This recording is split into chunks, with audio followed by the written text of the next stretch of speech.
Oh, okay. I had to push go live on the system as well. Oh, there it goes. My bad. I was here. I made it on time. It logged in. I had to log in manually for some reason. I never had to do that before. I'm here. They made me manually log in. That's so weird. I've never seen them do that before. So, okay, let me come in fresh. I was not even late. I was here exactly on time. They made me manually push the button, sign in. That's why I'm 7 minutes in. Okay, I see it. Now it shows that I'm live. All right. I was not even late. I was here exactly on time. Okay, now come here.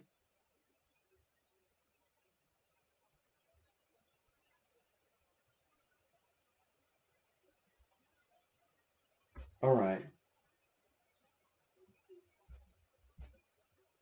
I am here.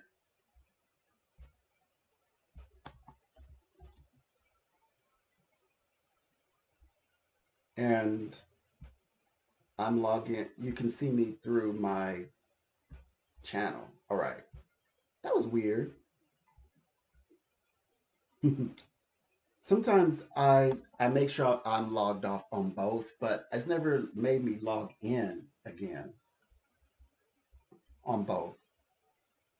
So yeah. Anyways, to show that I'm actually here. Hold on. I was here on time. I was here at 10. I was here on time and I was logged in. I was streaming, but I was making sure that I was visible on the channel and I wasn't. And I didn't even understand. It said I was streaming and I was streaming actually through my YouTube studio, but I had to go into the YouTube studio and push uh, start streaming. And I usually just have to just push start streaming through the system and it logs me in and everything. That was so weird. But I always make sure that I in stream on both just in case. But for some reason, it made me do it manually. Yeah, just to make me late. That's why. To make me about 5 or 6 minutes late. I was here. I was here on time. It's more like everybody else was late, not I.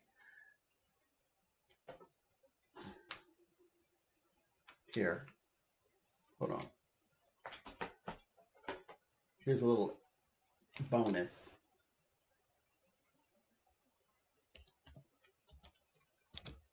There, a little bit of bonus. I'll throw in some light. How about that? I'll give you about 10 minutes of this light.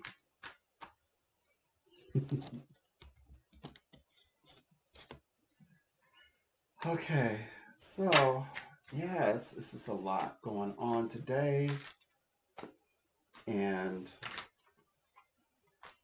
we're getting started. Had a busy yesterday. Yeah, yesterday was pretty busy. Some good news. The watch hours are doing well. Yeah, I took the time to really create this live and I got it, circulating. I even figured out how to schedule. So I know how to schedule now my lives. Before, the reason why I was just going live because I, I got to messing around in the system and I kind of, now it lets me go live. So I'm like, that's good. That's good enough. So I had to like figure that out for educational purposes, but I figured out how to actually schedule a live through YouTube. So, and not only schedule a live, but go live at the time scheduled. So I used to couldn't do that. Used to be where you would schedule a live and pretty much you would just have to kind of like create a second uh, I guess system to stream. You have to recreate it after you, because it wouldn't allow me to log in directly to the one that's through YouTube. But for some reason, this one is aligns perfectly. So yeah, they're absolutely adaptable. Thank goodness. A pleasure.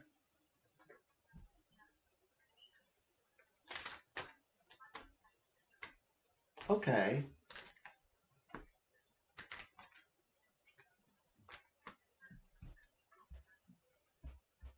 A pleasure. Welcome. Good to speak with you. Yes, it's a pleasure. How would we like to begin?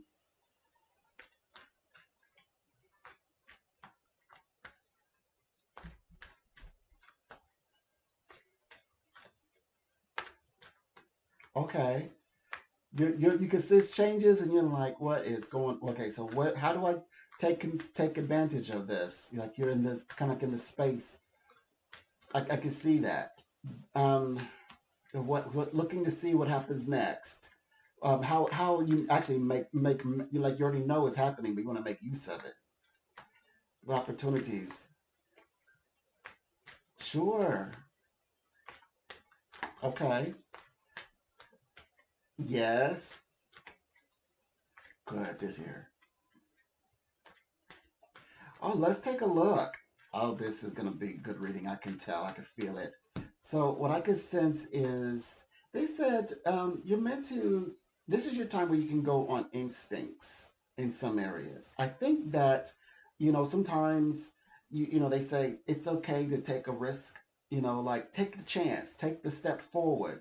This is what this is. They said also, be a good sport about it. Of course, I think that we already did the rational things because this is also a rational time. I think that it's naturally like your senses are very much acute. I think you're highly aware, like you describe yourself as being quite aware of like how energy is moving about and certain opportunities seem to present themselves and you're looking at it, you're gauging it to see, do I do it?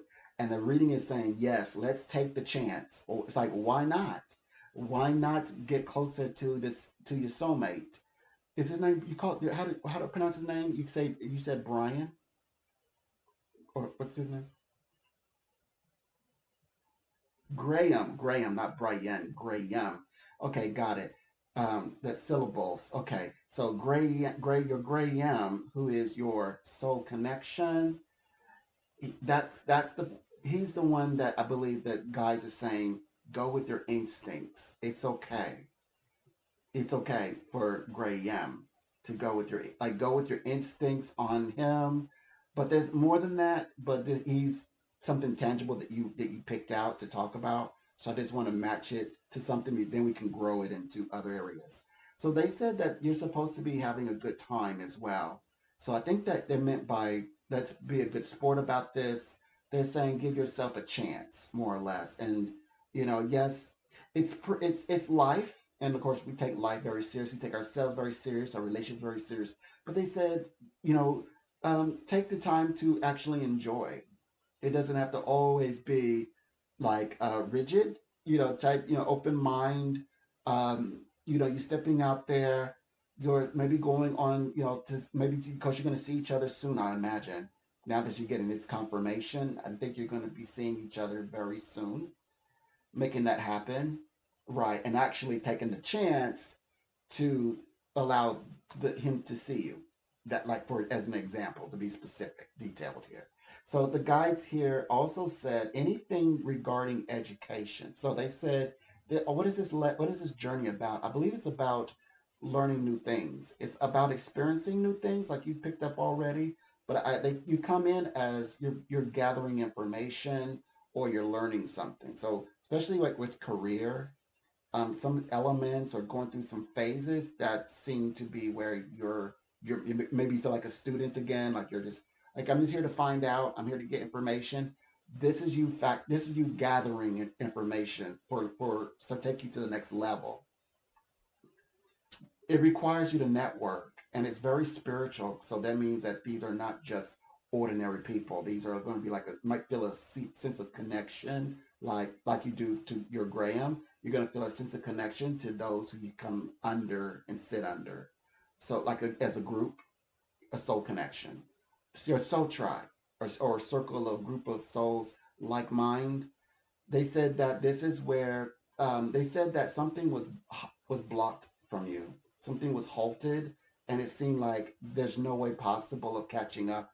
But universe said no, that doesn't happen. That like in business, this is in the realm of business. It's like there's too many mistakes. There's too many obstacles. Not this time. They said that you're actually having a breakthrough right now, and you're actually going to experience it at home, not at work. But it's related to work. But your breakthrough, like how you're finding things out, is actually happening from home. I see you going from home to then, to commute. I see the commute, but when you arrive, it's like you have the information you need that they've shared, and you're ready to move forward. You're ready to move things along. This is how it's happening, progressing in the business world. Hmm. This is your soul tribe. It's time to grow. Okay, so I'll stop there. You said you got it. And so what areas they kind of bridge, so we end up speaking about two areas, two major areas. Do you have a question about either one of them? Maybe.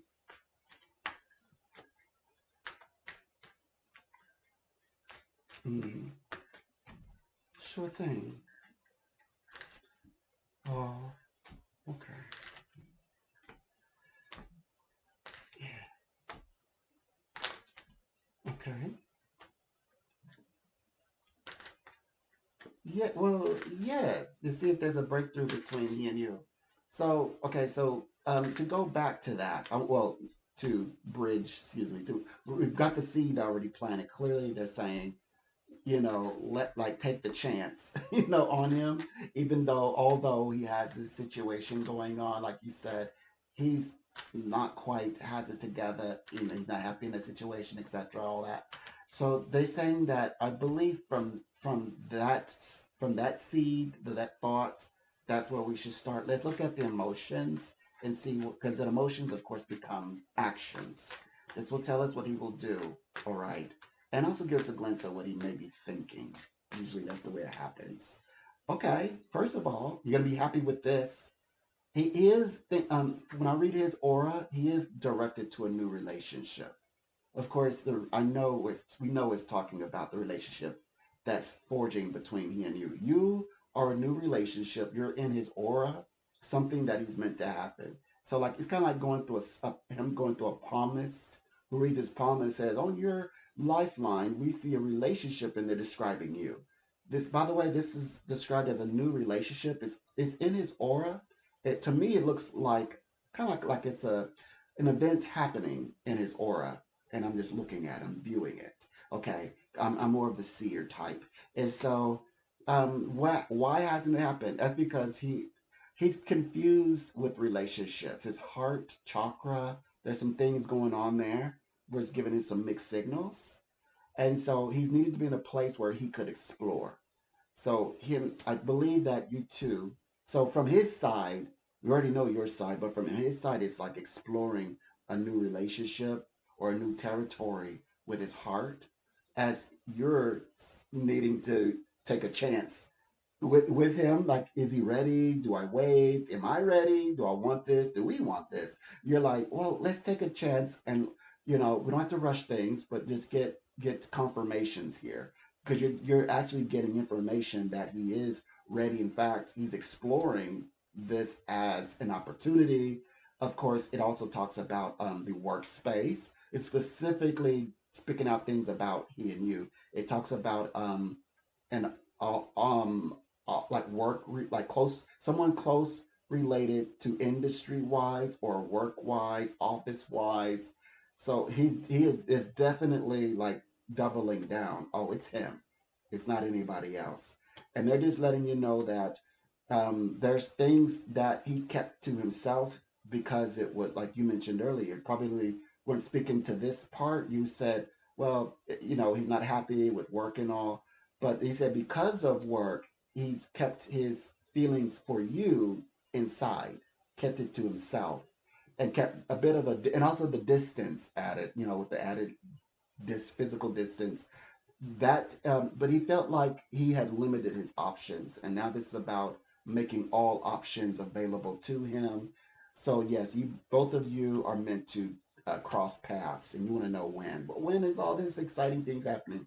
We do believe that his and your experiences are happening like as a right now. Yes, now, but when in the present. We know it's in the present.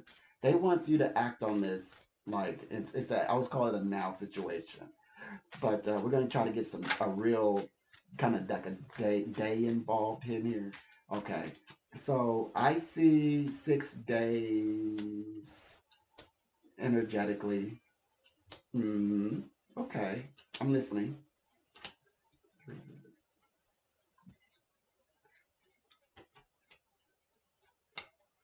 Hmm. Hmm. Hmm. Hmm.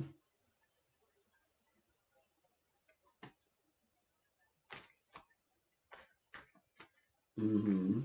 Okay, good, good. So I get the sense of that he and you energetically, they describe that you both can reconnect like within like 6 days. Within 6 days. That still places us in this month of July.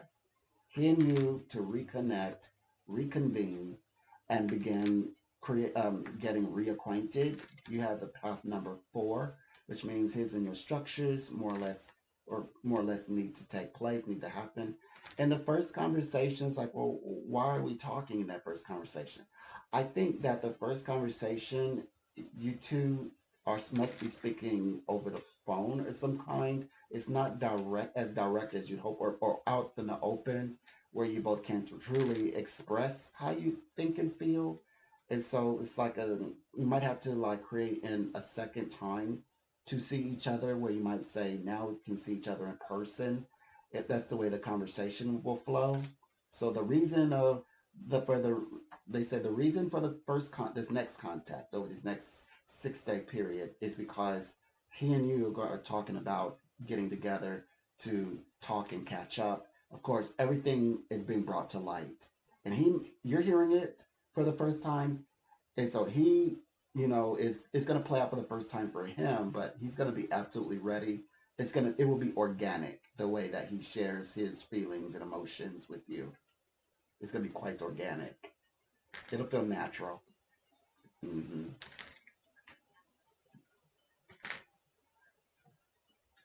Hmm.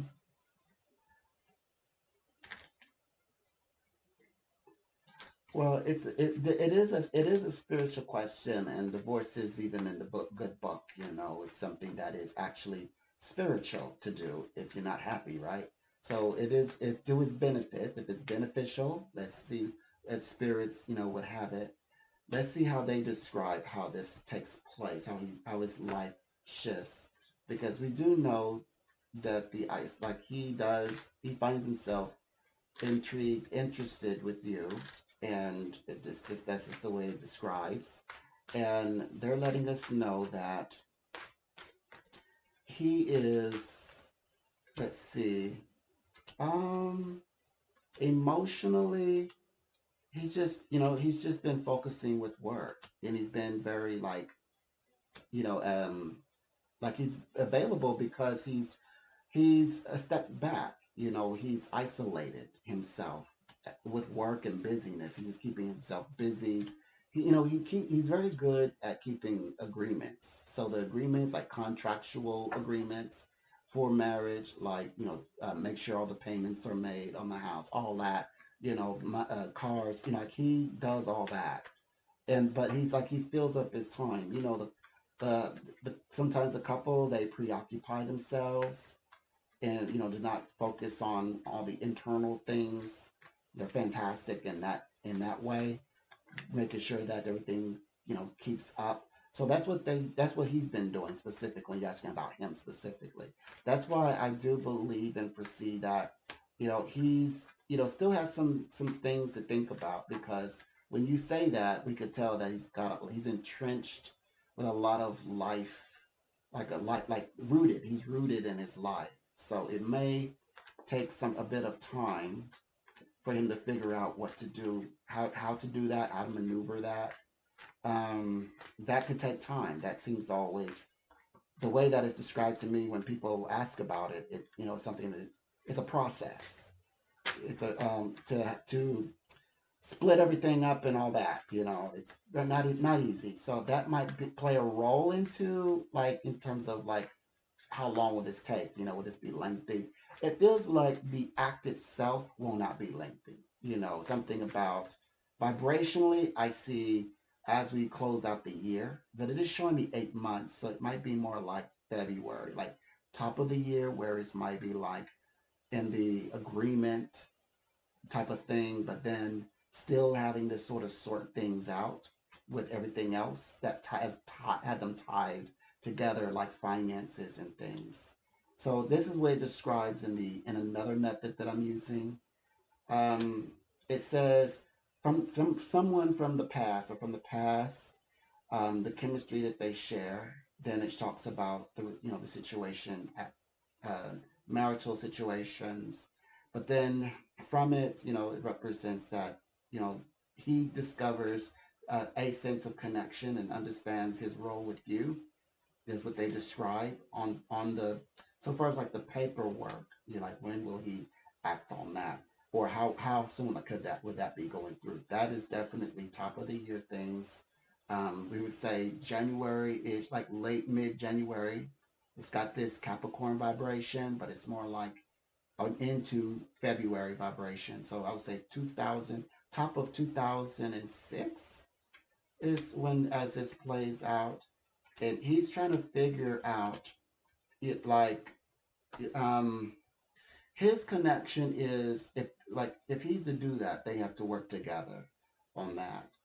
Because the way that their structures of their life, everything is pretty much in order. They have their affairs. He has his affairs in order. I mean, so that's something that I think is going to take a little bit more time. All the business that they have to deal with. That's the but he and you I sense are interacting with each other a little bit sooner than that.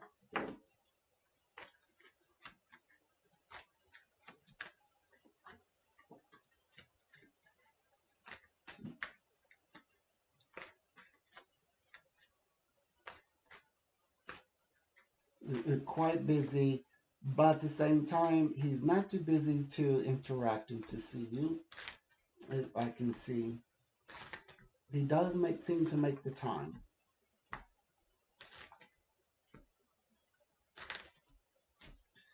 So the timing that he and you should actually touch bases would be within the next 6 days. Within the next 6 days. It would be like you just saying, "Hey, I'm sort of like in your consciousness and you're on my consciousness, reaching out. How are things?" And then right from that conversation, he and you actually start to map out seeing each other in the next stage up. That's how it plays out.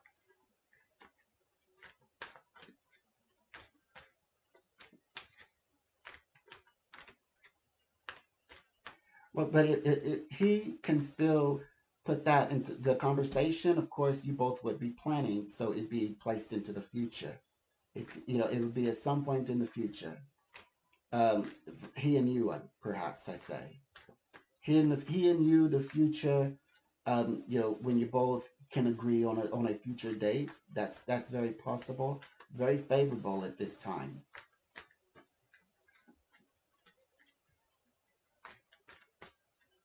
A pleasure. Good luck with everything. Okay, so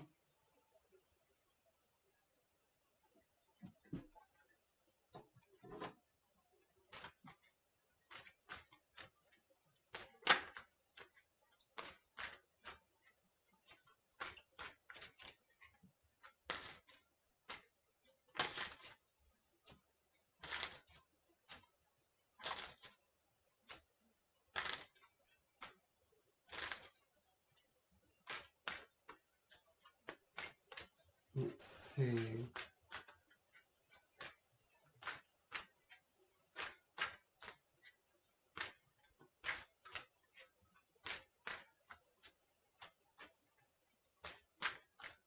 They keep trying to. They're trying to map out when they're marrying, and they're getting married.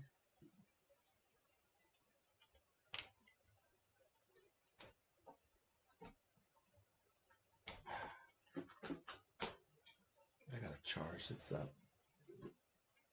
Well, I said I was on the.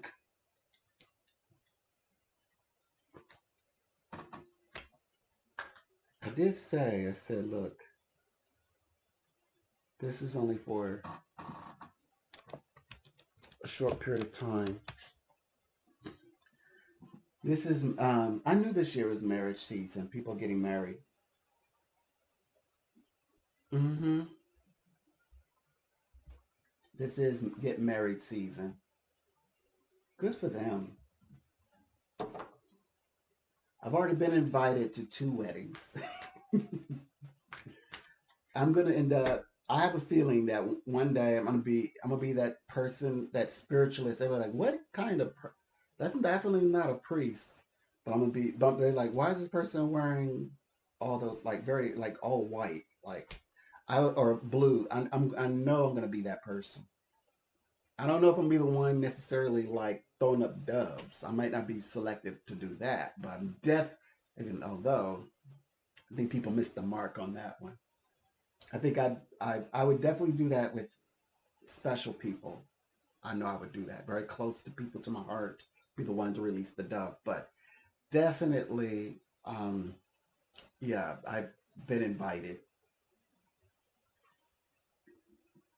but not to outshine the bride or the groom. But definitely, I'd be wearing white.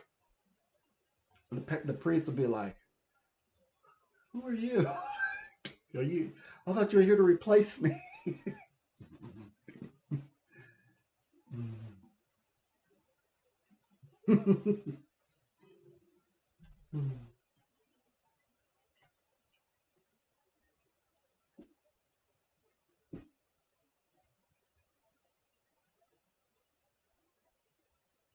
Oh yeah,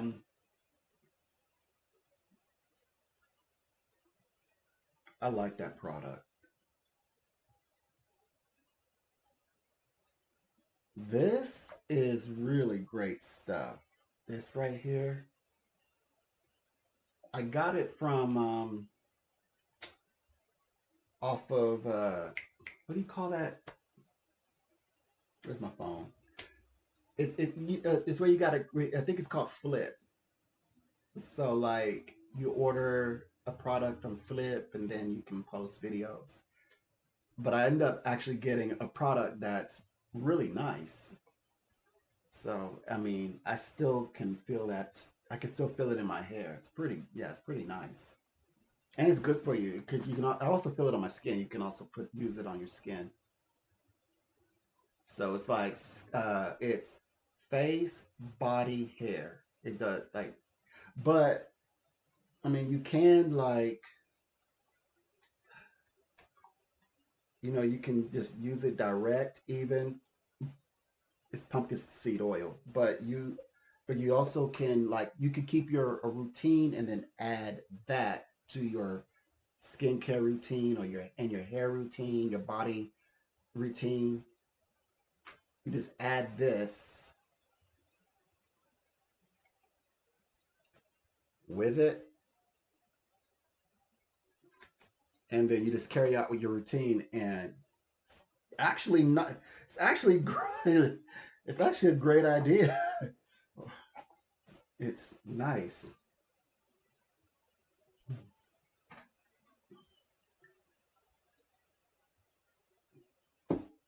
Of course, people are watching the video. Um, I posted on TikTok. I mean, people are watching it, but I don't think they were expecting me to to do something like that because my videos are really about psychic stuff. And then I just had this video and I was like making a joke of it. So, I mean, it's on my it was on here too as well. I've received a lot of uh, views because I created in shorts, so it's like a short, and it's I thought it was something humorous, something that it's like you have to do it in order to. But I went all out though. I let my inner thespian take over. Maybe I had a little bit too much fun, so I even had props, and one little section I was like pretending to be shaving on camera. Yeah, it was pretty funny. And then I was like, oh, and then I transitioned into. I was like, oh, there it is, and then kind of like you're seeing progressing me with the final, I guess the final, sort of like the final look. So yeah, so I did that. I like it, and I got like over like I got over 1,000 views on it. It's pretty, yeah, it's pretty intense. I'm not trying to infringe on anybody. I know it's a business for people, but I have to do this in order to post videos on Flip. And I was like, my consciousness is like, this isn't what I do. This is not my calling. So I said, you know what? Share this on TikTok and YouTube as well and get the most of it. Since you're gonna do it, might as well. So that was how I ended up on TikTok and YouTube. Because only way that that would help me, it wouldn't be through views. 'Cause again, that's not my calling. If too bad they don't allow shorts to be used as watch time hours. I have a feeling I would get real lazy and I would start doing shorts because I'd go for like little wins because it would give me a little dopamine behind it. I was like, oh, look at the success. Although going live like this is more success. And last week my hours like tripled. So thank you all for keeping me company. Uh, YouTube was letting me know how, I guess, because they say, well, how well did you do last week? So it kind of did a weekly analysis. Like, it asked you a question like, how many people, how many hours people watched? And yeah, it was quite a few hours. So thank you very much for that. And we are steadily growing. We're steadily growing the channel. We'll keep going. Yeah. Of course, I'm here for definitely for most of the day. Oh, by the way, I've never been on a kick before, but y'all, I think my tastes, well, I think my taste is always, I've saved it. I said, I love this genre of music, but I'm gonna save it for and let it be an experience for later. And then whenever I'm around it, I just enjoy it. So I rediscovered. Everybody loves Reba McEntire. I rediscovered Reba McEntire, and um I love. I have this theory that music, and also I'm not the only one with this theory. Like we all received it as a download. Humanity, the music that the era that you're born in, like if you're born in the '80s, if you want to calm, um, besides eating a meal from your childhood, which mine is cucumbers. I eat cucumbers with hot sauce, and I go through inner healing. But besides that, just there you go. Um, yeah, listening to music that you would have that would have played when you were in the womb. Yeah. That music is your music. That's your. If you say, well, what is your music vibration?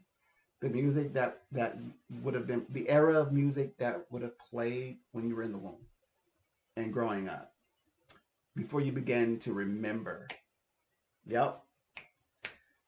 But I've always loved the 80s, even beyond the womb. I love the 80s music because I remember those are like my happiest memories because it would be playing on the radio and, some, like radio personality would guide us into the next, I guess, I liked how I guess, how they would talk before the next music would play, like the radio on the roof. I don't know if they do that anymore. And then the radio stations and it had a cool name, awesome voice. No matter who their voice is also always enticing. But I remember always. It reminds me of being in water and on like the trip to the swimming pool. I remember, and the music would be playing the '80s music, and it would it just felt so pure. So whenever I want to go back, just to, as I say, maybe centering myself and and connecting '80s music. So and then singing it is even more amazing. So then I even sing it. So yeah. But okay. So now the music of discovery, though. Yeah, I love the big basses, the big bass, the big booms. I love that. Yeah. So yeah.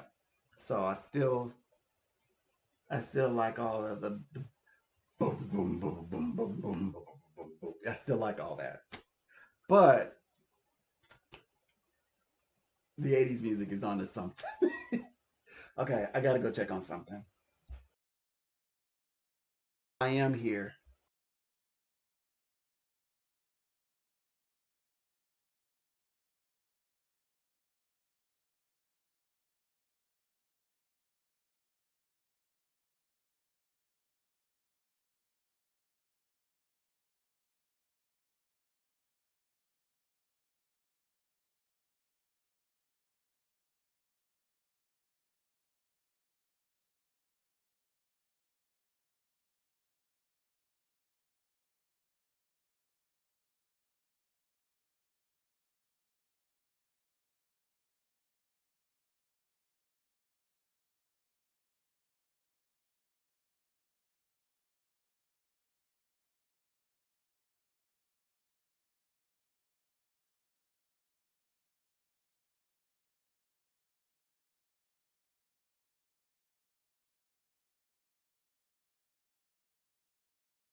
Okay, I'm back.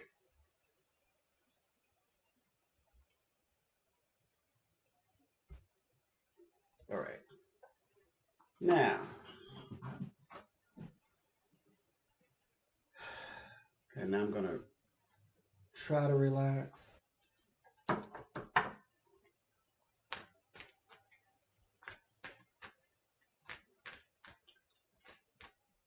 I keep looking at this little. Hold on. What does that do?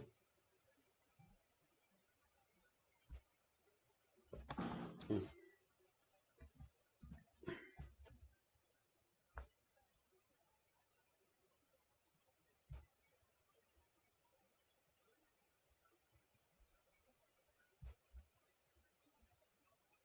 put a little angel there. There. Put a little angel.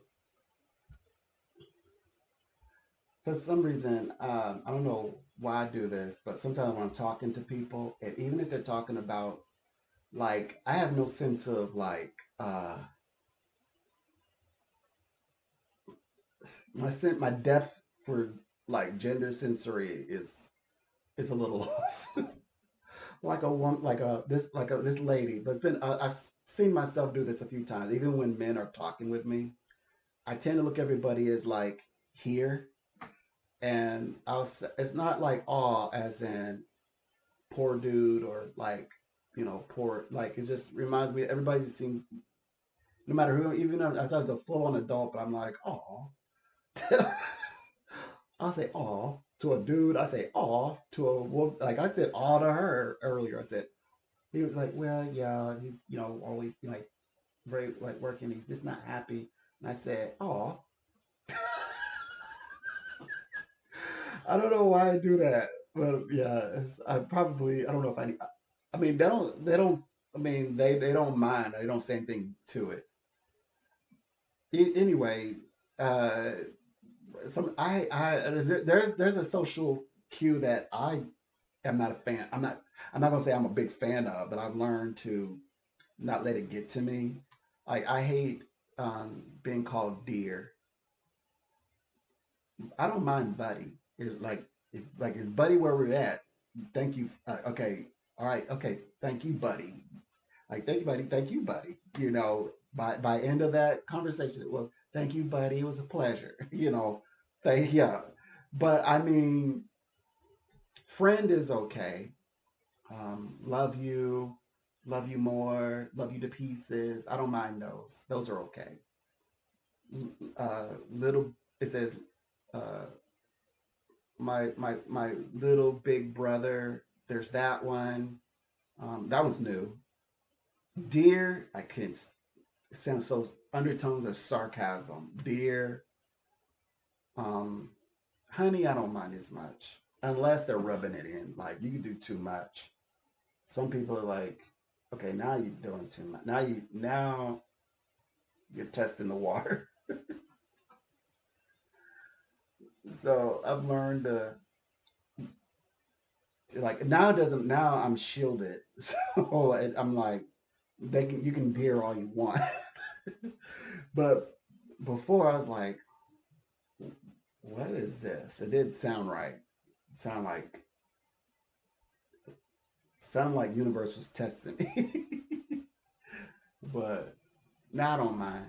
So now I say but I say dear occasionally, especially if the person is really young, and when I feel like they're very young and like 20 something, I'll say dear. Or a very sensitive person, I'll say dear.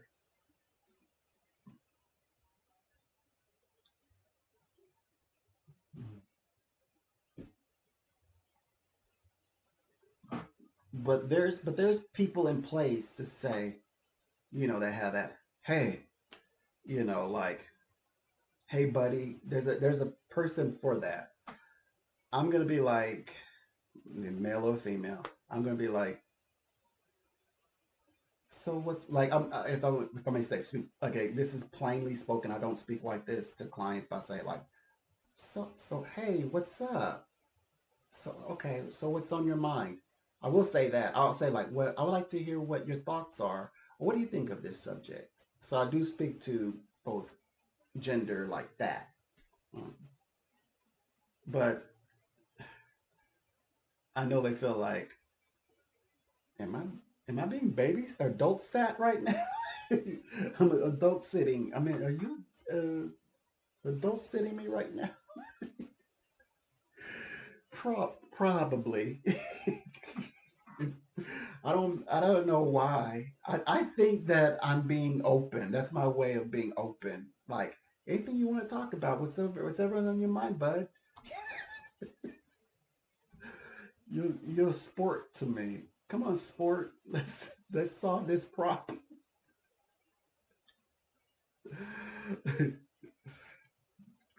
But these people in their lives, as I get to know them, are very complex. So with their with their whole lives ahead of them. Oh my gosh, they're so complex. Amazing lives, adult lives. That is sophisticated, in lives of education. I love educated uh, lives, even if it's spiritual or life education. I have someone who is they're educated in life and they're really into indie music and also is a um, want to be an exec. I think like a producer of sorts. Really loves Indian music specifically, to be specific. Interested in the artists, which I even had a chance to read Drake a little bit. Have I ever read Drake before in a no, first time. So someone having up there connect type connections with Drake, um, and then there's somebody else. Oh, and I also read some Britney Spears' lawyer. Yep, the one that got her conservative ship canceled. I got to read that person, that lawyer. I don't know the lawyer personally, but I get to read that person.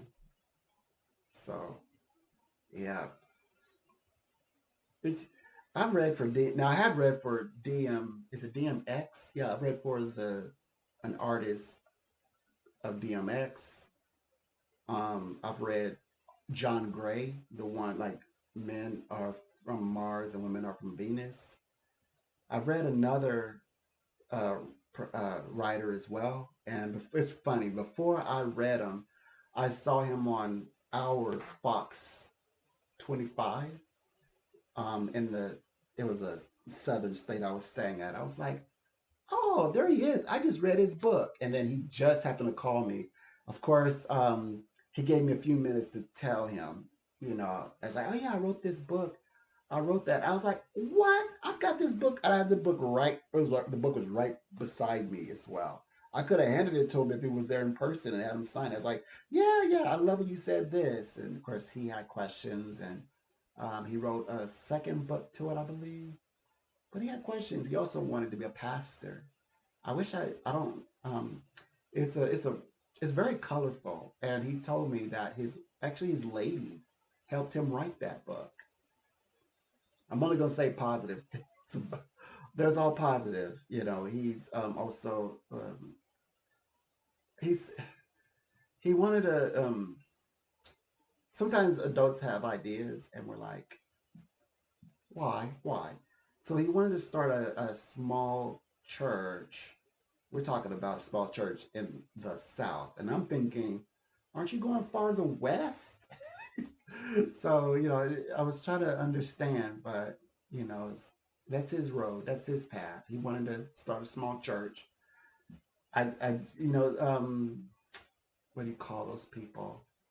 There's some people whose ministry is bigger than, a building on like is of 50, because he described, like he said, the first 25 members in my brain. I'm like, you're gonna need 50 to be called a legitimate church, to satisfy at the time your exempt status. You would need 50 to be considered a church.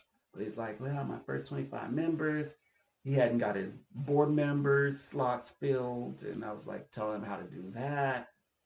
So it was, like because he thought like I wanted to be like you're in charge of the whole thing, but I wasn't trying to burst his bubble. I like, well, like if you prove it and you get that law passed, get that changed, I'm right behind you. But he was like in his brain, he's like he's gonna like he's well, I started it, so I'm gonna be in charge of it, and and he's thinking that he's gonna like I guess get the perks. You can if you found it and you're on the board and you be the director, you cannot get paid. uh, you can hire a person who's going to be paid. In fact, the ones who said the founder, the director, the VP of it, and then the secretary, the top three cannot get paid, no matter who you put in there. But everybody else can. So he could take up a salary himself. He could take up a salary but he wouldn't be serving. He would create it where other people are. That's why won't the pastor just that's why he's got to go through chains of command. He's going through chains of command. He's like, well, who's your this and who's your that? That's that's corporation talk, because the pastor, the head of the church, they say, is not sitting at the director of the exempt status organization 501c3 status. Is makes vulnerable, and that's why the church have to pay him. And anything that if he writes a book, he can write it but as a donation. He can write it for you all but it's a totally different entity. Yeah, that's why it would be like your name Inc. But and then it may have somewhere like the ministries association to the ministries, kind of like support, to show support. Oh, this is the church you're from. So like if it were, let's say, the Potter's House, it'd say like, oh, the Potter's House, which is probably, but the Potter's House is, I think he explained it like there's the church, and then the Potter's House would be for this, for the marketing, the PR stuff. So you can do it that way. Yeah.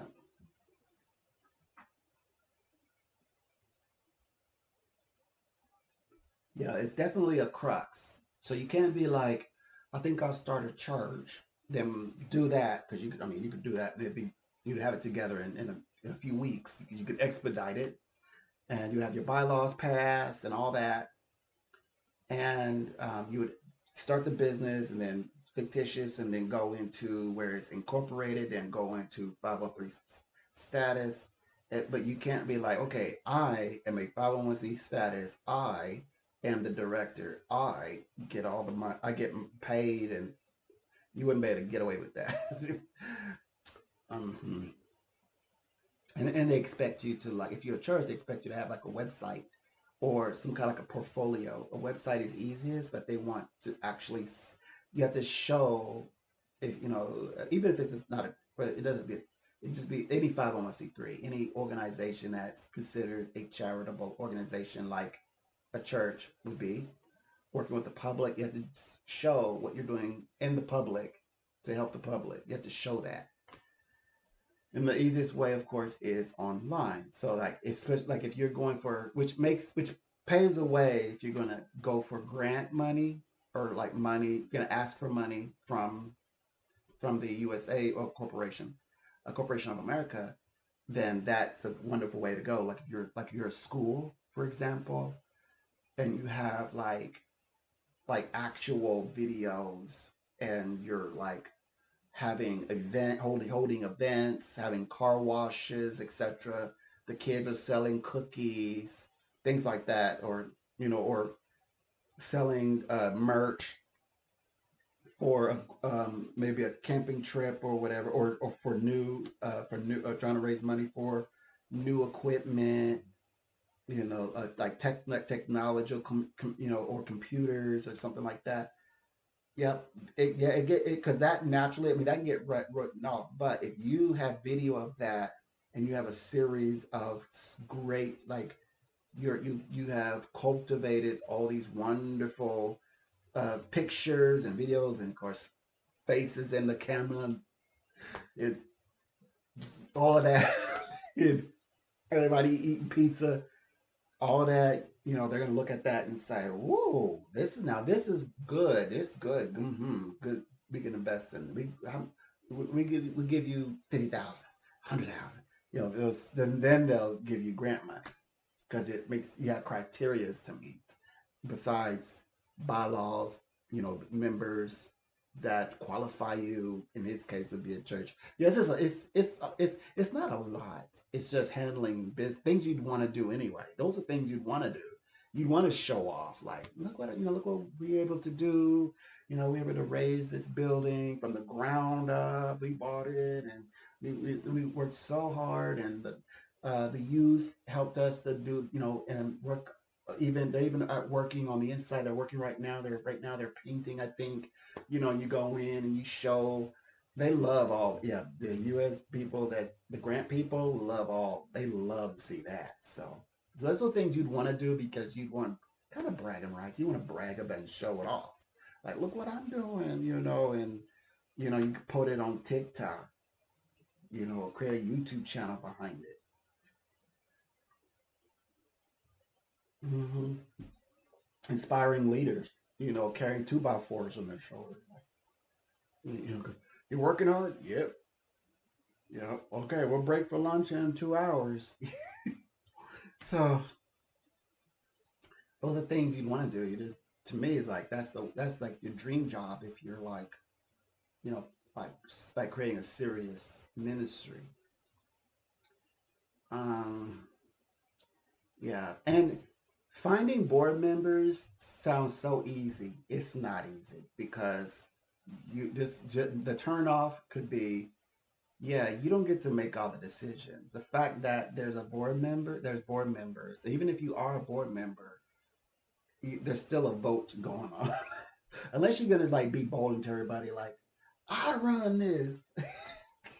You keep getting rid of people until you get it to your liking, because we know what happens to those kind of ministries. You end up being a ministry taking in people's hand-me-downs, and then you get flooded and inundated with books from like, from a different era. And a lot of like, and you end up having to like be a place where people just come to, sleep and like, become like, that was your intentions? Was that your plan to become a place where this, you just end up kind of being like a soup kitchen? So you kind of fall into that, like, you gotta get that together so that you can attract, I guess, pastors to come visit, and then where the ministry begins, besides the ministry of making sure that people are housed and fed at night, on a daily basis, and that they are getting their, making connections, getting their needs met in society. If they are like wanting to, maybe a family wanting to work, to getting stable in life, and then you get to work with maybe some university young blood to come in and, and give us assistance, maybe for like some kind of work release, like work situation. So then, of course, you have to work with everybody, from banks to law enforcement, because clearly there's going to be people who have real problems, and hospital. Like, you have to know people on a first name basis. I mean, that's work in itself. That's not a bad thing. It's just that you could kind of like sound like you're boxed in. Like, eventually you'll want to grow into something, and that's going to take a lot of educated spirits to accomplish. But it could once that's there, it could be worth the while. It'd be worth it. It's a lot of energy, a lot of energy. Um, yeah, what's even more amazing is that so how did you find all this out? So I started a one, and it was metaphysical sciences. Yeah, and um, I create I I, I was gifted ministry thing. I was like a 6 foot 6 by 6 cross indention. It was painted gold, like a gold strip, right, like through the middle and across, like a there's a cross. It was, yeah, it was huge.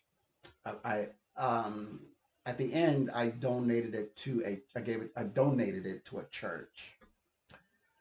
Um, yeah, so I had like the 501(c)(3), and which in mine it was stated that it was worded where I didn't have to say anymore. Like I don't even use entertainment purposes anymore. Um, Companies will use that. I don't. I challenged it, and then so I created. So you can create it where you don't have to use that, but people do that because of the '80s. In the '80s, you know, people, kind of ran down the first, I guess, breakthrough, or what. That's the reason why they had to make changes, so many changes. The industry, the psychic industry in itself, in the way that metaphysical practices are serviced, right down to the fine detail of even how you contact a psychic is different. Who can cover the, you know, in my mind, I'm thinking that, well, if you're psychic, you definitely know metaphysics. You've studied it, you either have degrees on it, or you haven't done intense like reading on it, on the subject. So you know how to long distance healing should not be an issue in my brain. If you need, I mean, you may not like to talk to spirits, but if you needed to talk to spirits, you would just do it. I don't I don't like throwing my name or I'm a medium. I only request it and then I do it. Um, I just like reading and just seeing what happens next. That's my favorite. That's what I do, which I'm going to write about, different um, ways of doing certain things. Already have the protection. I think I downloaded Norton, and Norton is like, "Come on, bro, give us a chance." I'm like, I don't need it. I've got one. McAfee. So, anyways, I can't keep hitting. Remind me later. Yeah, I gotta uninstall that one.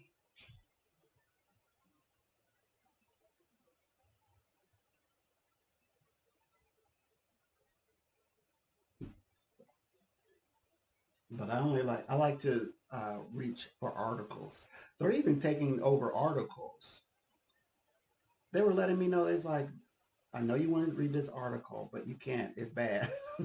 Like it doesn't even, the system I have now doesn't even allow me to go into like there's a social media site that I enjoy, and I was going to, I even know the person and personally who built it, and yep, it said um not insecure, can't go.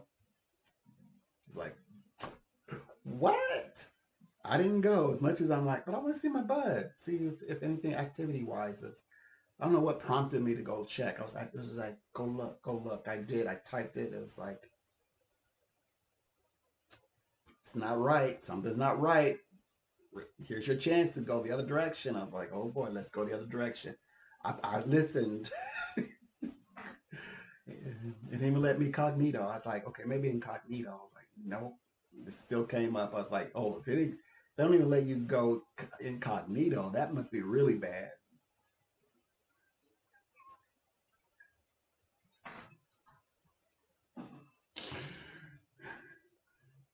11:11. Oh, 1 second.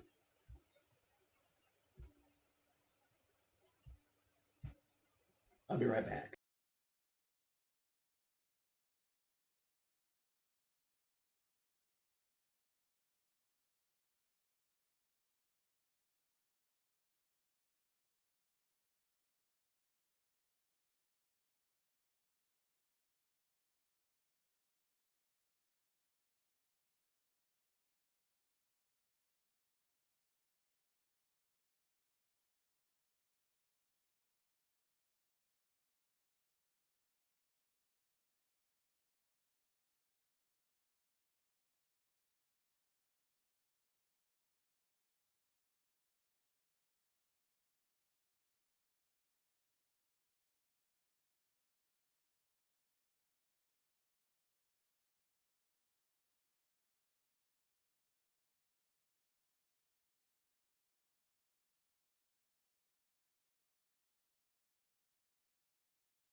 Um, okay.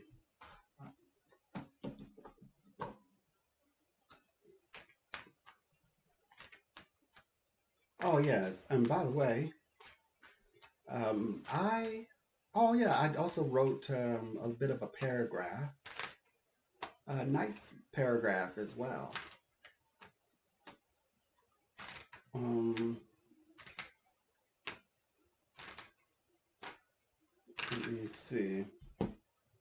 I'm gonna go share. I'm gonna see if I can bring it up. I'll read it. Should be. Yep. It says desires are the most important aspect of ourselves. We focus our greatest energy on achieving our intended outcomes or what we can envision. Active meditation is a process by which we think in terms of action rather than emotion. We refer to the process of using one's willpower to make decisions as active meditation. This is accomplished through having the capacity to control our emotions and maintain focus, which leads to the fulfillment of our goals. Astrology even suggests that we are capable of accepting the decisions we make, even if they have immediate repercussions. However, when we consider the conscious effort that goes into making the decisions we want to make, we end up with the best priorities, and those are the outcomes that are advantage, advantageous to us, advantageous to us. However, we can see that deceptions are not real when we take into account the conscious effort needed to think clearly and believe what we see. I wrote that. Yeah. I'm getting good. I'm getting better I'm getting better. I'm writing paragraphs. That's a really good paragraph. I love that paragraph. And I shared it. I captured it first time. I didn't accidentally delete it. And I'm like, I can't prove it. I can't prove. No, I wrote that and I copied it and pasted it everywhere before it had a chance to be stolen. Uh, yeah. So um, I need to. I don't have. Yeah, I can't put it on Twitter. I should, so I could. There's a lot of things I like to write onto Twitter. I could write it on Twitter. Not yet. Not yet. I'll just have to like take the verbiage, paste it on an image, and then put it up there as a maybe as a like a picture for now.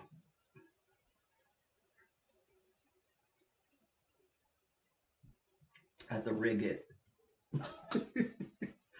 because I haven't paid for the subscription yet. But um energetically, that's going to be awesome because that means I'll have a blue check mark, so I'll be validated in one sense of it. I don't know if that's well. I think it's because I'm air. Like the Aries people, they love badges and things. Of course, people know that. So even if you deserve a badge, if you're Aries energetic, because you know they want you in a good way gone bad type of way. They want you in a bad way. So I've learned to create my own badges. That's why it's like but our forefathers must have known this about Aries because that's why they named it individual. You get those badges and merits through your individual paths. I'm on an individual path. Now I get badges. Now no one can keep badges from me, and like they'll say and you go for it and they're like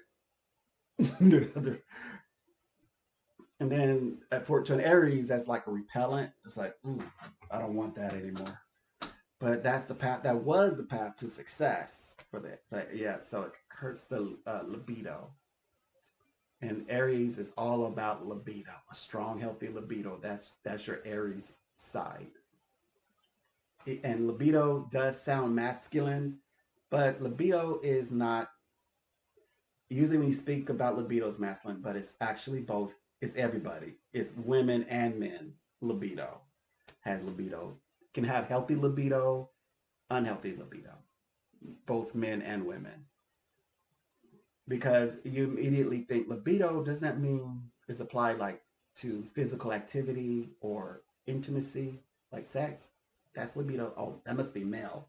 No, it's male and female. And libido can mean, because that's the drive that says, I'm going to go into work and I'm going to hit the ball out the ballpark in the interview.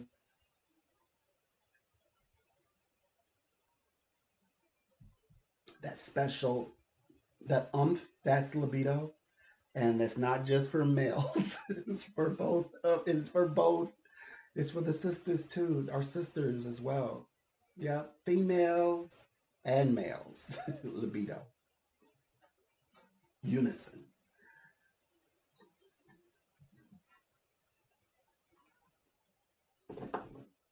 So I like to help people like have breakthroughs, experience like navigating through. And I love when I can take a person's libido and open them up, and they feel like, whoa, like they're vibrant again. But before I found out, like their aura was very thin, and then now they have like vibrant, bright aura, and they're connected to light. I had a client who was laughing, and I was like, it's and hadn't laughed in a while since we've been reading. It's like finally, because they followed the instructions so exact, and they got into the light. And I said, see, and they were laughing on their own. And I mean, it was a genuine laugh. I'm like, it's good. I said, it's good to hear you laugh, smiling. I said, smiling. So I took it down a notch. I said, it's good to hear you smiling both inside and out. Which is my way of saying it's good to hear you laughing, and and it's time where she's going through it. Now she's not like financially going through it, but she's, like everybody, that's proof that everybody has issues. We all have problems. Like you could be a billionaire, and I have my billionaire friend who's I visited him and talked with, like just seeing what's going on with him. He's still going through courts. They're still messing with him. So sending him prayers.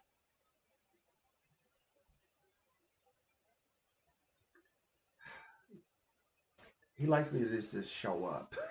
But if I show up and I talk to him, I know he's gonna talk to me immediately. Immediately. I'm gonna be right. I thought about doing videos. I thought about it.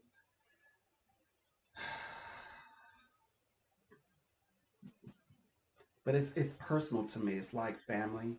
He's like family to me. That's why I haven't done it.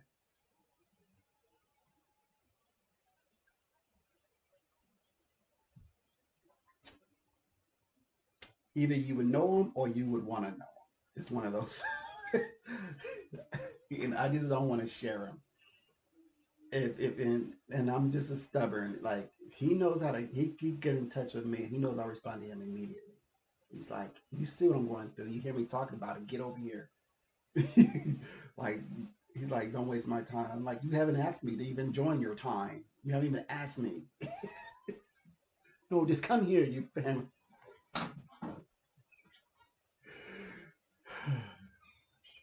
I don't know. I might. That means to open up another sector of my world. Do I want to? Do I dare to tread this path? I don't know.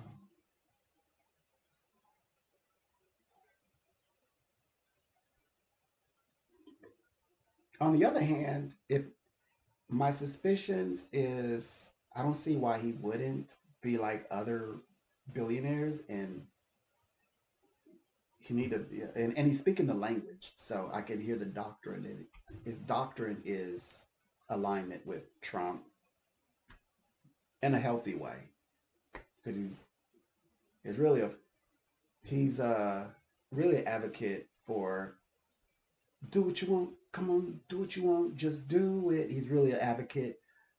But you know, you know how the world want to break your heart. There is a group. It's like it's a cult, and like they train you up like everybody gets a fair shot. But there is a group that it's like, and they are being like there's a farm that's raising these people, and they're meant to meet you someday and break your heart with humanity, and just try to. So the big fight is to the good fight is not succumb to where your heart is tainted. Kind of like there's a group that if you will, all of like the special heavenly touched people. Oh, God touched that. The person has such a good soul. There's a group that one day that this in these individuals, if you want to, I like sometimes I even think of that person as a unicorn, the unicorns of the world, where that group deliberately breaks their heart.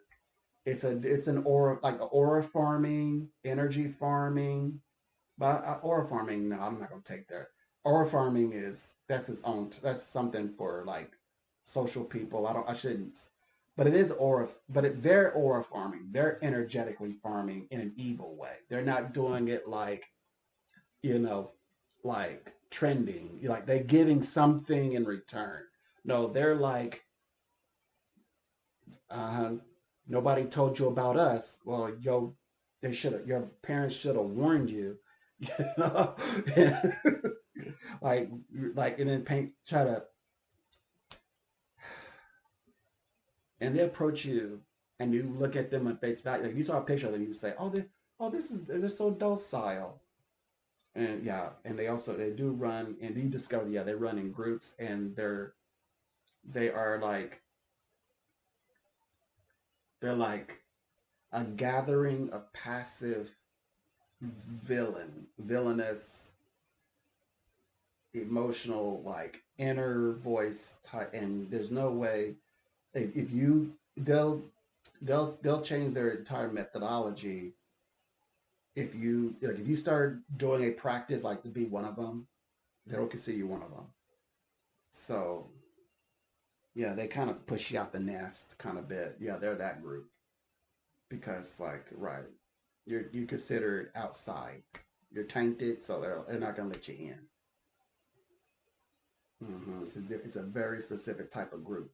It's good to start talking about these things because these people are dangerous. I mean, and it does get they do the real sacrifice. They have the vessel for it.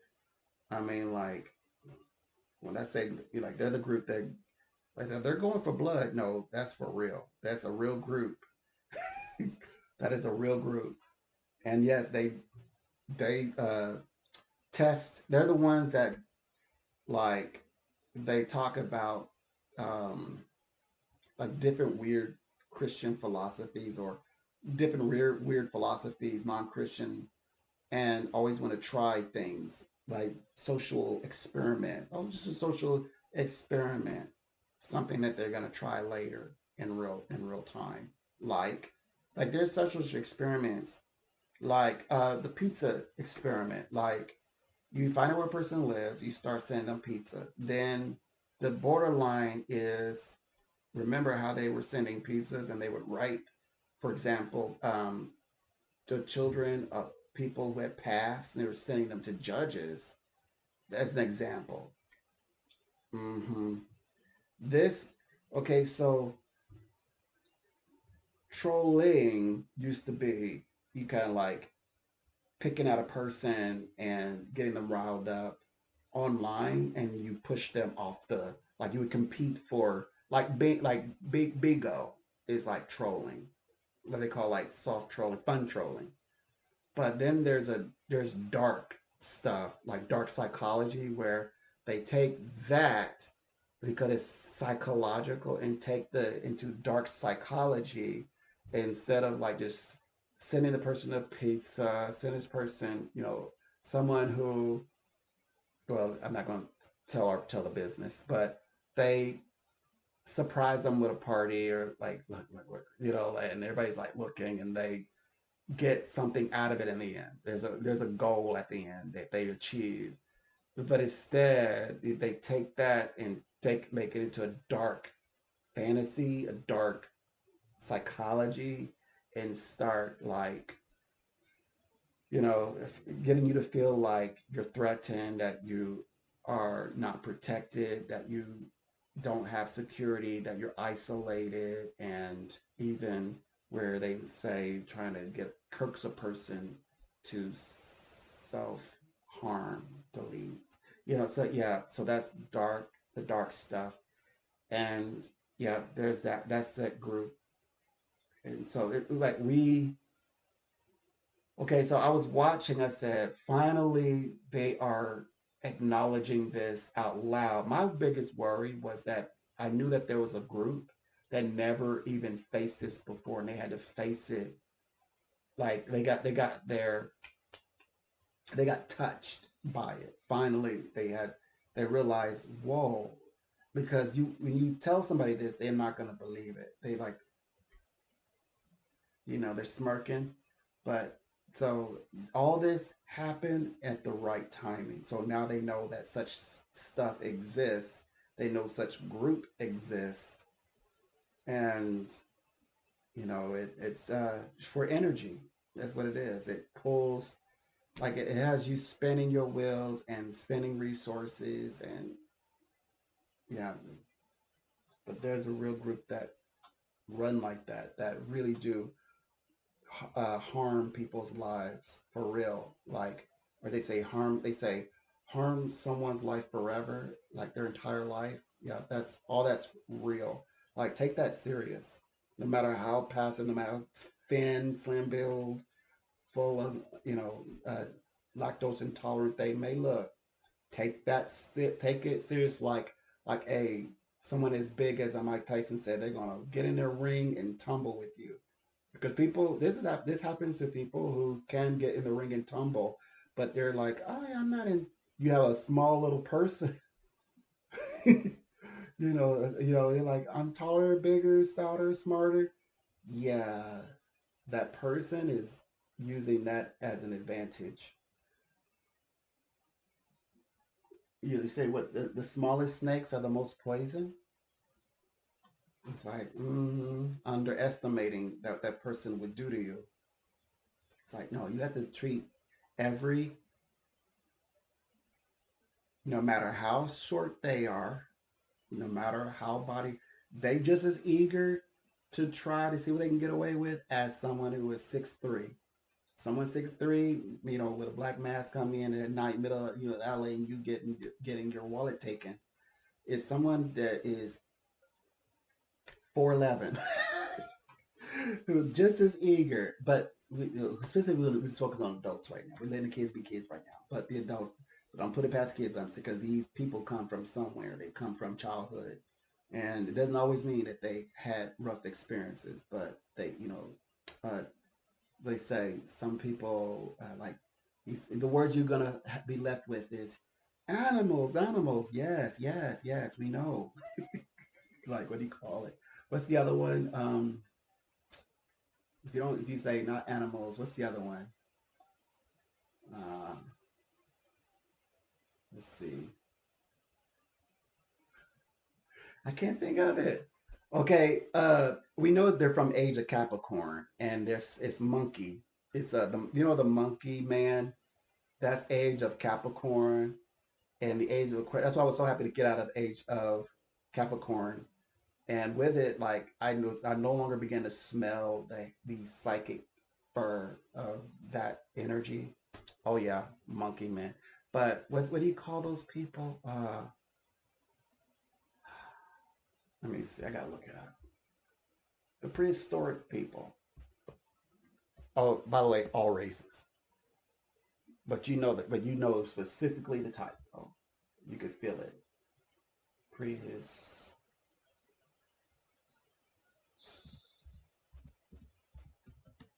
humans. Um, was called. Um, let me see if it's.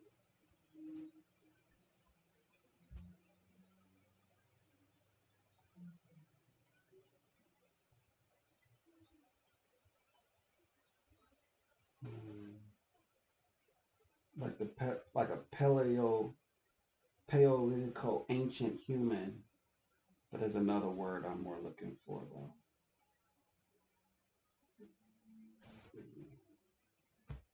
I can't think of the word. I know they had the pictures here. Neanderthal. That's why Neanderthal. Yes. All colors, by the way. But yeah, and I used to psychically I could smell the fur off of like a psychic fur. They look like that in the spirit world, but I could smell them. That's in the age of Capricorn. I was so happy I couldn't wait, and I started to smell it less. I was like, yes, age a new age, and so age of Aquarius. So they are being forced. There's a group that they just weren't privileges, just they didn't have to, like, it's just like a play, like the zoo. They could do whatever they want, they're in their habitat. But now humanity in his uh, involution and evolution is saying, no, you got to come up. You got to evolve now. Involve and evolve. So yeah, that's a beautiful thing. I'm so happy that we're dealing with this group that we don't even talk about psychic stuff like this. It's intense. But this is also where the real stuff happens. Like where people, the worst of the worst, like you would say, what do you call it? What words do they use? Like the primal, people acting from their primal. Um, always like to be around them is always high stress, and you're praying that Y2K does not happen while they're present. What else? What else? What else? What else? They always say um, survival of the fittest type of, just no regard to humanity. And yeah, so anything you could speak to that, all it does is you feel it, hear it burn away. There's just no point. So all that is age of Capricorn, and also there's a deity that symbolizes that age, and I think his name is Humus. Is that the name? Let me see.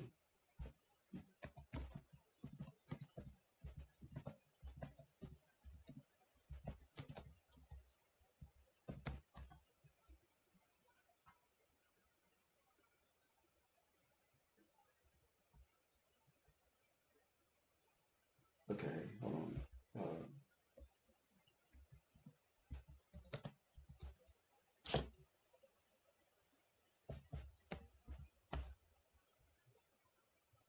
His name is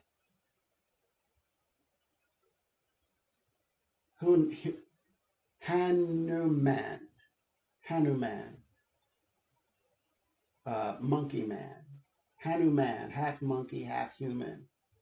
That's age of Capricorn. We just come out of that. And besides, I mean, we needed to heal and deal with the, as they say, the sins of humanity. Or humanity had to grow, but we're supposed to focus on Krishna. A pleasure.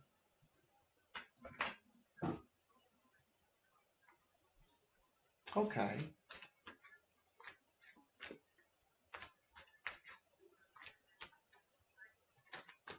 A pleasure working with you today. Donald here.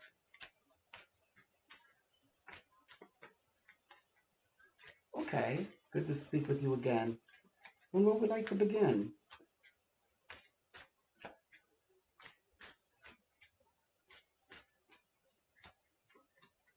Yeah, that's right.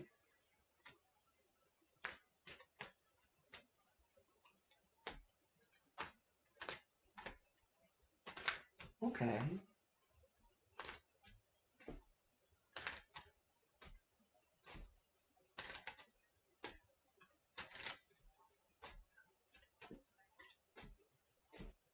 Okay, got it.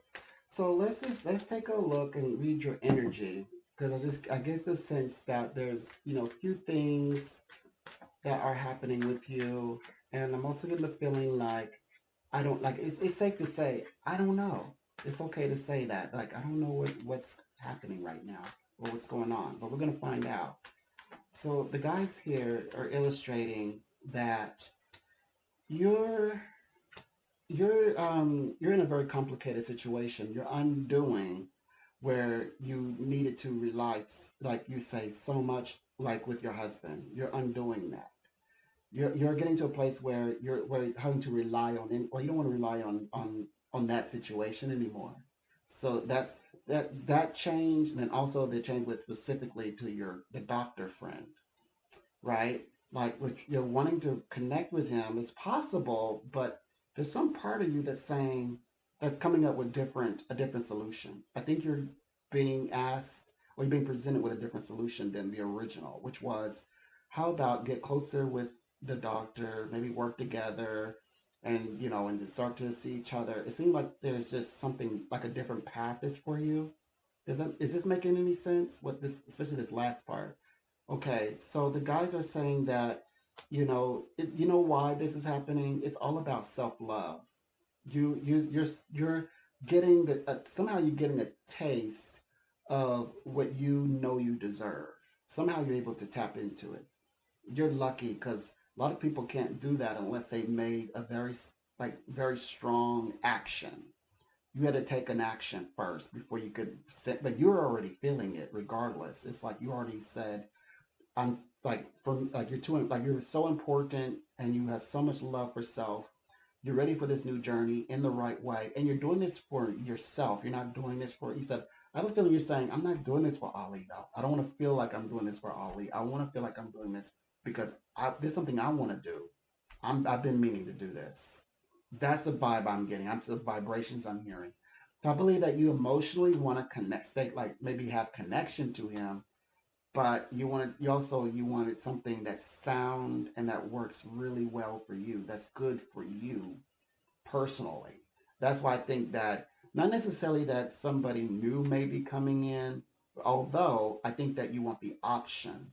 You don't want everything to be dependent on Ali. You want to say, I want to make sure that I feel like somebody else potentially could come in. I want to be in a position where somebody else is around, including if you decided to go and connect with Ali, fine, then that would be your decision.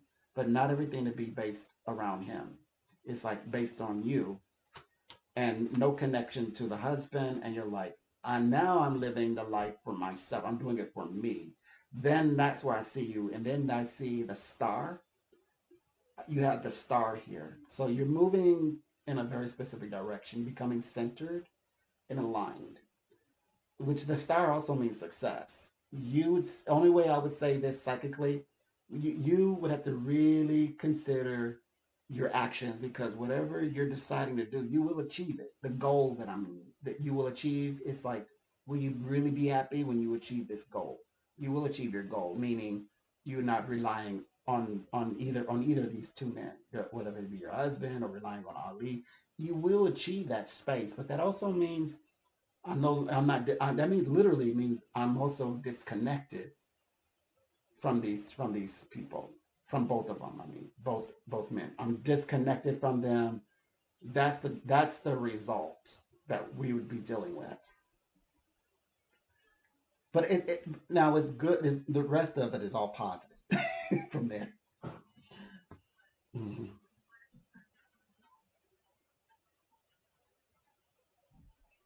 Okay. Right.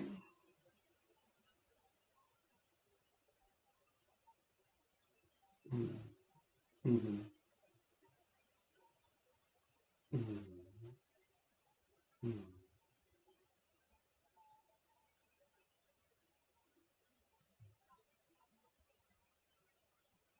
Mm-hmm. Okay.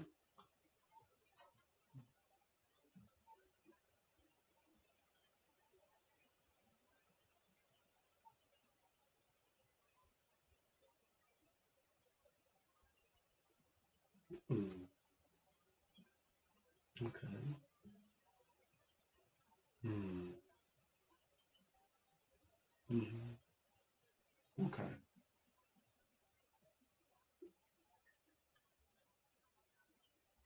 No.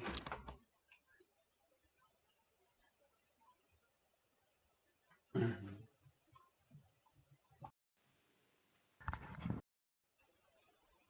Okay.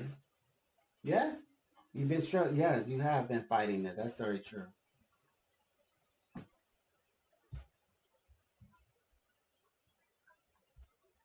Hmm.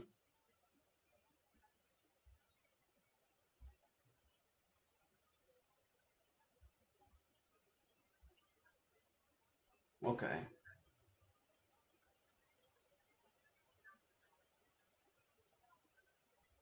Mm-hmm.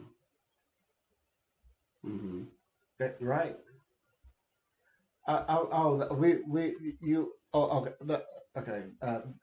I want to bring peace to you now.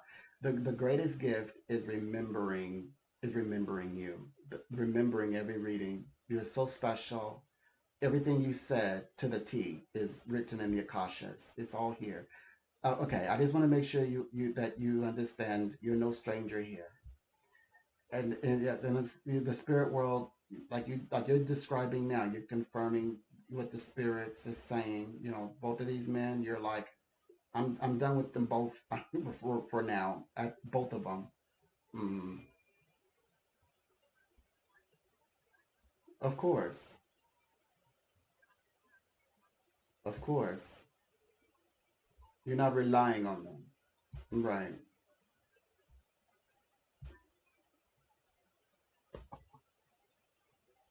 Mm-hmm. Mm-hmm. Right. Mm-hmm.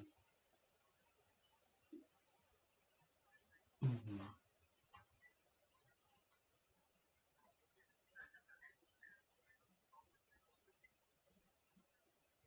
Right. Right.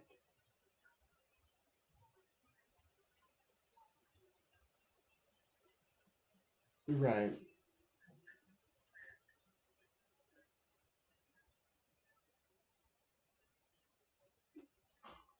So so you're very serious about this path. You're not letting it go. Okay, we're gonna take a walk since we're in this neighborhood. I'm looking right now since you have not let it go yet. Okay, let's go. So we know that you're in a space to bring in this new person, and of course, as they stated, that does not mean that you cannot revisit the friend, the doctor, Ali. Doesn't mean that at all. It's all up to you. Okay. And then you stated that this is where I'm at now. Let's see this whether these new beautiful new channels are available. So what I can see is that in your path to where possibilities now can reach you, now you can, challenge everything that we thought about what love represented. Like you said, it's all about you right now. It's about loving you. You're in the center. You're coming out of this limbo. You're done with it all. And so it is going to happen indeed, this meeting of a new person. Yeah, absolutely. You're right.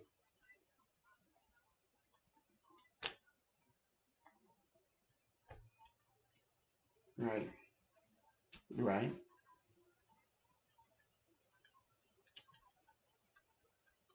Right. Yes, your temple. Internal. Yes. We're coming out of that. We're generating self love that's going to protect from any form of self harm. We're taking control of our energy. We're not going to let them be putting us in that mental space, in that emotional space, in that psychic space. We're not going to allow that to affect our soul. Right. Okay. So because you're saying now that you have tasted life on the other side, you're on the other side of life where you can say, you can, it's okay to think of your love, your personal love, yourself right now. And this new love that you're generating, that you're pulling in, you're going to attract that energy. You're attracting that. This pathway of somebody new. The question is somebody new. So a new love experience. Yes, a new love experience. You're open to it.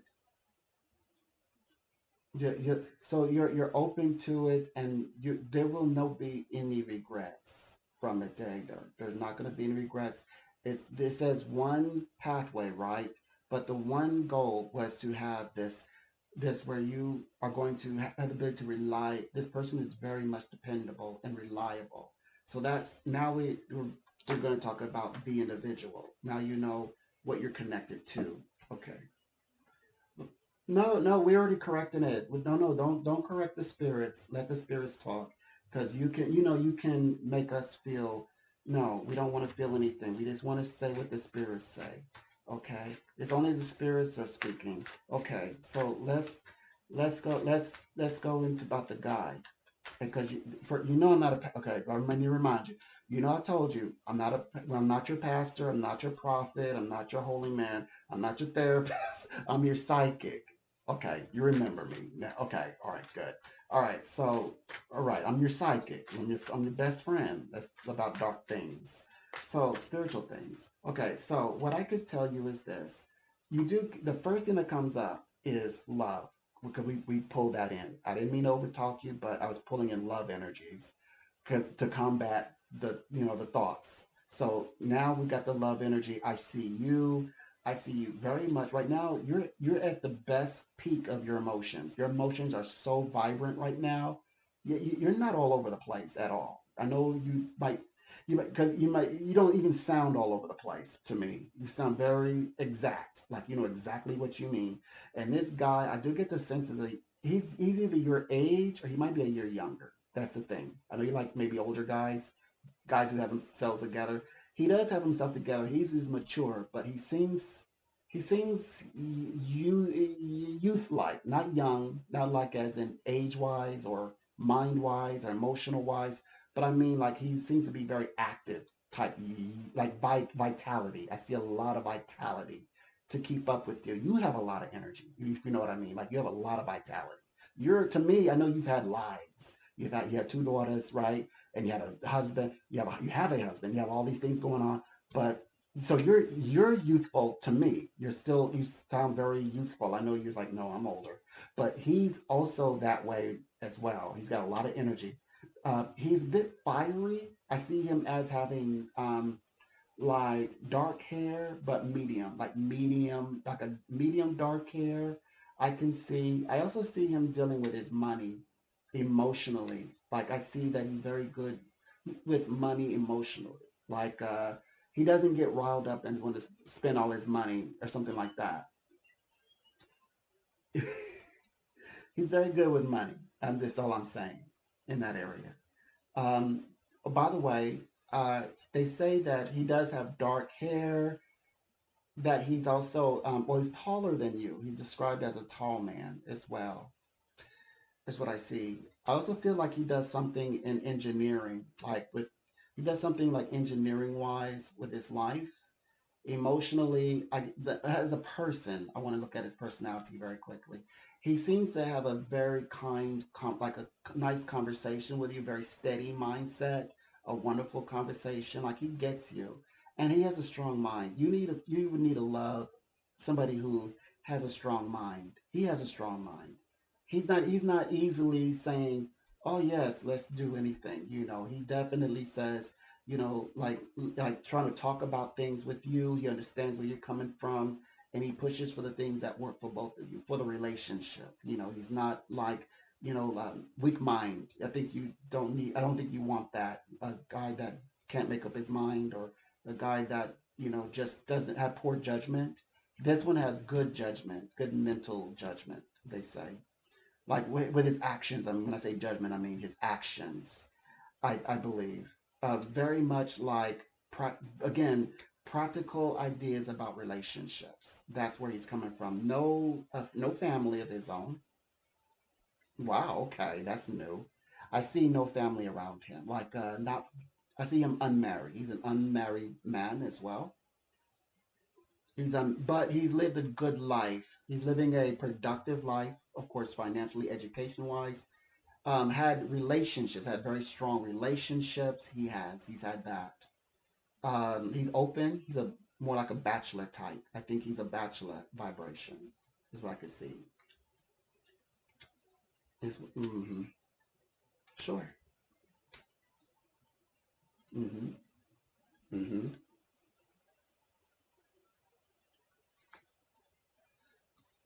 Well, let's look. Let's. So okay. Number one, this guy that we're talking about, I think he's different from the guy that you're going to bring into the reading. But I want to read that gentleman as well. So we're gonna. I call it psychic. We call it the method is called psychic profiling.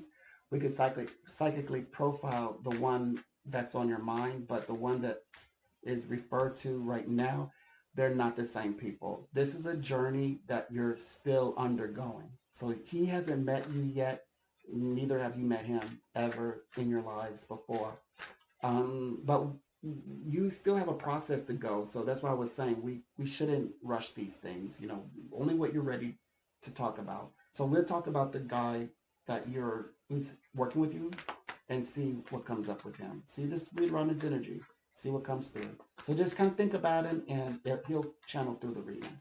So the guide says that he's in a situation of saying, oh boy. So divorce is brought up. Everything that you're going through. I mean, you really opened up to him a lot, mature wise. So he's just a good, steady mind. There's still so much unknown. They said that when it comes to transitioning into a relationship, something is blocking it. Like to go long term, to go the great distance. Also, there might be distance between the both of you, the two of you, that's causing a bit of like this. It's like a little bit it fluctuates what you two are, what's possible when it comes to transition, moving into an intimate, personal relationship. That's like a commitment. Not that you two can't maybe get together from time to time, but I'm reading it as could something spark as a relationship? Like, what would the relationship be like? It's like the two of you might can from time to time try different things, see what happens, but the seems like it's too open. It's very open ended. So like you two, I'm not saying you're going to do this, but as an example, you two, what would happen? You two would get together, maybe you'd spend some time, but you always have your options. You could always go another direction. I see you always having an open, like there's always an open door for other romantic possibilities that could be stronger than this one. Isn't Well, it's not a committed one. It could be successful in its own right. You can make it into whatever you dream it to be, except successfully moving into a solid committed relationship. It's like it's too early, too soon, and the way that this already flows, it's likely that other options will happen for you. Other options will take place. This part is a little hard to believe. Not Please don't take it the wrong way. Not too many people can read like this because we're talking about something that you have no connection with. You have not seen the future. You're not even near this part of the future. So like for you, it doesn't make any sense. But all I can say is that can keep you with something that you can grasp is that for now this gentleman will be in your life. You'll have the ability to connect with them from time to time, but they're just to let you know that like don't put all your eggs in one basket. Like leave room for options. But naturally you're going to do that anyway, regardless if you consciously are doing this. There's going to be an option to choose moving on from him even in the future. It will make sense as things begin to unfold more. This It will become more and more evident that you're still searching, and it may be because you're just now embracing what all the powers that you possess. You're not ready to give all that up. You know, Although this guy is going to be very, very much present, though. They said anything you need, so far as the current situation, he's here for you. It's just that unknown. Can you two transition into a committed companionship? Yeah, it's blocked. There's a block in that. And it has something to do with long term and distance. Well, I can only read how this plays out. So, how he, because emotions become actions. So, these are actions supported by, if you both felt like, let's say, you both right now, because you both feel like there are options, even though you may try, maybe you are not feeling that right now, but you might not say that consciously, but the emotions do whatever they want to do, regardless of what the mind says, especially whatever you're presented with in the future. So right now, he and you are both channeling for yourselves that you have options, and that means you both keep it there because that's what you both action your emotions become thoughts, thoughts become actions, therefore emotions and thoughts, they have repercussions, and these are the results of your decisions because of your action, because this is the way that the actions play out. So this is saying that he wants to be here for you in every way possible. Maybe not so much to commit. Again, doesn't mean that you two cannot have your time, but I'm speaking to the extreme. The extreme would be he and you in a actual functioning relationship. That's the extreme. Though it doesn't diminish that he has any like feelings for you or that he may want to be involved with you. That in fact, it more says that as a truth than it does about that's more true. He wanting to be with you, wanting to be involved with you emotionally, intimately, more so than wanting a relationship. That's different. He may that the latter is more true than this former question. Mhm. The reading is speaking to him, as reasoning. No, this is all based on his decision. It has nothing to do with the outskirts. It's based on because people do. They're not told what to do. They do what they decide. That's the way that that's my interpretation of you adults. So I'm just reading the adults. Right now it's two people, a man and a woman, who can they say men and a woman can make up their own minds. Whatever they want to do, they're the adults. They want to be involved, they can be involved, and they can decide what it's like. He he is making a decision, his part of the decision, even though the both of you are making decisions together that I'm able to read. But overall across the board, this is the way that it's going to play out. He's going to decide like it's going to remain open to other forms of connection or connection to other people other than yourselves. That's a decision that's coming from him. That's how I got the answer.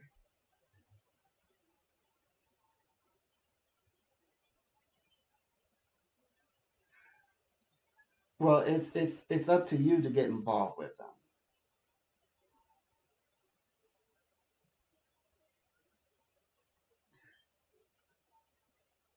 Yes.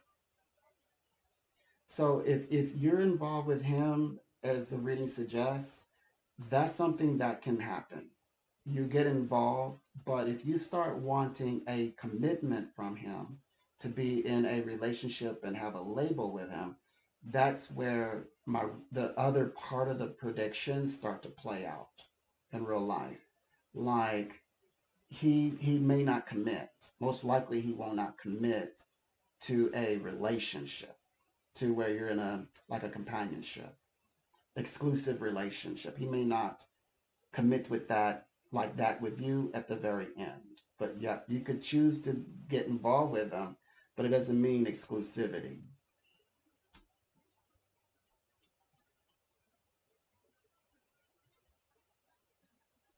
No, it's because he decided. It's because he decided. He decided. People, okay, so just so you know, married people step out of their marriages, and it's not the decision of their family. The wife didn't say, "Oh yes, you can step out." The children didn't say, "Oh yeah, no." The person or the husband or the wife. He. I know you're not you specifically, but he's specific. But people across the board, they do whatever they want to do. So I'm this right now. He's enough independent to tell me what he wants to do, and without him making it, who doesn't have a family these days, but who doesn't have also a side relationship these days? So he's saying, no, I'm speaking individually for myself. I am not stepping out. I am not really interested in exclusive relationships, so therefore I'm not going to create a future with you that's exclusive to you as a companion. I'm not going to be your future companion. That's the way it's illustrated in my reading. So regardless of what he's got going on currently in his life, this is his decision and this will play out because he's co-creating with you. You can say you want a relationship with him, but it's a co-creating. It's universal conscious, meaning we're all participating. He's creating too, so he's very much sentient like us, and he's saying, well, here's the thing, I won't commit, but because sometimes people will say, I don't want to commit and I don't want any relationship either, I'm not going to connect in any way.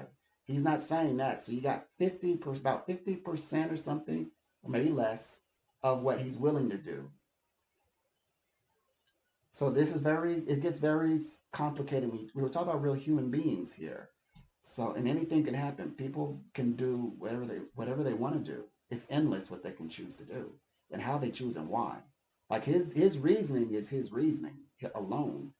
He can decide to be with you regardless, or as he, of course, the reading suggests, he be with you and then say he just won't commit. He'll be with you but not commit. That's just one of the possibilities. So I'm just explaining one of many endless possibilities. He could have just said he don't want no part of it whatsoever. He just here for emotional support, but that's not him. We're expecting a very specific detail that sounds, to you and I, sounds out of this world, but then it plays out in real life. And then that changes everything.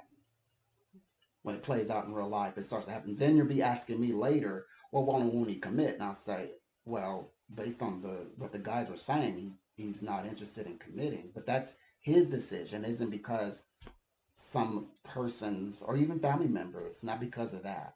It's because that's his nature.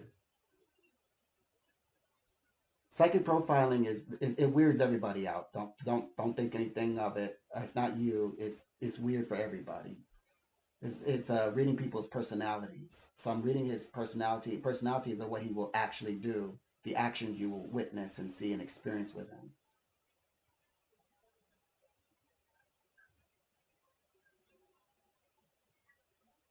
Okay. Well, the only aspect of this reading that illustrates this is that he's what he's is going is what it was stated. This is what he's willing to do with you. So he believes himself close enough to where if you two were to, let's say, get involved, he would be okay with that, and he will continue to be supportive. Like that dynamic wouldn't change.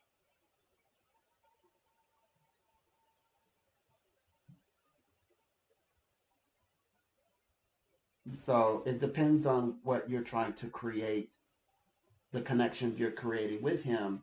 That's what matters, is the type of connection that I know you're asking very specific questions, but it also depends on what's actually going to play out. Of course, I can only see things what's going to play out. I can't see things that hypotheticals. I can't do that.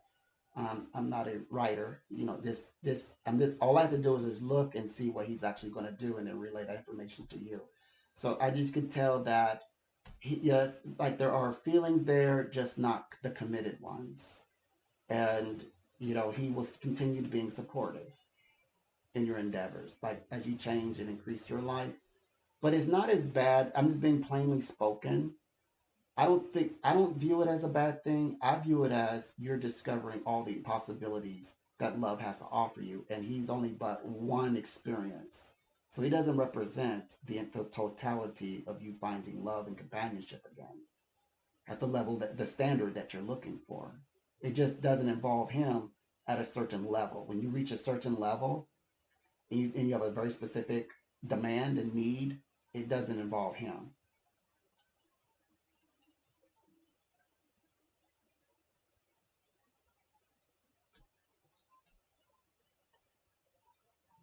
He'll be there for you, and if you encourage him to connect with you, things can, that you two could grow into becoming very close friends and creating close ties. You both can, but of course you can decide to do anything you this is only specific to you. You're in charge of you, and he's in charge of himself. So you can say, no, I don't, I'm not really you're not looking for a friendship. You thought it maybe would be more, maybe he might want more. That's what I'm trying to find out from you, psychic. So I would say, I would answer to that as in, if you just kept it where you just like let him make like you helped, he helped, emotional connection, you just kept it there, that would be your decision based on the information. That would be wise. Actually, you'd be taking the information that you're privy to, like, okay, this man's not looking for commitment, therefore, I'm not going to get involved with him if he's not going to commit. I mean, that could be you would say, oh yeah, well, that's apparent. I want somebody who's, I'm asking if he's going to commit. If he's not going to do that, then why would I do the other stuff with him? That makes perfect sense. And then, taking the information, you would apply, you would decide yourself to apply that. Or, this is the modern days. You could say, well, I like to think of it like this. You're in charge of the game. If it's a game that the life, you say, well, life is pleasure. Fine, but let you read the instructions first. Now you know the rules. Now you have the best cards in the deck, some of them, and you can decide if you want to play those cards or not. Meaning, if you want to get involved with him or not.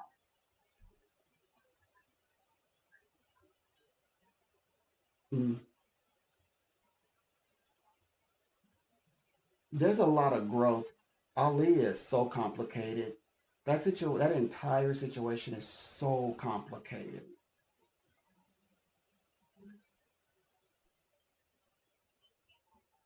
Mm,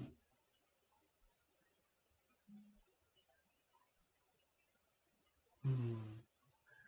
Well, I get the sense that you um you're in a like the relation, like the few as I say, the connection with this other fella. Everybody's okay. The reason why personality readings or psychic profiling is so accurate, because there's no, or noticeable. The reason why is because nobody, these two men are very different and they're nothing alike, not even psychically. So what I read for Ali is not anywhere near this new guy, and vice versa. They're just not the same people. So like if I'm reading about as I read about this new fella, the way that he's gonna do, he's different than the information that goes for the doctor. The doctor, that's all totally different conversation altogether, because he's a totally different person.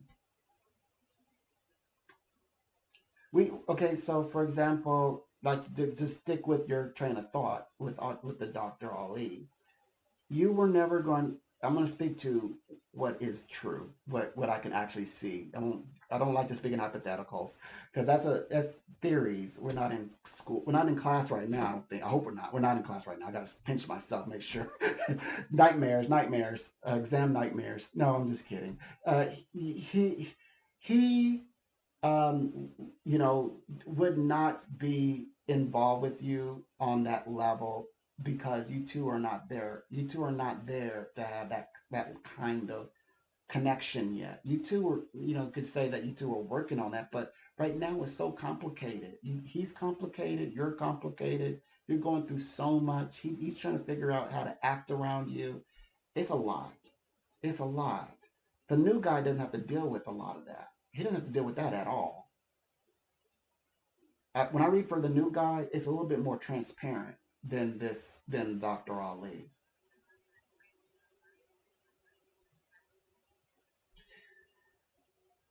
So actually, what you should say, you should. I'm going to help you rephrase that.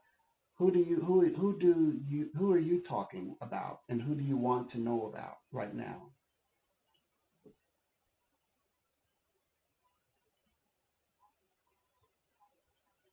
Right. Then why did you bring up Dr. Ali? Okay. Okay.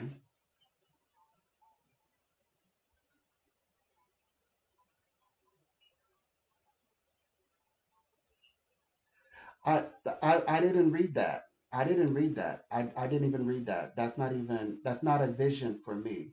That's not the way the prediction goes. That's not even a reading. That didn't even happen. That is a theory. Right. That's a theory. We don't know. We do not know. All I'm saying to that, to the Dr. Ali, to close that conversation, that thought is that you two are so complicated. Who knows what you two didn't even have a chance to get to the place to where that could even happen. It's so complicated. Your lives are sophisticated. You're going through a lot. You got to give yourself a break. You're going through too much right now. And you need him to do things. And again, he doesn't even know how to act around you. He's still trying to figure that out. So there was no way possible that that was going to happen. That's all I can see. I hear the question, like I hear it logically, but I'm looking at it and I'm saying that was never going to happen because he doesn't even know how to act around you. He's trying to figure it out. He's got to be taught. Remember, he has to be okay. So the reading was he had to be taught how to behave around you. He's got to be you teaching Dr. Ali how to respect you, how to approach you, how to open up to you, those things.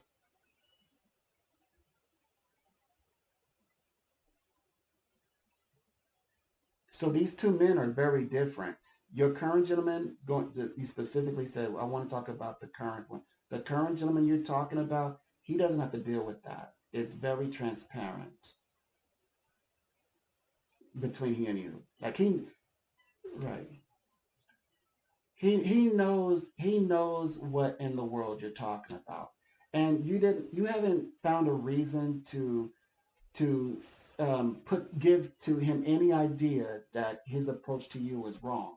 So it's just very open between he and you. So this means that he has it's like he has a better footing in the connection with you, even if you want to say the communication with you, the interaction with you, to cultivate this in a better way than Ali does. Ali has to like learn it from like elementary. This new guy you're talking about, he has a better he's further along than Ali, than Dr. Ali. That's so true.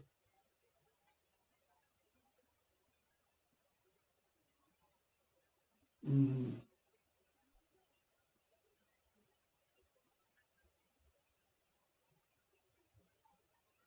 Okay, good.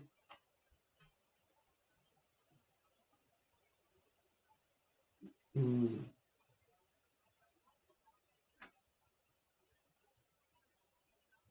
Mm-hmm. Mm-hmm.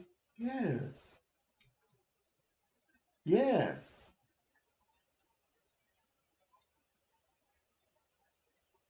Mm-hmm. Mm-hmm. Well, it's what I can, well, I can only state that he is open to you. You know, he is supportive to you. Those are the words that they give me to say. He's supportive to you. He's open to the things you say. Those that represents him. That's who he is to you.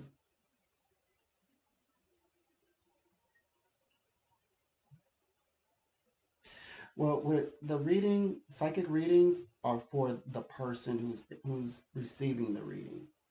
And of course, if if the two men are different, that makes you different from everybody else. So everybody has their own reading, their own path. And so this is information that's translation with you. But even though that he's, let's say, um, you know, he could be open to everybody, he it doesn't change the idea of what he's not able to create with you. The fact that because it is his decision if he wants to have a connection with you or not. and that's the real takeaway here, is that world. So I'm probably thinking about this a little differently than yourselves, or the rest of the world, but he doesn't want to, and that's not his decision. I mean, that's his decision to make. Excuse me. That is his decision to make. He doesn't want to follow through with a commitment. But he could be that, yes, he could generally be connected. That means he's open to other relationships, however that's going to go for him. But but when it comes to you on a personal level, he's for the way he's going to react to you, respond to you. He's going to be loyal to you, supportive to you, things of that, like in that context. That's the way he views you currently.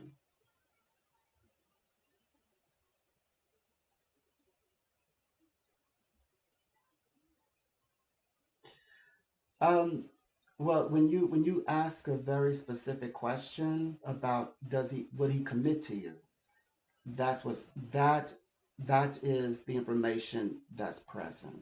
When you said, will he commit to you? This is the reason for the answer that he is not wanting to have a commitment relationship with you.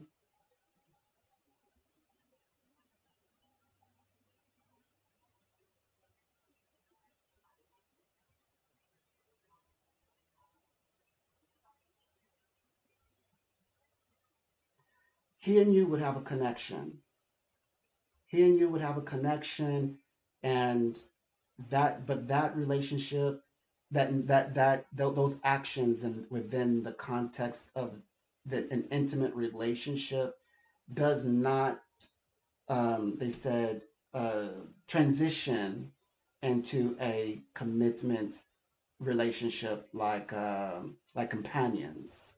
So just because you both decide to yourselves as adults to spend private time with each other, doesn't mean that he will agree to be exclusive in a relationship with you. At least he will be open about it. But even if he isn't open about it, I like to give you the best cards in the deck. So we're telling you that he's not exclusive to you.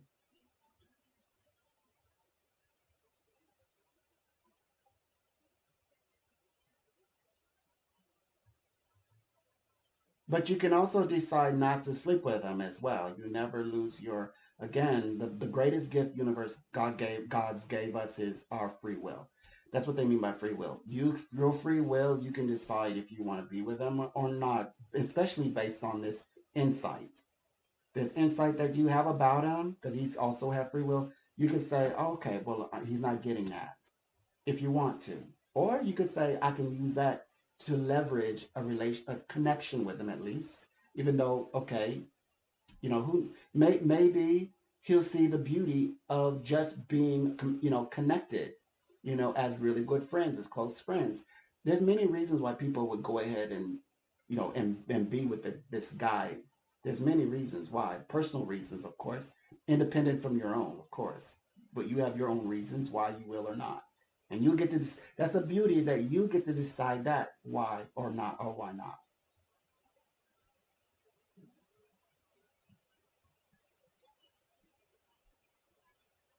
You don't, I can clear, I even know a very detailed even further. You don't have to sleep with him for him to stick around and continue being supportive to you. You already know that, though. You already know that. He's going to stick around anybody. Okay. Some guys, because some other guy might be like that. Right. He's not like that. All right.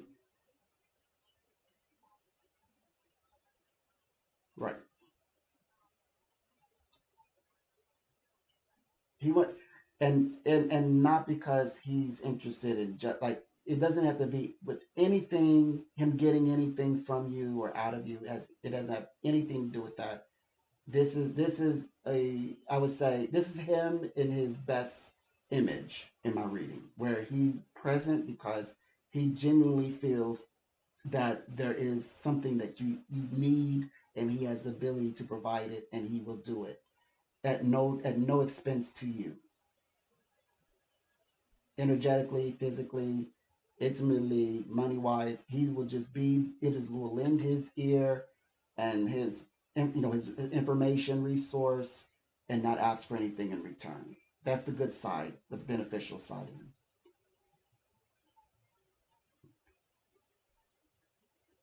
But this is specifically to you. We're keeping it. They will need to come for a reading. They can't. But this is specifically between he and you. This is the way that he is with you. Not all healers are all that. There's a lot of bad mojos out there. Guru types. He's definitely, if being that you know that he's a healer already, the reading that I'm suggesting and providing for you, this could only gives him a better experience for you because you know him like that. So that's good. I would say that's a good thing that you know these things about him. At least specifically, he's gonna treat you right while he's working with you. That's good. That's a good sign. Good synchronicity right there.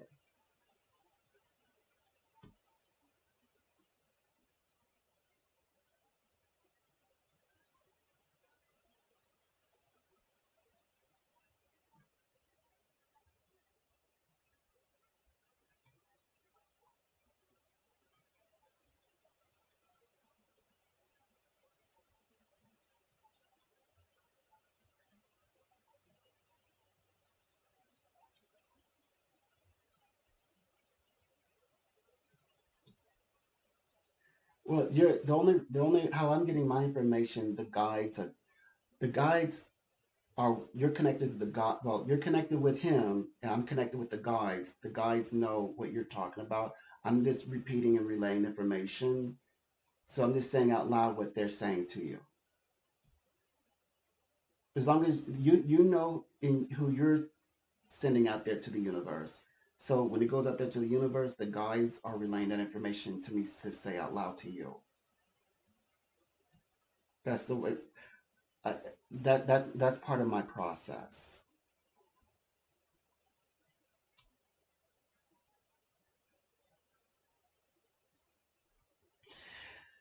The spiritual world says that he's there to support you, and so that's the way that they put it.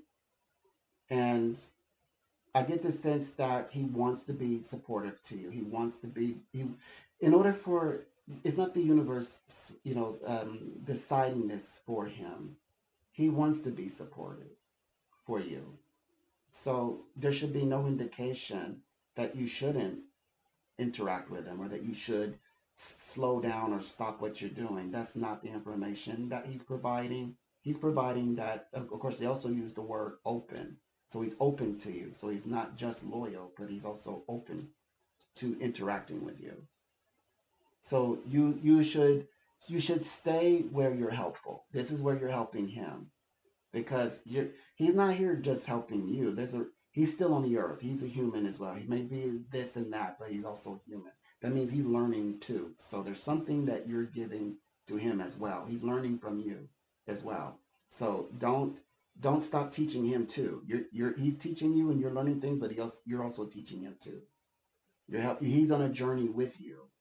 So don't cut off the journey.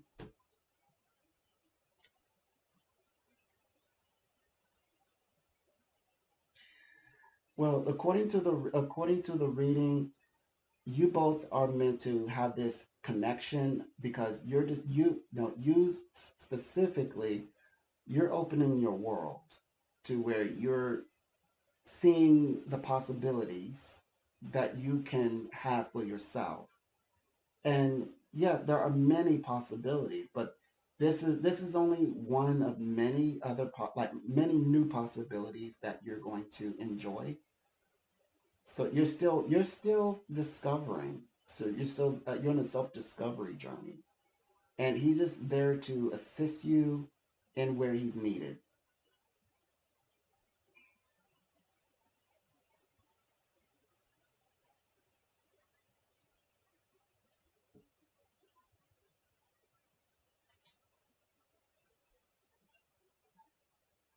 Well, it's a bit of a it's generic to summarize. The truth is the truth is the truth. It doesn't have to rely on it. We don't have to make it into emotions. He is interested in you in other ways besides professional. But if you want to keep it professional, that's also coming from you. That's from you. You just keep it professional. That's something you want to do. That's go. That's good. That's okay. But I'm just saying, we have to be careful with the whole summarizing bit. The spirit knew how to say it exact, perfectly. You know, yeah. Spirit knew what to say, and it accepting the truth for what the truth is helps you to see past the illusion. The illusion is that all he wants with you is professional. That's an illusion. That's not true. That's not quite the truth. He may not want commitment, but it doesn't take a commitment to be really good friends.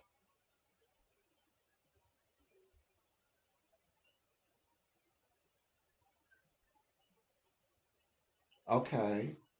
Well, he's loyal. You can rely on him in every way beyond even that turn. He's open. He's also open to hearing the different aspects of your life, of yourself, of your personality, and to make that connection. And he will only become as close with you as you are comfortable with him. But there is an although. You already know the although. We had a long conversation about the although. Okay. All right. Sure. All right. Well, you know where I stand. Is I made it very clear. I don't have to be foul, but you know exactly what I'm saying. Okay. All right. So yeah, I'm clear. You should be clear, stat. And you know that he's going to be supportive to you in every way. All right. Oh, lovely. All right, my dear. Okay. Sure.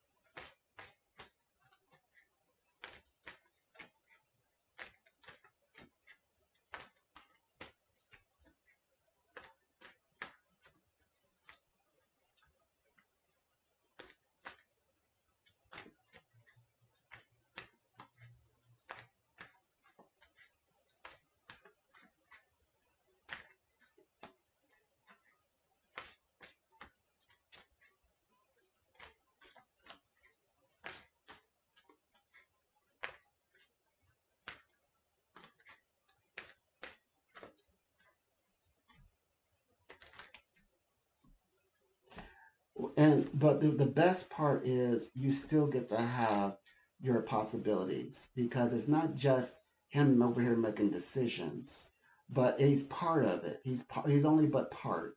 You also are going. This is the part that I said. No one understands ever. It's the future. No one really knows the future, I guess.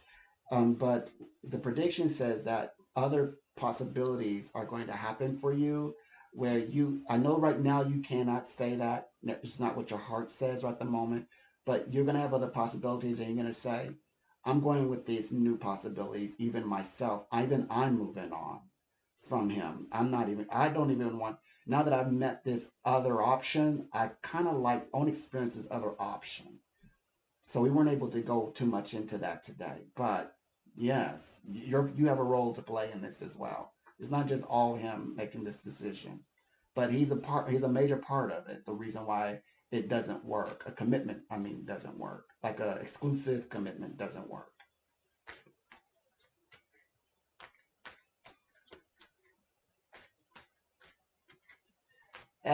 Well, life is a continuum. Life continues. It never stops, right? It's on both past, the present, the future, wherever life will take you. You're in this realm of the unknown, and the unknown is scary. It is scary. It's intimidating because we don't know what it is. We're not in control of it. We have to wait till we can see it before we can make control.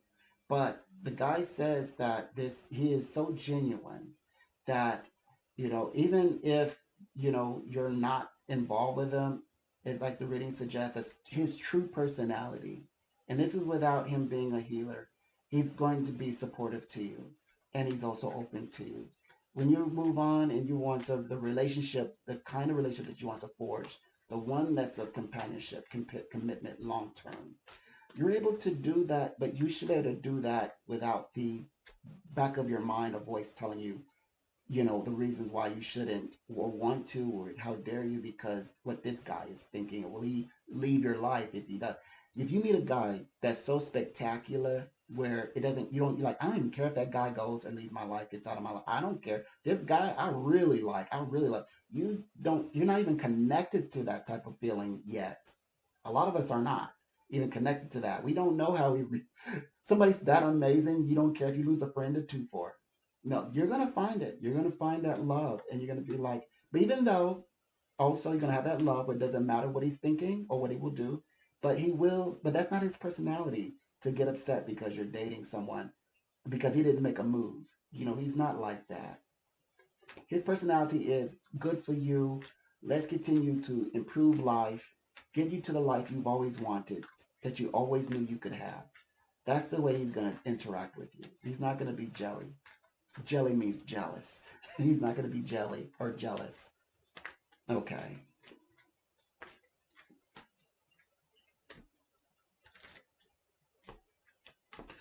Will that happen? Well, this seems to me that it's just an option. It feels like it's just an option, something that he and you have, as you said, to play around with to see what happens. So I don't think that he will say it out loud. I don't think it'll be said, something that will be said. I think that it just naturally happens.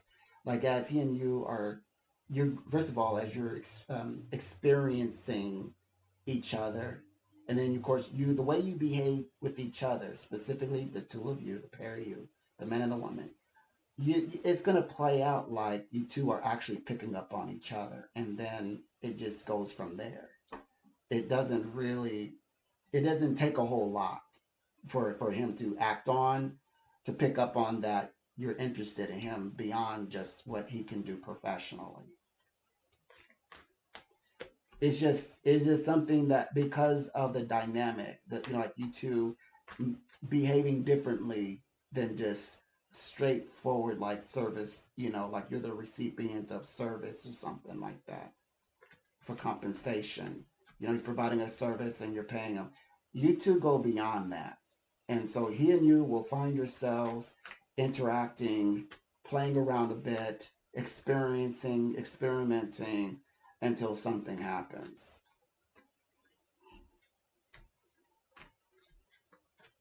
Well, I always guide people there, and then for the both of you to decide what the nature of that will be.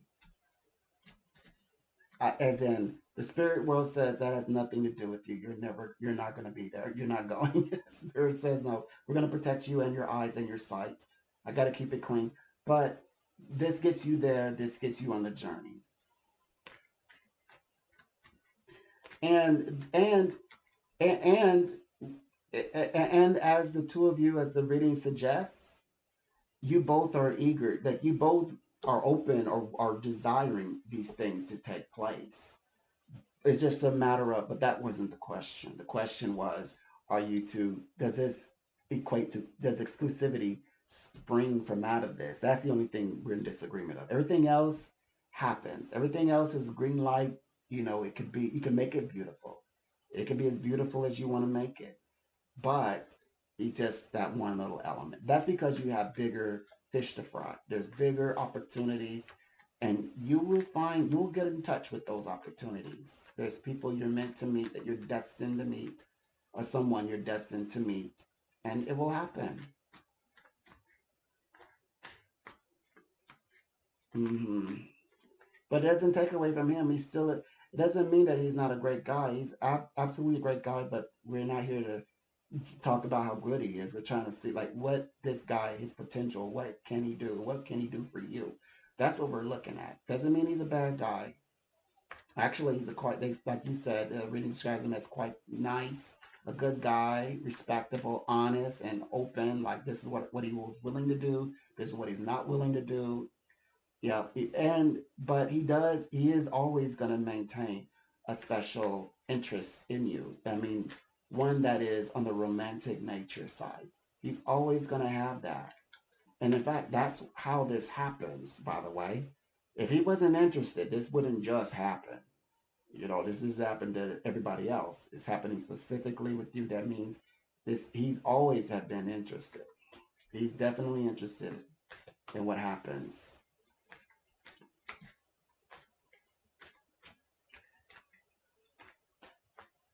Well, could he not? I mean, it would be his decision. But the readings is pointing towards you. I mean, he could be open to other people. He could. Yes, he could. It's his right to do it. But the reading suggests the connection between he and you.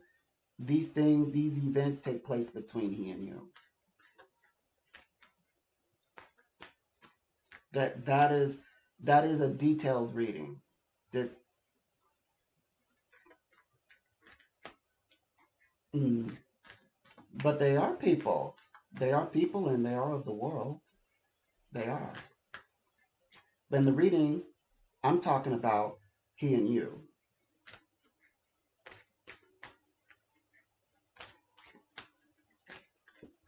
Okay.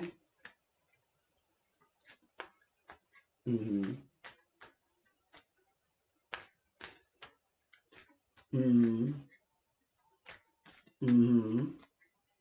Well, that's the thing. He's specifically interacting with you.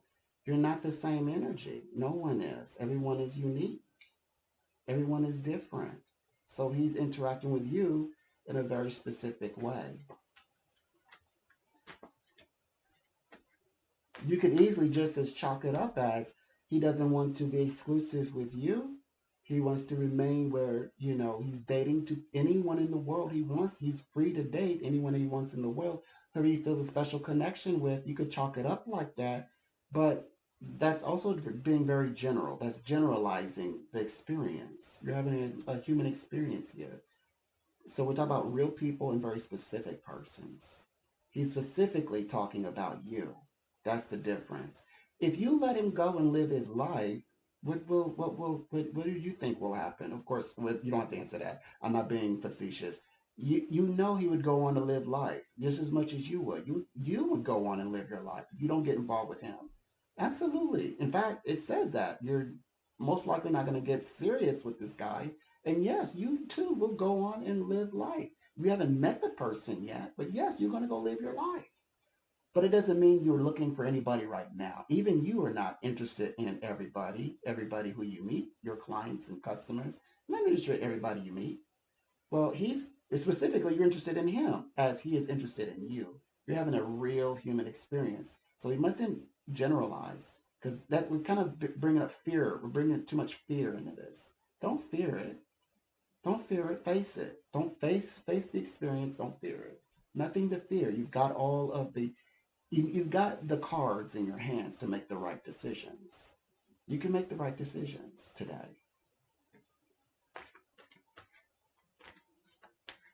Okay, sure,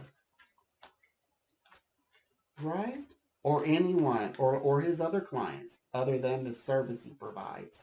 Now you're getting it. They don't run him. He runs him. You get it. You're getting it. And he does think of you differently because he's connected uniquely to you because you are different.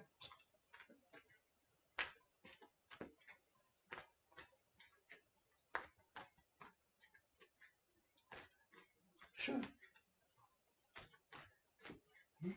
Okay. Yes. Mm-hmm.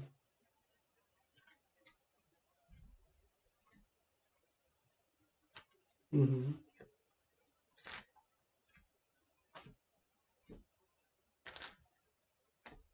Mm-hmm.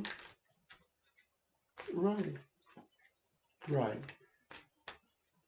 Right. Mm-hmm. Right. Right. Right. But just because you're sexy or beautiful doesn't mean you want everybody. Doesn't even mean you think everybody wants you. It just that's part as a part of a person's personality that they worked on. He worked on that himself. He's in the self-help, help oneself and self-empowerment section, health and wellness section, and those are the fruits. You know, but yes, he does have a special, unique connection in the way that he communicates. Meaning that yes, it's true. I always teach you all this. Your what you possess, your spirituality cannot be applied to other people. You have a very unique occasion. The way you speak with him, like he said it. You said it. You speak to him, and like nobody else really can get through to him like that.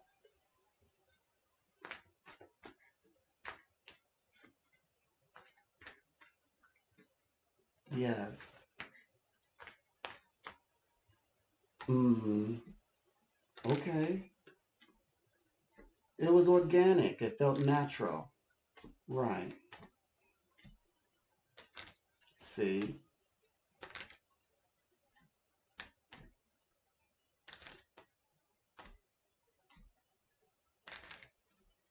Right.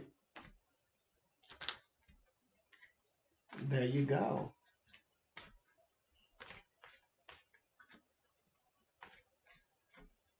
Hmm. Yeah. Hmm. Right. Right. Right. And neither does he. He doesn't have that personality. He doesn't think because he's sexy, he's got to pull you in or he's got to pull anybody in. He doesn't think like that. He's not thinking like that. And he doesn't think like he has rights to you either because he maybe has that going on. Yeah, you both understand each other.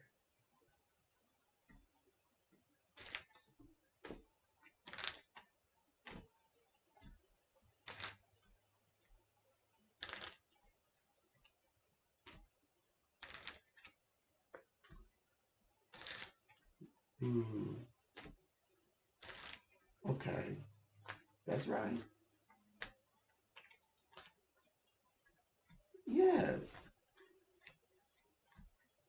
that's healthy. Hmm.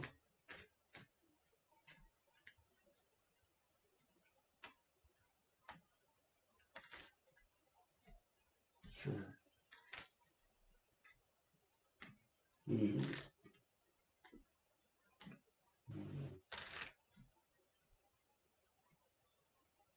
Hmm.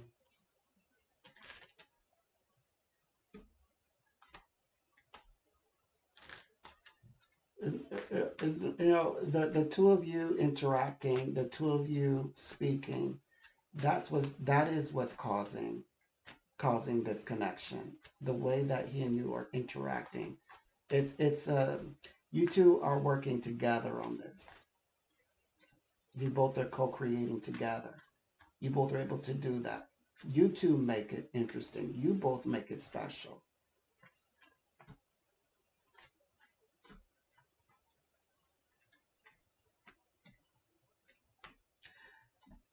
Well, I can't speak. I can only speak to the things that I see. That's all that I can speak to.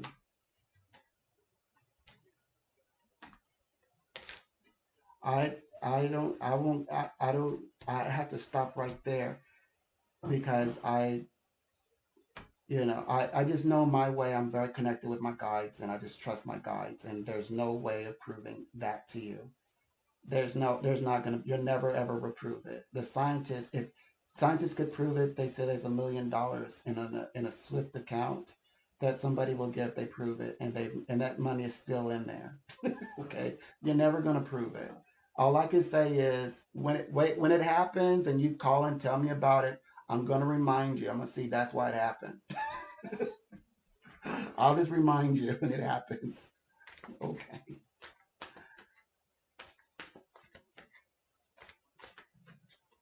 Sure. Well, if you decide, like when, maybe let this new information settle in and get connected, let it play out in your mind's eye, you know, and then see under a different energy. Like let the energy kind of calm. Like tomorrow is very favorable for you to see him. I think you just need some time to like channel and like just bask in this current energy, just for like a few like for the rest of the day. There's a lot of energy, like all the thoughts just align and come together. hmm and then see him.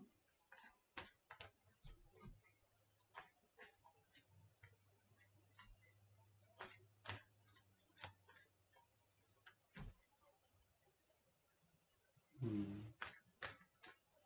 Yes, yes, soon. You know why? This is the time of finding solutions. You're finding amazing, incredible solutions right now. And you're being very like straight to it. And it happened fast. It's gonna happen faster now than later. That's because you've already dealt with the emotions of it. Now you're focusing with this mentally. You're focusing with on this mentally. In fact, I just wrote about it, a little bit about this. It's called active meditation. You're doing that right now. You're looking at what you can envision, and then you're achieving that as a goal, and you're fulfilling your goal. The only thing that you have to do is be like you said, I want clarity. You just make it where you can clearly see it, because if you can see it, you can believe it. And the deceptions, you're able to see past the deceptions part. Everything, anything that's deceptive, you can see past that. You're not fooled by anybody. You're not fooled by either of the guys. None of them. None of them have you.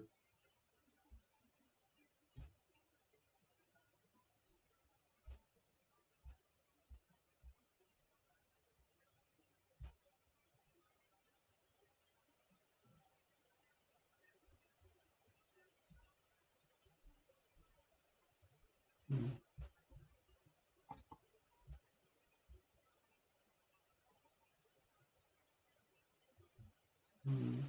Mm-hmm. Mm-hmm.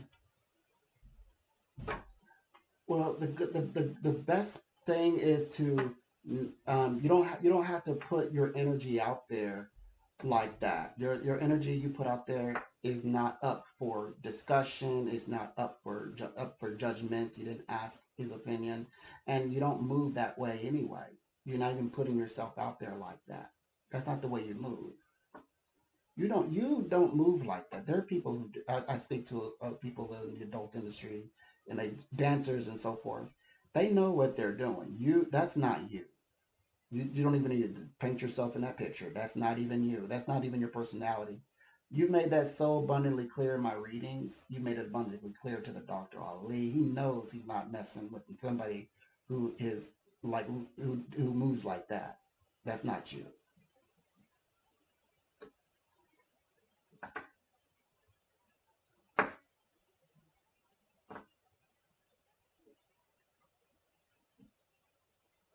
hmm you know how you defeat that classy classiness. The ones who are not who you present you're classy. When you present yourself as classy, people, even if you, as you say, do things off the record, meaning I'm not married, but I'm classy. People don't hang around for classy people. That's not what they wanted. That part, the part that they're judging, that's the part that people want. That's the good part of the apple, the inside, right? So no, they're not gonna hang out with with you as this classy person that's like, no, I don't want that. I don't know. I don't want. And like you turned Ali down plenty of times, and in your own way, non-verbally, verbally, and you made it very clear. Like, no, I might be doing what I'm doing, but I'm presenting myself as classy. And you made it also. You said very specifically, I don't want to get involved with Ali while I'm still contemplating what to do with my husband. I haven't figured out what I'm to my husband. I just want to see what the options are. I want to weigh out my options. That's how you worded it to me when you spoke on this subject. You weren't even thinking about getting involved with him intimately. That was off the table when we began talking. But you say, well, what stopped you? What's stopping you is a fear is again, all you have to do is present yourself the way you always have, and they're gonna know she is classy. You got to get to know her, and then she got to open up to you. Then she got to trust you. She gonna make you work, you know. So you're not just out there like that, and they're gonna understand, and they're not gonna be afterwards. They're gonna only be reminded how you operated. They're not gonna be thinking, like it was whatever. They're not gonna be even thinking that. You're not giving them the option to think like that. You haven't given them nobody the option to think like that.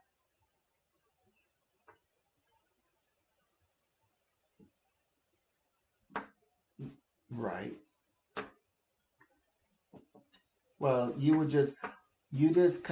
you do is connect with the right one. That's the whole point of the reading. The reading is, yes, it can guide you, help assist in guiding you to the right person, the right one. How are you going to know it's the right one? Well, we psychic profiling. If they are a dark soul person, or if they're a bad personality, if they're going to plant bad fruit or stop you from achieving success, whatever it is, that's going to come up. That will show up. That's why we're so blunt, and why we don't play around with words too much when we're sort of psychic profiling. Know what it is, so that you see this person for what it is. If this person's going to block you, hinder you, or get you confused, or get you where you don't even want to go to work in the morning. You don't need to be in bed with that type. You don't need to be in bed with that person, right? So it should show up in your reading. Okay, good. So we're there. Okay, so therefore, as these new people that is being directed, the new people who's in love with you, the farthest from the idea that the person that they fall in love with is not in their mind that of like you both are doing anything and everything goes. That's not how we go looking for twin flames and soulmates. Now there are people who call specifically, they just need to get they just need to get their business taken care of. They straight up tell me, look, I've got a lot of partners. I just do. This is what it is. I got six people, six names I want to go over with you. They just very honest, and they don't. You see, that's the thing. We're kind of embarrassed by it. They're not embarrassed. I know you're not that. I don't know. I don't believe you're that person. You're not. That's not you. You are you, and you always display yourself as, I don't really do things like this. You made it very clear. This is not me, but life is opening up for me. I feel life is changing, and I want to see what life can offer. That's the way I took it, and that's spiritual.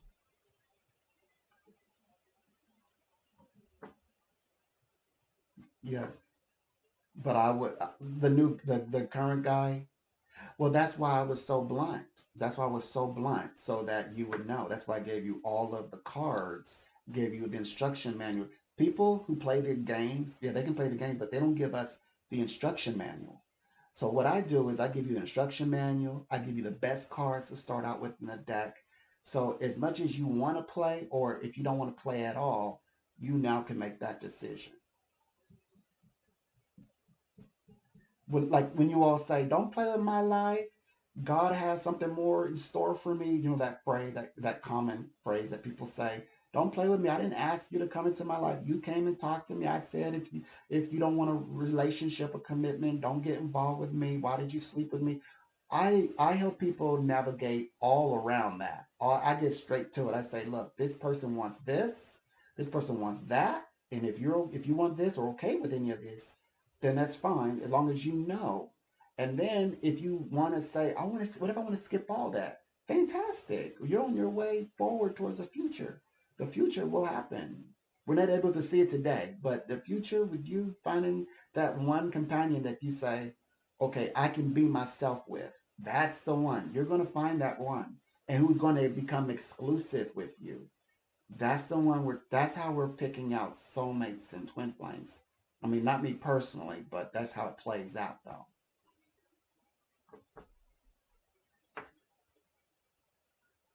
It that mean in your and you mean in your free will and your right to in your right to choose if you should you do so.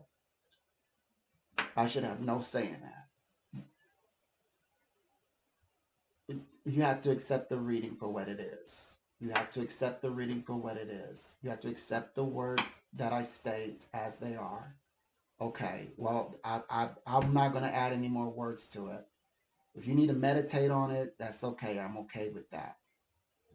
But I believe, like I stated, that I was very clear in what I presented and the information I presented. It was very clear. I don't want to add any more to it. Okay. It's no, well, I made sure for you. You have my words and my intent. That's the reading. You have to accept my yeses and you have to accept my nos. You have to accept my yeses and my nos. Okay. All right. Okay. All right. Okay. Well, you got it. Well, it was a pleasure. Good luck today and everything you do. I love you so much. hmm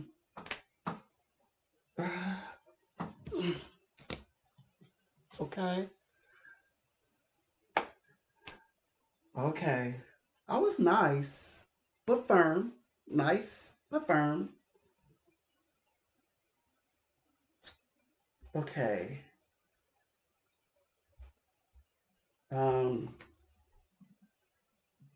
y'all can't do that.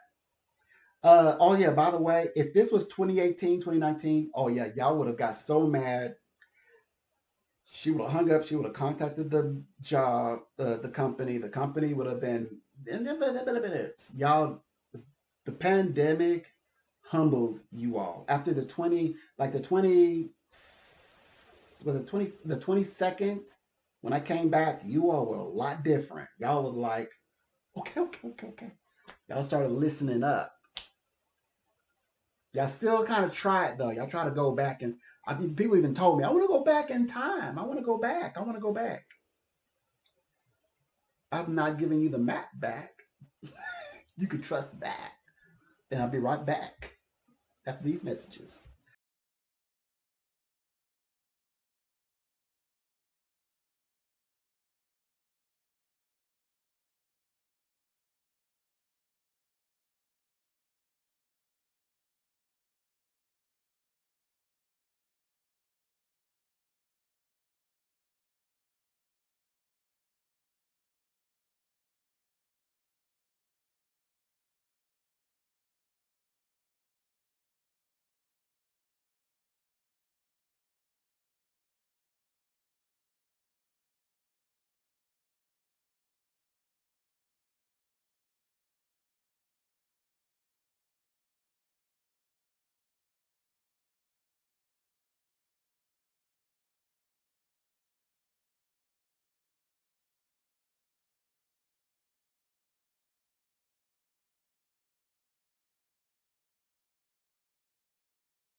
Okay,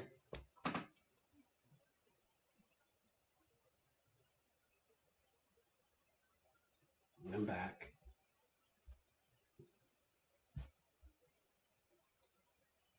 I needed to step away for a second, man.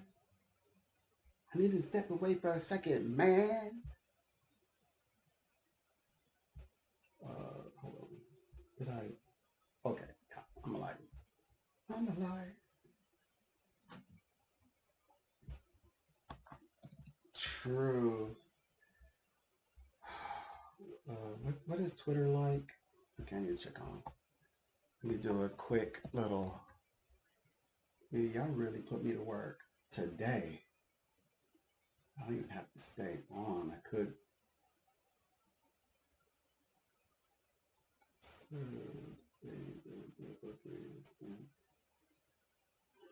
Oh,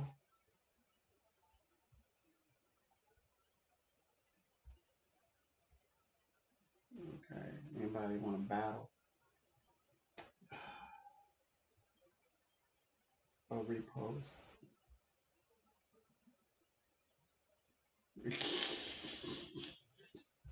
I got some shares. Some people sharing. Good. Yo, some people share my post. Ha ha.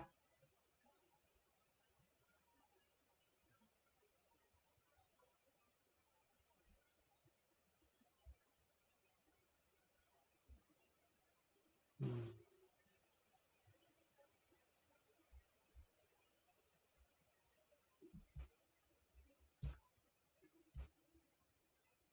that's pretty cool. I'm good. I'm glad that some people, as they say, some people shared your post. Nice. Mm,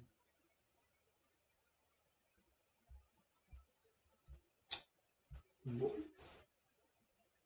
Nice. Nice.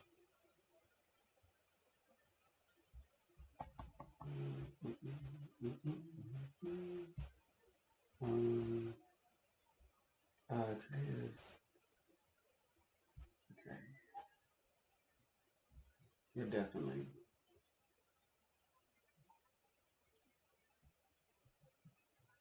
gonna log in. Nice. Let me stay on. Uh, was my conversations a little heated? Y'all feel like my conversation was a tad bit heated? Y'all not scared, are y'all? Y'all know I can't stand no chicken. You know I can't stand me a chicken. 1 second. I'll be right back. Hold on. Let me put on a. Let me get the nicer image. Let me see if I have a nice one. Boo.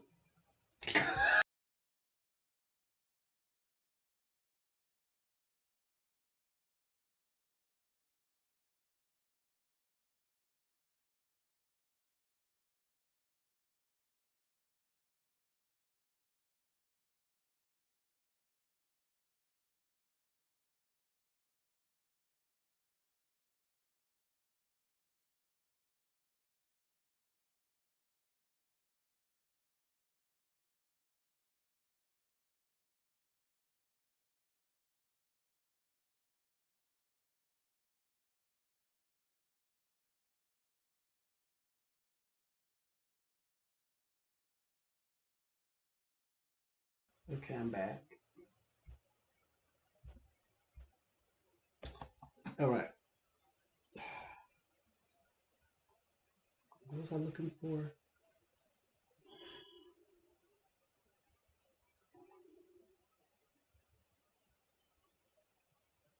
Ooh. I need to start posting more. I got me some. I'm getting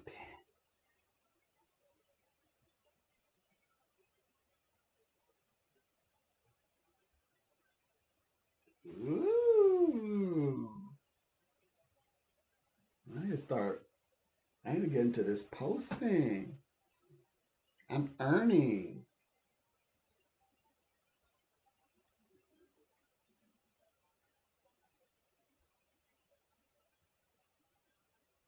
Okay. What else do I want to look at? Oh yeah. I'm gonna check my email. Let me see. Do I need to fight anybody? Y'all want to fight? Anybody want to fight? Anybody? Anybody want to fight? You know my email. No, we're good. Okay.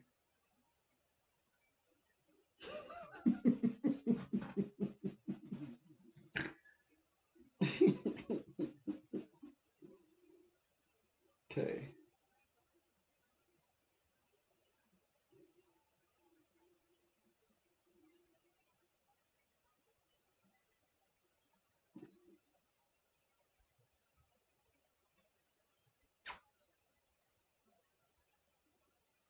Okay. Let me see. I guess nobody wanna throw down with me. Cause y'all already know my staff is always on the ready. I don't care whose side you on. I don't care. You could be a magician. You could be a wizard. You could be a witch. You could be a prophet. I'm on the ready all the time. You want to match staffs. If you want to match prophecies, psychic predictions.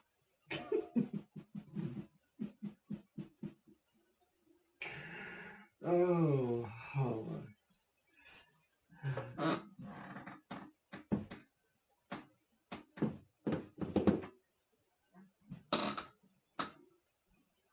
I do not mind.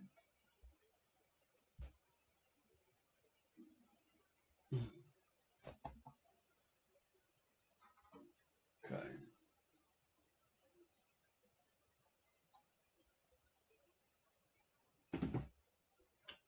1 second.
Yeah, they are sharing my information. They shared two of my posts, but I bet you already knew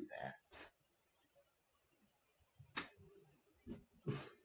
My posts are being shared, and I'm sharing intelligence information. Intelligence. Hmm. But I'm gonna be honest with you. This client did get an earful. I had to break it down. They be trying to energetically get at me. So you know why people come at you? This person transferred information while I was dangerous because I also have to protect my energy. This person, they gave a lot coming after me. It's because it's healing for them. Like, why do people act like that? Why do people come at you like that? Because it's healing for them. It's like, but it's destructive to you. Yes, but it's healing for them. That's why. And they're probably not interested in learning how to do it the other way, do it the healthy way. They probably thinking, oh, that takes forever. You got to be a monk, and that's not true. And it doesn't take forever. No, airy fairy. No, they want to do it that way. They want to take from you and heal themselves. So now I know why they do it.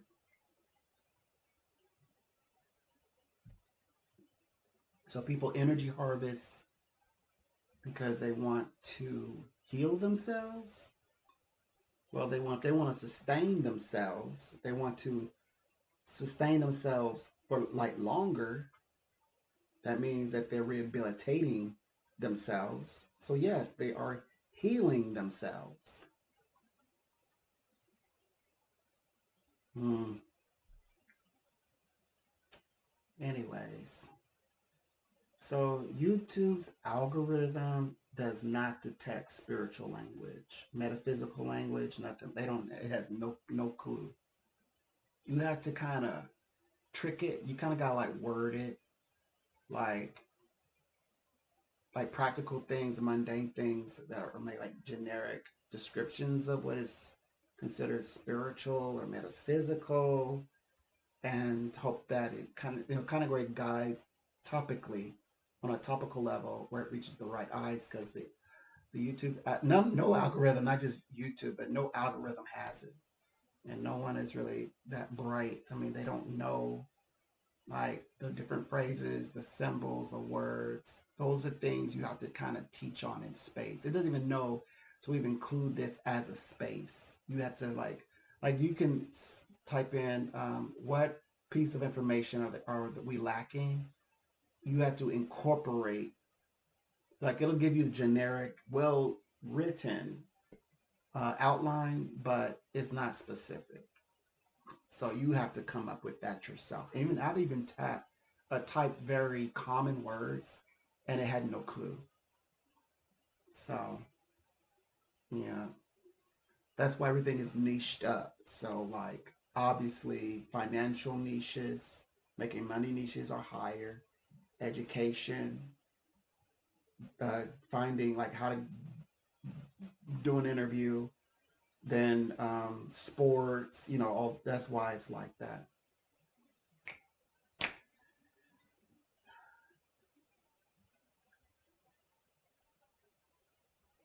But what attracted me the first time I heard of YouTube was in Google was how much you could learn, and how much if you can learn, of course you can teach and share. So that kind of goes with the original premise, is that to learn and grow, but also entertainment. So entertain as well, of course.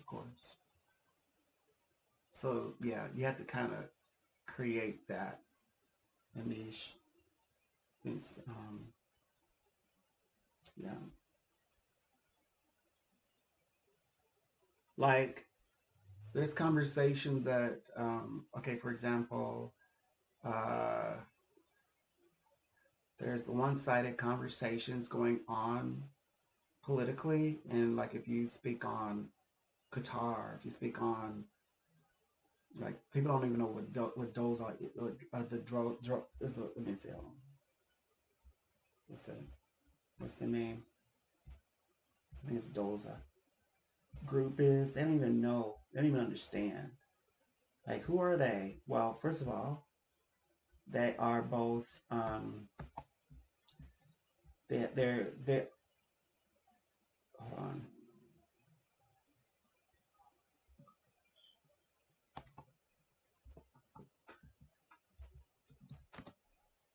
So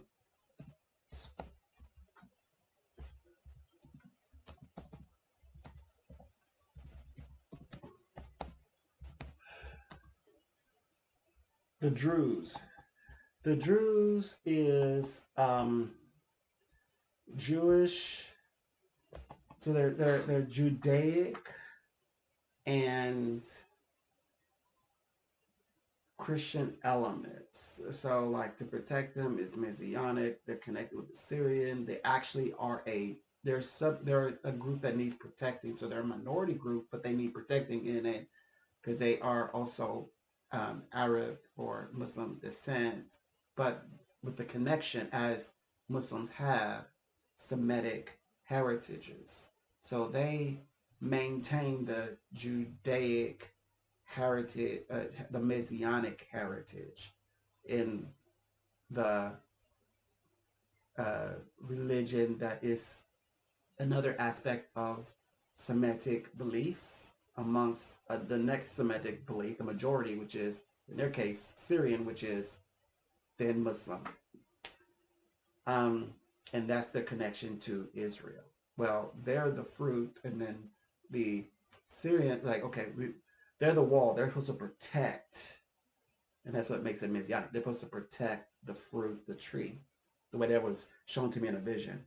These things, YouTube is not smart enough to, they don't even have that in the trending pages. They just, so let alone have like full on videos over it. So yeah, so there's that. I mean, this is the truth. So people will talk on. They only want to. They'll mention like, oh well, this happened in Syria, but they're not gonna talk about. They're not gonna talk about Syria. They're not gonna talk about the. They're not mentioned no zero about the Druze people. They're thinking that it's some attack, and who is the Druze people? They must be another subgroup that's terrorizing people. They don't even have a clue. They're not even interested. By the way, they're not even interested unless it's havoc, unless it paints Israel in a bad light. That's the only thing they're interested in sharing. So one-sided and slim pickings in information, real information of substance. The rest is going to be like stretched out long, over time, like facts here and there, and like tying up loose ends until it becomes a theory, then passed along as a prophecy. Prophecy then becomes a failed doomsday prophecy, and I mean, I'm on just psychic mode, so I'm not even going full beast. I'm not even going full mode yet.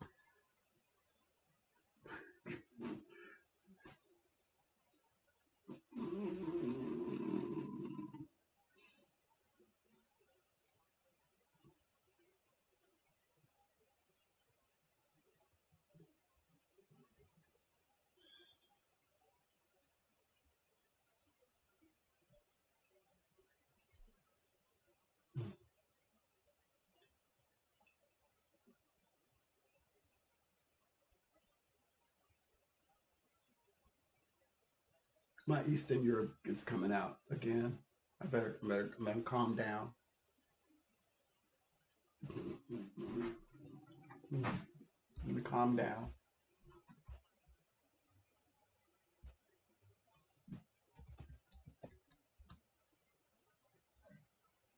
Yeah. So anytime that I would have to come in as like King Ghidorah and be like, "Hey, I'm King Ghidorah. Come on, God." You know, Godzilla's like right there. Oh my gosh, we in sync.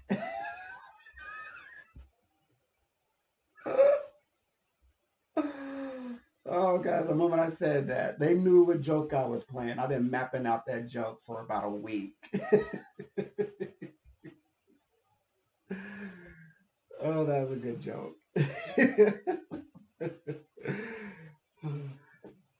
Oh my gosh.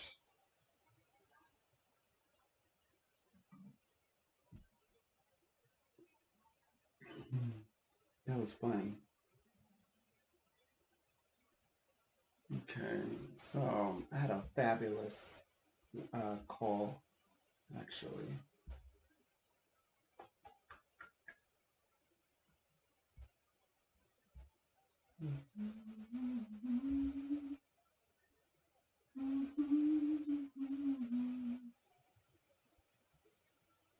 So I have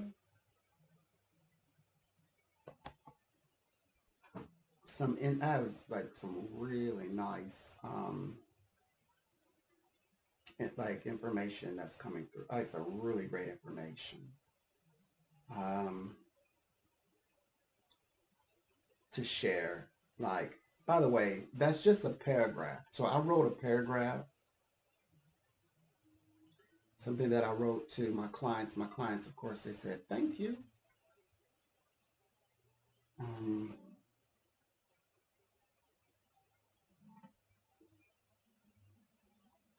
yeah.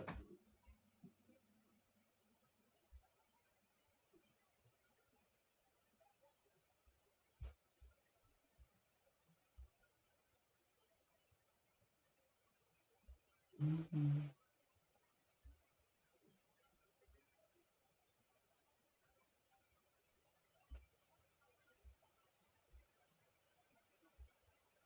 Um,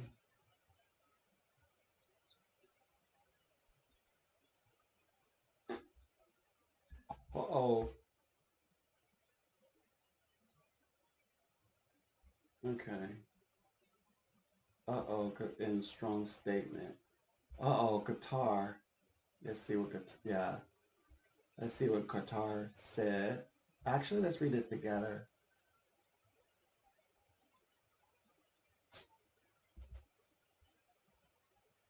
Oh boy.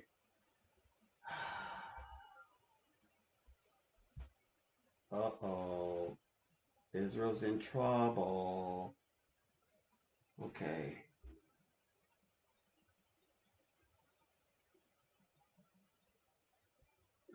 Video capture, window capture.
Let's read it together. So it says, Qatar slams Israel strikes on Syria in strong statements. Okay. Qatar has. Oh yeah, we got a praying for California again. By the way, by way of royalty, by the way of Qatar. If you follow my lives, you get it.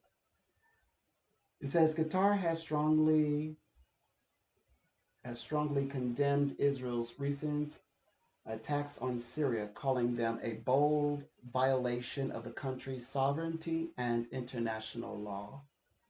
What happened? According to Qatar's Ministry of Foreign Affairs, Israel's strikes are not just isolated incidents. They repeated acts that challenge Syria's stability and ignore global calls for peace. A call for action. Qatar is urging the international community to set up and put pressure on Israel to stop its aggressive policies and irresponsible actions that are threatening the region's peace and security. Full support for Syria. Qatar also reaffirmed its support for Syria's sovereignty and the rights of its people to live with dignity, independence, and peace. This article was posted on Qatar Moments. Syria. Okay. Okay. Um, I see why Israel definitely not gonna like Qatar. America likes Qatar. Trump likes Qatar. Qatar likes America. Qatar likes Trump. Right now, we have a wonderful relationship with Qatar. And no, I don't think anyone's no, I don't think anyone's and maybe that's with good reason.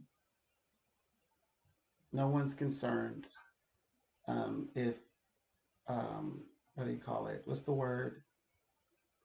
Okay, the word is disappointed, concerned. No one's thinking about whether if America's concerned or disappointed, etc. Nobody's moved by that. Qatar's stating this is a big deal though, especially right now in the social realm, and they are moving like there's royalty involved in this. They're moving differently. Yeah, like socially, they're moving like social, socially, politically correct. So, um, yeah, they know that something is not quite right. They do know. Like things like that was a bit of an error, bit of a stretch, though that they gave a reason. They gave a reason. Now, according to my predictions, oh gosh, I don't want to dig it up, but it's on my Twitter. I could bring up my Twitter and bring up. So basically, they they're supposed to protect the Druze people, so that's what brought this up, this conversation.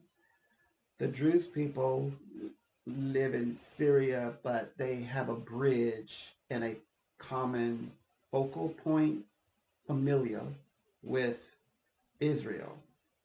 And so Israel is going to look after them, and so that's, but yeah, that's really what it is. That's what I'm saying. People, nobody knows.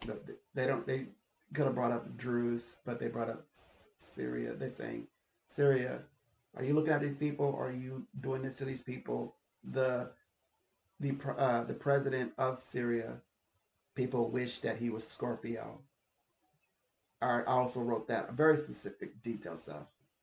Anyways, uh, he's actually, well, we saw him. He's making his place, stepping forward into the world stage, making his mark in the world. Um, he's not he has a history, but he's been recently taken off of the tyrannical list, and he's properly installed, and he has the respect of, he even speaks, well, they said he has respect. He has the respect of Prime Minister Netanyahu, even although this incident, but they're in a very delicate space.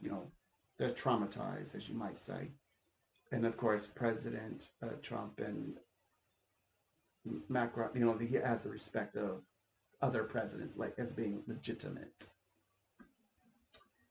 And so, who are you? The president of Syria? I'm not. No, I don't even want to go there in the conversation. Although that I could, because I don't want to speak too much on my psychic prophecies right now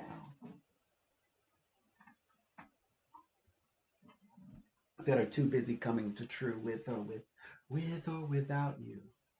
I don't need protection. I don't need covering. I don't need anybody to say, "Hey, I think that this can come true now," because it passes. So it must be something that we can use. So yeah, let it come true. No, it's going to come true with or without you. It doesn't even need you. It doesn't even need you to hear it. I'm only talking just to speak, but I'm not speaking presumptuously. I'm speaking as a matter of statement, as a matter of fact. I have all of the posts on my Twitter as people are saying, no to guitar. The universe says, welcome, Qatar. And also California. Obviously Washington. Because they're making their rounds, because I am there's always the royal astrologer, but I'm more than an astrologer. I'm a world-class psychic service.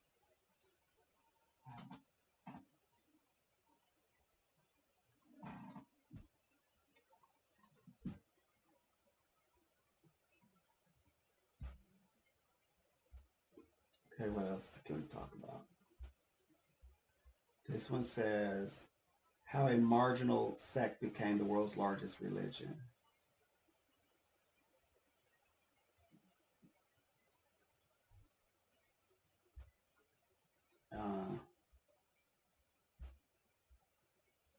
Well, who are you? Oh, okay.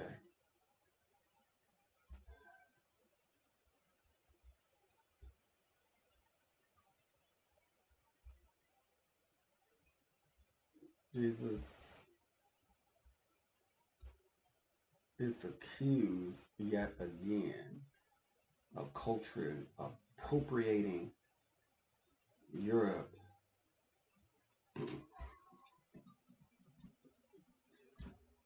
It's like, how dare you all? You guys are so arrogant.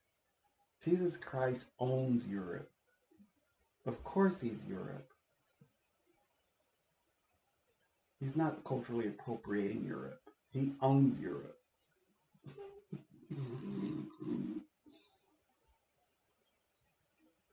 Okay. Let's see.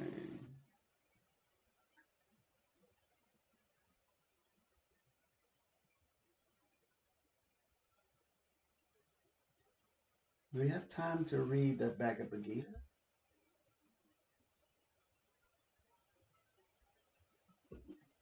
I think we do.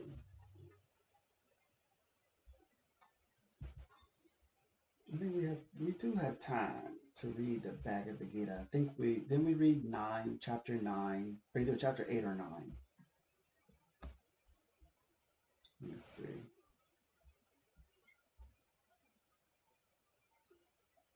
Or chapter 10. I think I'm on chapter 11 now. I don't know. It says, again, the divine teaching. With my friend.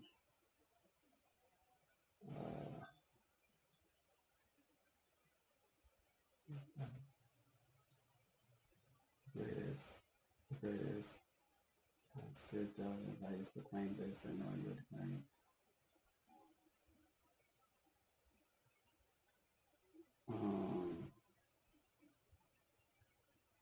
My dwelling words occurs semi-celestial beings. Uber. Yeah, I read this one already. I think.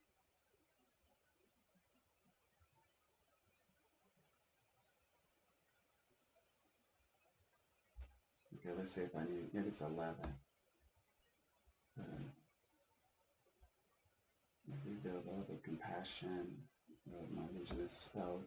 Okay, I'm a little farther along. I think I'm on chapter 12 then. The sun says those.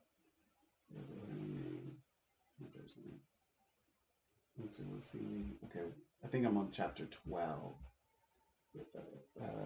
Fix our minds and engagement, steadfast faith.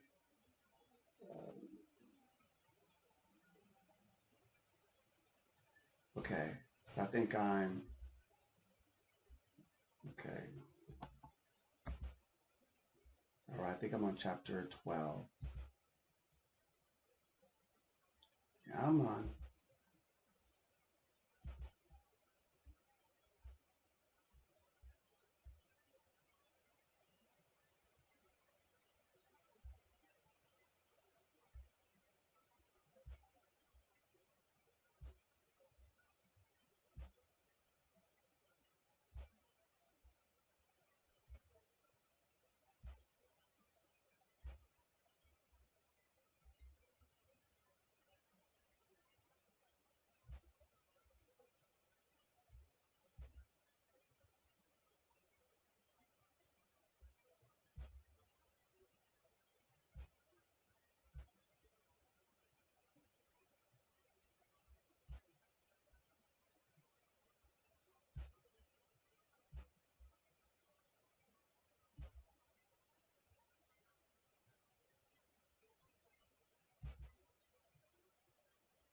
so we all can read it.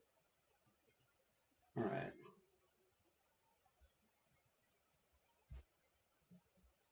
Okay. Reading from the Bhagavad Gita, it says, this is chapter 12, verse 1. Arjun inquired, between those who are steadfast, steadfastly devoted to your personal form and those who worship the formless Brahman, whom do you consider to be more perfect in yog and meditation? 12:2 says, or to meditate on. The Lord said, those who fix their minds on me and always engage in my devotion with steadfast faith, I consider them to be the best yogis. There's so many symbols that represent Bhagavad Gita as this. He's not even saying it's a good idea or making this insinuating that to worship other gods in the Bhagavad Gita, the Hindu religion, by the way. But there's a strong parallel with the Old Testament, Jehovah, and the Krishna of this particular Bible. That's why, So, but anyway, what I'm insinuating is that there's a that's that statement right there, or the Lord's response. Those who fix their minds on me and always engage, that's capitalized, engage in my, capitalized, my devotion with steadfast faith, I consider them to be the best yogis. As the question was asking between two deities, between a deity himself, the Lord, and another deity. Which one is the best one, to meditate on thy precepts? And in the second verse, the Lord makes it very clear. Me, capitalized, me, and always engage in my devotion with steadfast faith is the better way. 12, 3 through 4 says, but those who worship the formless aspect of the absolute truth, because by the way, he is also Brahman. So he's speaking, it's like he's thinking, he's asking about the parts of him. He says, should we follow the part of you that's right here, or do we follow this other part of you? Like, what is all that? It's like, well, if you know exactly where you know exactly who he is, so focus on that. It's they say, you focus on the sun, you focus on the moon. The people say, why focus on the universe? You can focus on the one. But you like, well, the one is the universe. That's the same here. It says, but those who worship the formless aspect of the absolute truth. Earlier scriptures, he mentions that he is the absolute truth. Absolute truth you may be familiar with. Yes, absolute truth, the very same absolute truth that's in today's metaphysics. Did they bother to tell you that? Oh, yeah, it's in the Bhagavad Gita. No, we had to go look and find it out for ourselves. It says the imperishable. So we know that this is absolutely the Lord, the imperishable, because he is, as you see, states as imperishable. He explains that in earlier chapters. And also, absolute truth is his name. He is the absolute truth. You say the absolute truth, the truth capitalized, absolute capitalized. Yes, the indefinable, meaning all paths. Okay, the unmanifest. Yep, and all pervading, the unthinkable, the unchanging, the eternal, the immovable, by restraining their senses and being even minded everywhere. Such persons engaged in the welfare of all beings also maintain me, because he is those things. He is the formless Brahma. This is mysticism, by the way, the definition of mysticism. And then it goes mysticism. Mysticism means that, so you could be psychic, and because like there's people who are they're atheist, psychic, atheists, magicians, atheists, witches, atheists, just atheists, right? Atheists, they only believe in their own power. But when you add mysticism, that's what makes one mystical. And so when you do that, that's the ability to see God in nature, God in all things, non-physical and physical, or non-living and living, God in everything. That's what makes one mystical, okay, or a mystic. So for those whose minds are attached to the unmanifest, the path of realization is full of tribulations. So unmanifest, if you're not focused, it leads you to a path full of tribulations. So we've have at least three words you can easily pick out: worship, tribulations, faith. It says worship of the unmanifest is exceedingly difficult for embodied beings. So the unmanifest for humans, for mortals or embodied beings, mortals, is exceedingly difficult, like abstract language, like YouTube interpreting metaphysical terms, as an example, let alone a person who calls me and I'm speaking metaphysics to them. It's like I'm speaking to you and you're speaking NASA, like language you use at NASA headquarters to me. So it's the same similarities. It says, but those who dedicate all their actions to me, everything you do, and everything you do, all of your actions regarding me as the supreme goal, worshiping me, meditating on me with exclusive devotion, O Parth, I swiftly deliver them from the oceans of birth and death, for their consciousness is united with me. That's the oneness, unity. Fix your mind. Focus on that precept. Fix your mind on the Lord. Fix your mind on me alone and surrender your intellect to me. And spirit is intellect, by the way. Thereupon, Proverbs is about this as well. Thereupon you will always live in me, and I in you, always live in me. Of this, there is no doubt. 12:9. If you are unable to fix your mind steadily on me, O Arjun. Arjun is our character, by the way, who's in conversation with the Lord. In fact, the entire Bible is about this one single conversation.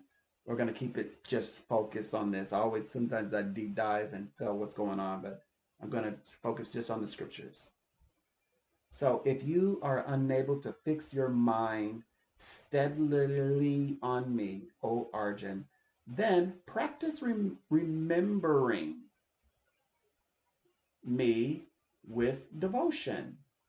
Then if you're having trouble fixing and steadying your mind, focusing, then practice remembering me with devotion while constantly restraining the mind from the worldly affairs.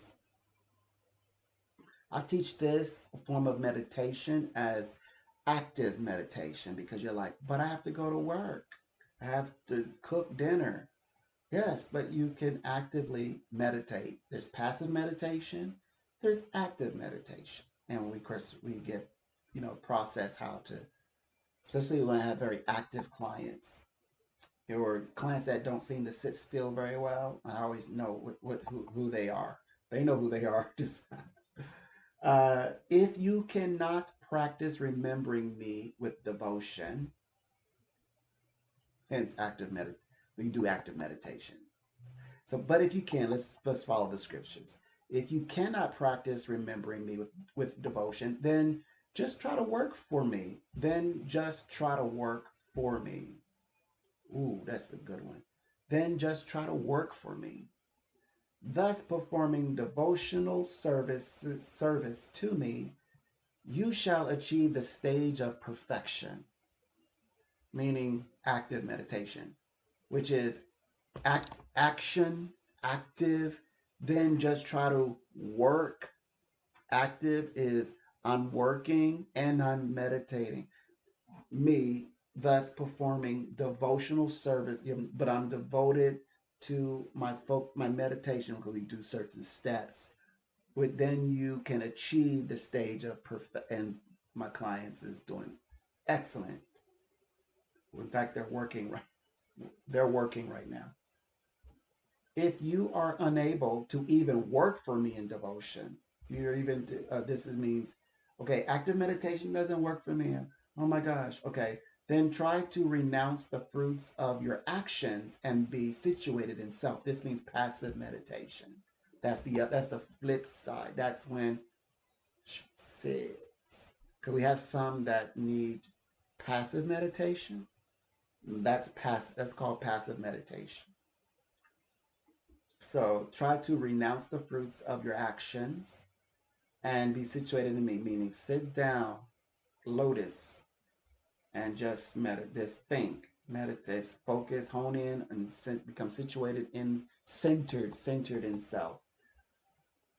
12 says, better than mechanical practice is knowledge. Better than mechanical practice is knowledge.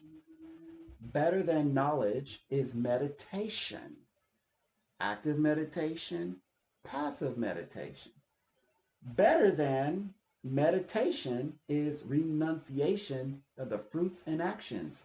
Just be still and be quiet in yourself.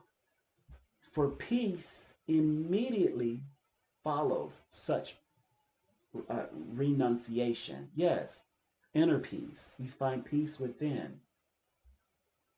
And it says, those devotees are very dear to me, who are free from malice toward all living beings, who are friendly and compassionate. Yeah, these is brothers and sisters. This is a conversation. Actually, okay, let me go to Twitter. Hold a second.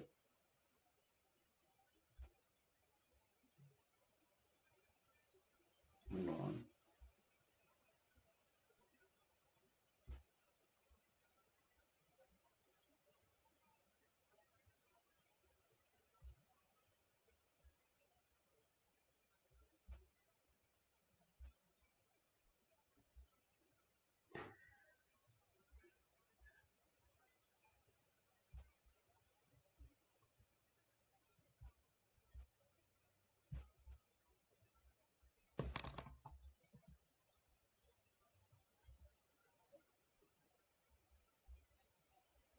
Hold on. Let me nab it. Okay.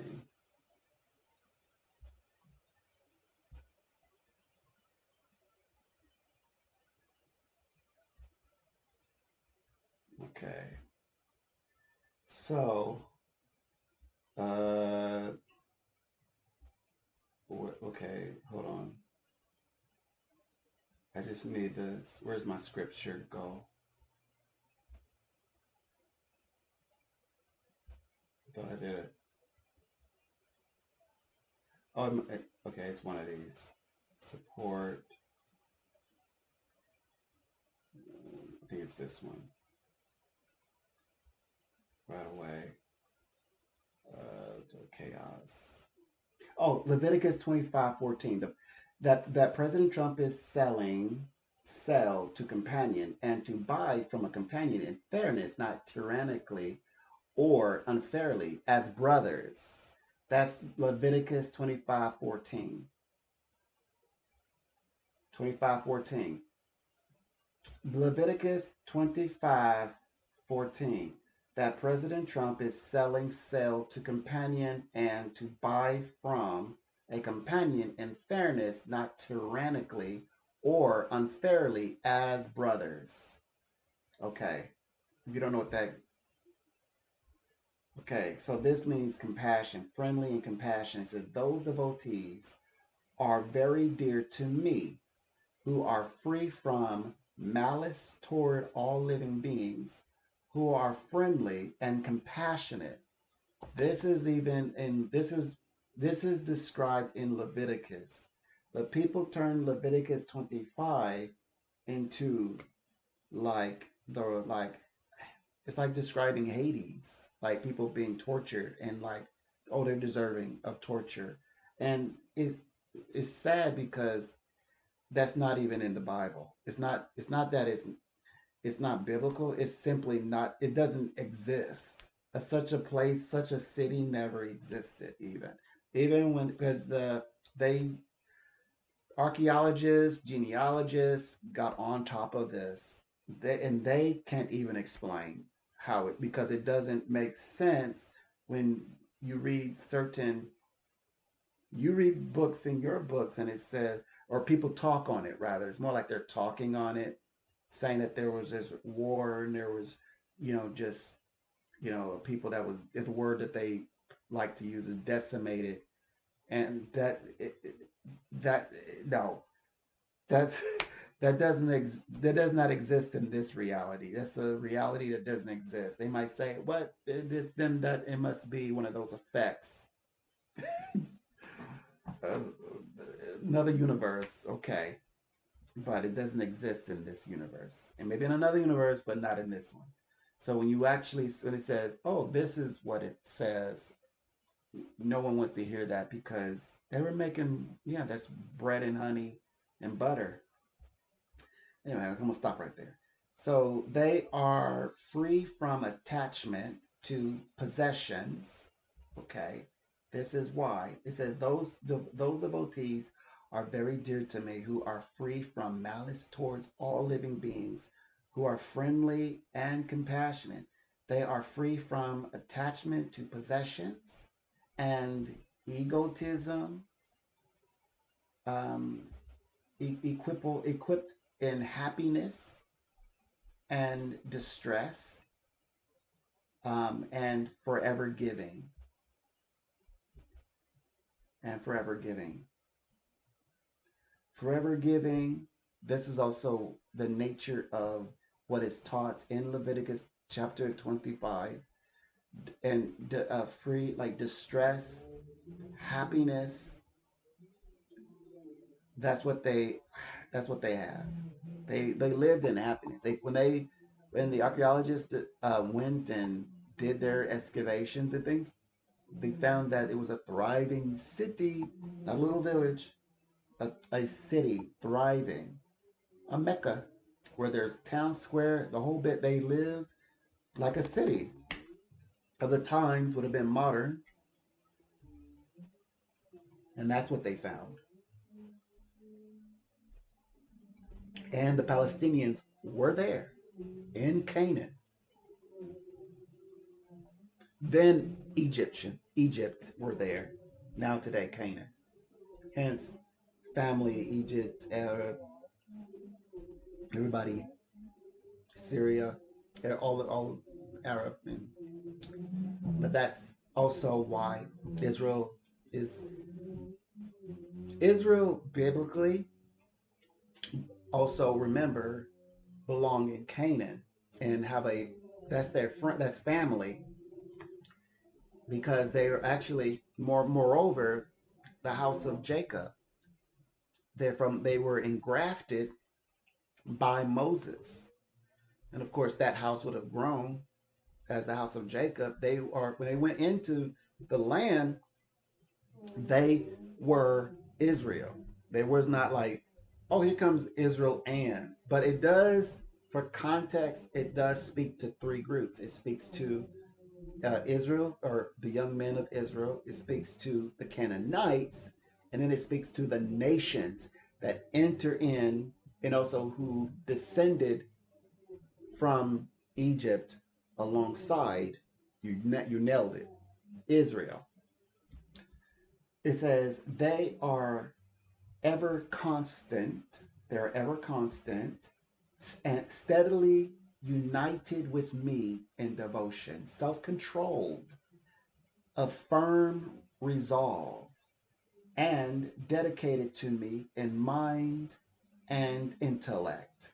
Mind and yes, spirit is smart. Spirit is also described as intellect. Mhm. Oh, and intellect.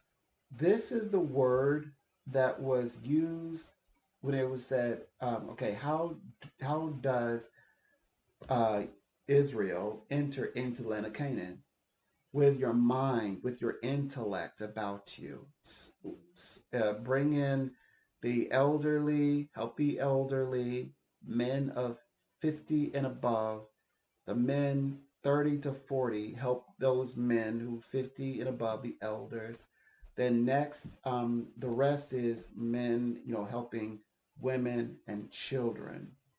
And then they enter in with their wits, with their intellect, specifically with you, about you.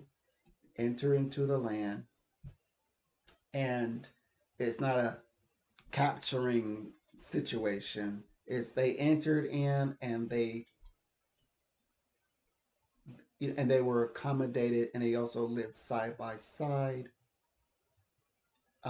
like they were embraced in their home, and it was a building of togetherness. They were building and working together.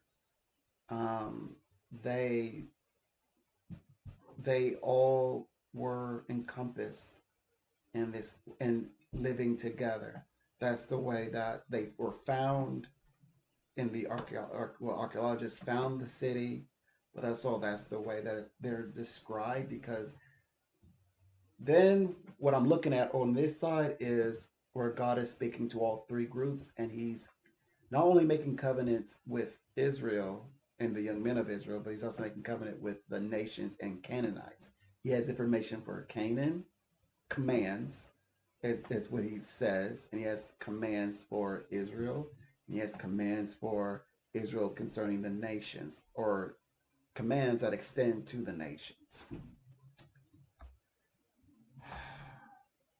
Okay, so those who are not a source of annoyance to anyone, those who are not a source of annoyance to anyone, and who in turn are not agitated by anyone, neither are they agitators, who are equal in pleasure and pain, they're balanced out, content, and free from fear and anxiety, such devotees of mine are very dear to me. Those who are indifferent to worldly gains, externally and internally pure, skillful, without cares, untroubled, and free from selfishness in all undertakings, business, as in, working with your brothers, such devotees of mine are very dear to me. Those who neither rejoice, there's another word that's very biblical. Those who neither rejoice in mundane, we know mundane pleasures, nor despair in worldly sorrows. Balance. Who neither lament for any loss nor hanker for any gain, bury the dead, who renounce both good and evil deeds. Such persons who are full of devotion are very dear to me. This context right here, meaning short term, like good and evil, subjective. So it's you have a duty. It's like they call it a social duty, what they describe it. Do your social duty, do your job, regardless, of what is good or like do what's beneficial, doing what is The right action is to do the social duty, to do your work, to do your job. Oh, this was a very slim picking. The other one, okay, so those who are alike to a friend and a foe, those who are alike to friend and foe, equal. This is also going to be spoken of as, stranger, the sojourner, and the native. It says equal post in honor and dishonor, cold and heat, joy and sorrow, and are free from all unfavorable associations. Those who take and reproach, praise and reproach alike, who are given to silent contemplation, focusing on precept. Remember works, things like that. You know, okay. You know how they feel about that. It says content. There's the word I was basically content, as I just said earlier. Content with what comes their way. Content in the middle, without attachment to the place of residence. Excuse me. Without attachment to the place of residence, um, whose intellect is firmly fixed in me, is like God being the refuge, who are full of devotion to me. Such persons are very dear to me. Lastly, those who honor this nectar of wisdom declared here have faith in me and are devoted with the intent, because when you meditate and you focus, you must have intent when you're meditating. Intent on me as the supreme goal. So use your meditations like with the intent, you're affirming, declaring, as they say, declare the precepts, the words of the words of the Lord. They are exceedingly dear to me. Beautiful.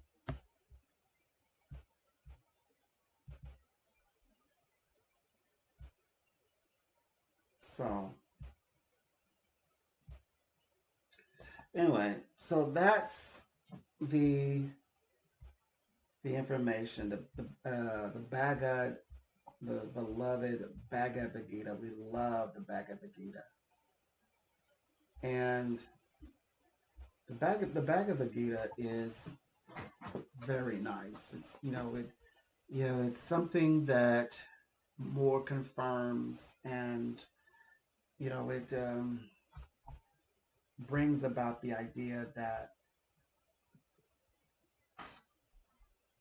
there is a connection to a truth that is uncommon. People are not aware of it. People do not know it and don't want to know it. Um, they only will appreciate. That's why it's okay to embrace that everyone is not there. Everyone is not heading in the same destination. Everyone does not have the same outcome, and to stop looking for that in everyone. And actually, it's okay. It's actually it's okay. It's considered natural because what's supersedingly those who are heading to a destination that is the unity destination, unity and with oneness. That is something that's succeeding, and it's not granted to everyone. It's not even granted to the majority. That's what makes it special. And not everyone is even meant to achieve that. And it's okay just to say that, to say, well, you weren't going to get it anyway. You're not getting the rewards, and you don't. And it's good. You don't want the rewards of it. That's great.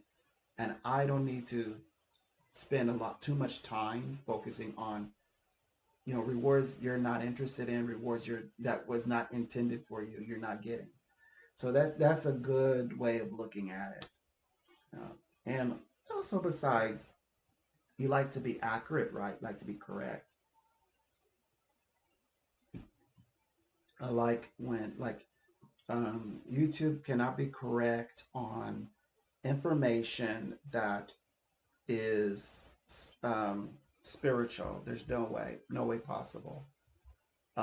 Or even interpretation of things. Like they can't, YouTube cannot be accurate on information that's centered in psychic work, anything dealing with psychic, spiritual work.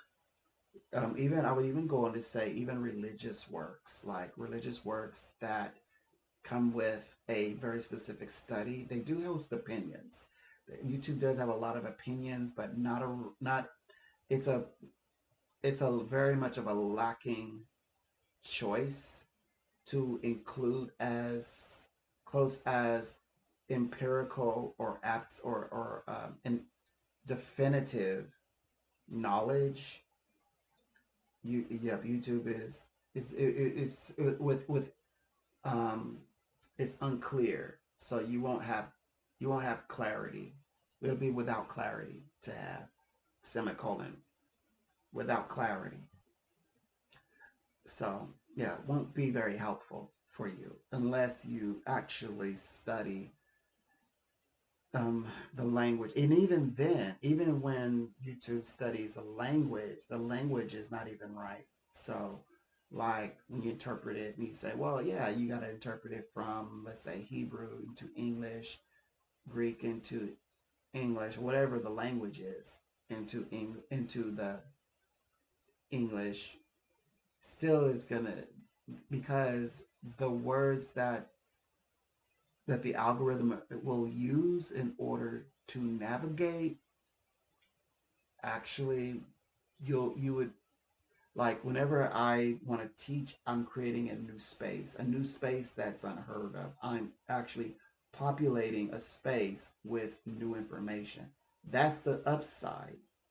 The downside is that YouTube has accepted doesn't have this information. Doesn't have it doesn't even it hasn't even it doesn't even have the educational space for it. Even it's not even it wasn't originally it wasn't even accommodating, because if you did like spiritual type videos like these, it would not be calculated. You could post it, but it wouldn't do anything, and it definitely was not going to be monetized because they consider it um, like it doesn't meet certain requirements.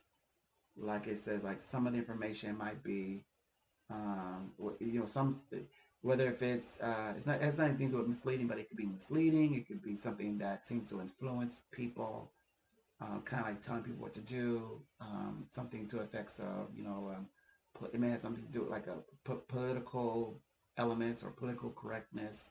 So it wasn't even accommodating. That is something new, where it's big or it's open minded.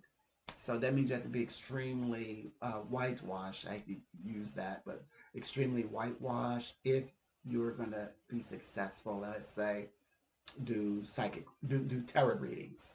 It's extremely whitewashed. Like you wouldn't be able to like speak on certain topics. Like you have to be very like careful in that regard. But it does understand more like mundane, practical uses of descriptions of words. So that's a good thing. So that means you actually have to word things in something that is, you say, of practical use, and then you could move about. You can move about. But that's just the truth. That's just the truth. And it doesn't mean something they have to work on.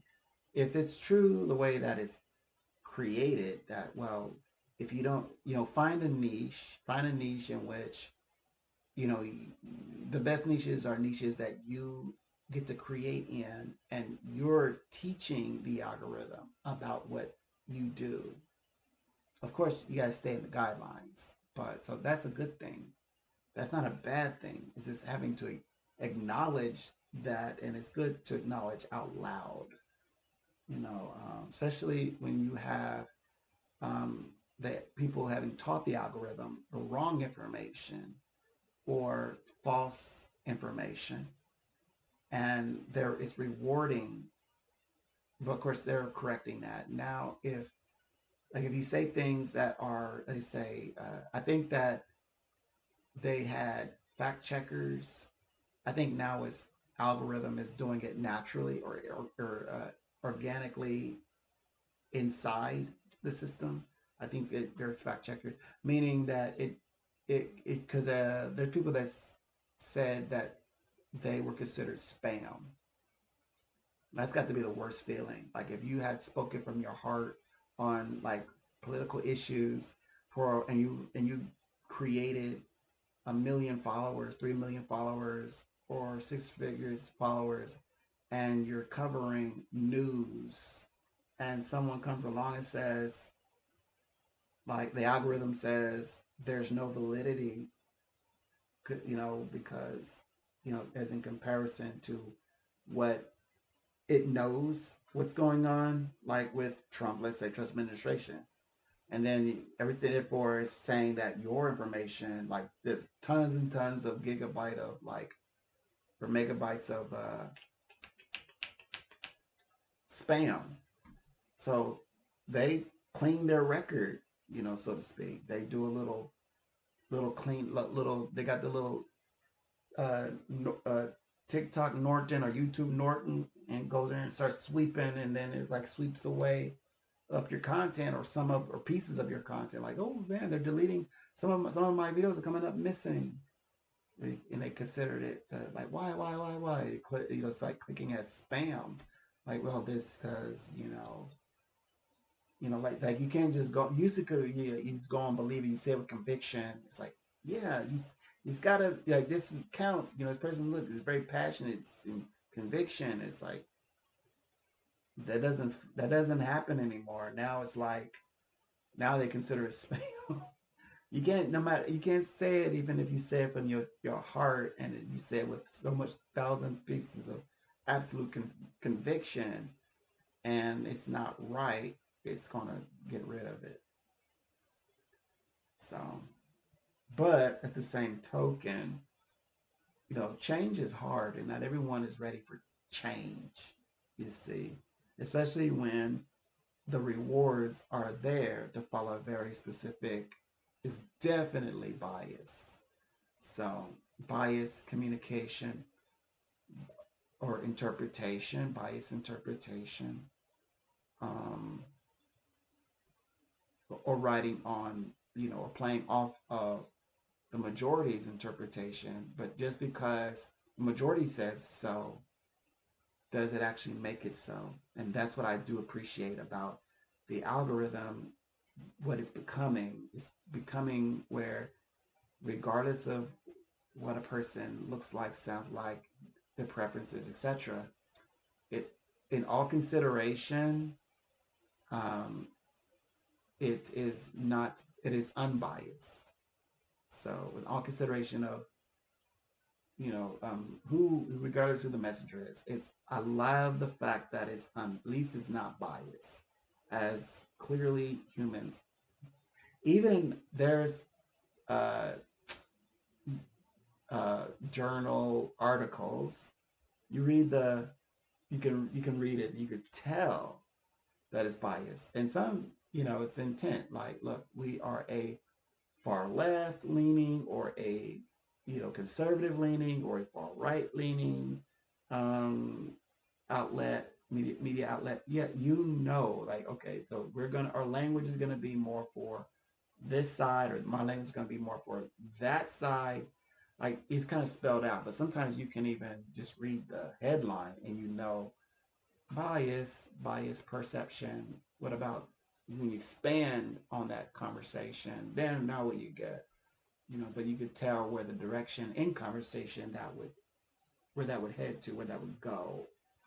I like the idea that the AI built into the systems are not biased or unbiased, and and move accordingly. Oh, by the way, I gotta say thank you again.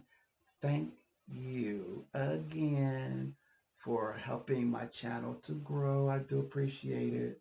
I've been getting a lot of watch time, a lot of watch hours. I want to continue to work and build and cultivate the channel, and I'm definitely gonna do my best.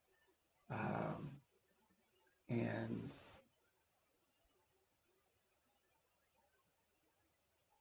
let's see, do I want to say that out loud? I'm thinking it. I'm just, I don't know if I want to say it out loud.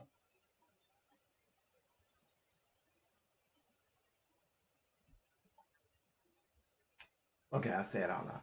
I, okay, yes, I'm a psychic, I'm an astrologer and all that, but I don't want to read, unless it's very important.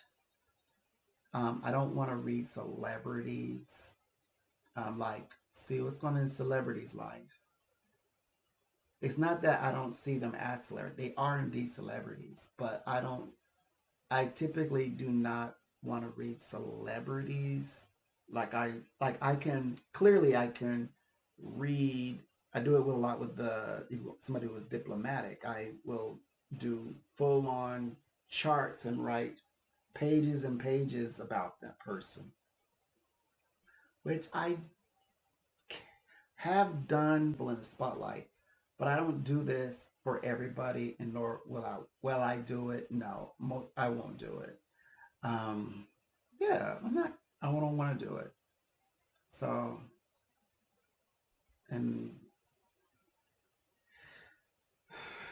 it's it's not that their lives are not interesting enough, because if psychically, spiritually, every mortal is interesting to the gods. But I just am so focused on like the diplomats.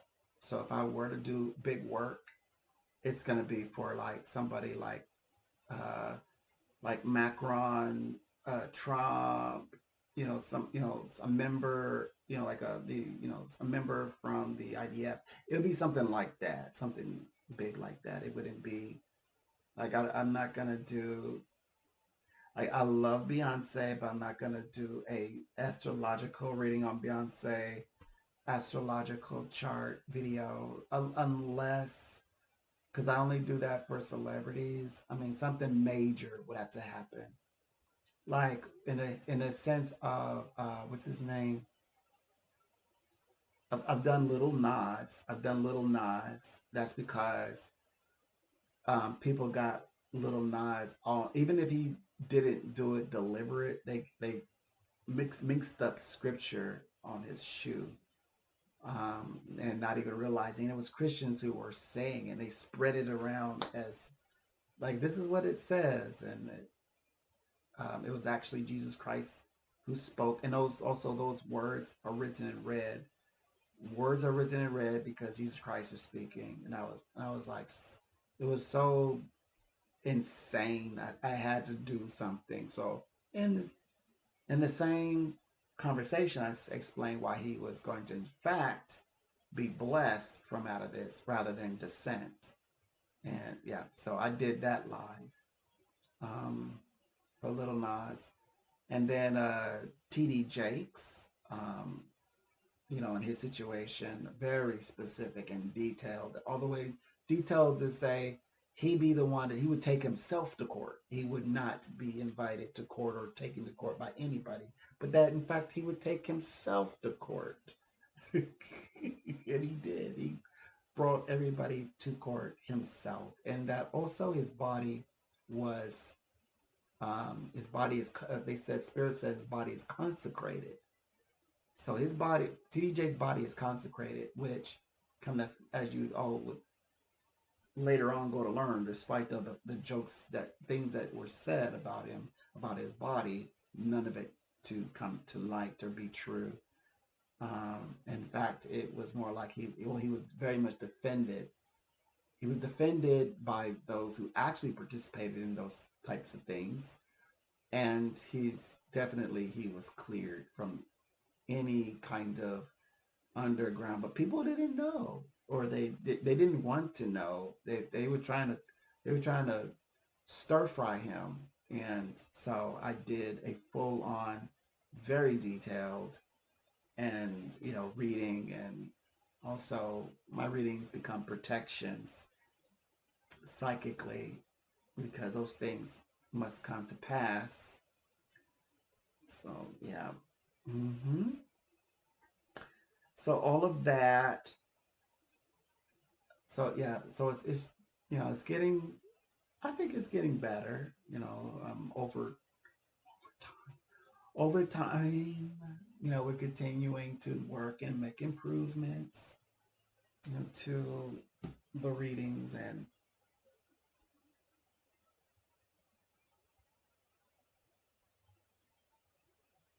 let's see. I need to do another video. I know I do. Do you want to do a video now and get it over with? I could do it now and get it over with. Let me see.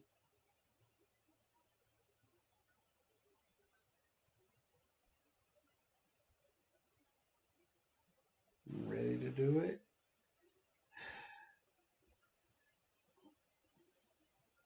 I'm not ready. Not ready. I'm gonna do it though, but not right now. I will do it, but not right now. Um, Let me see.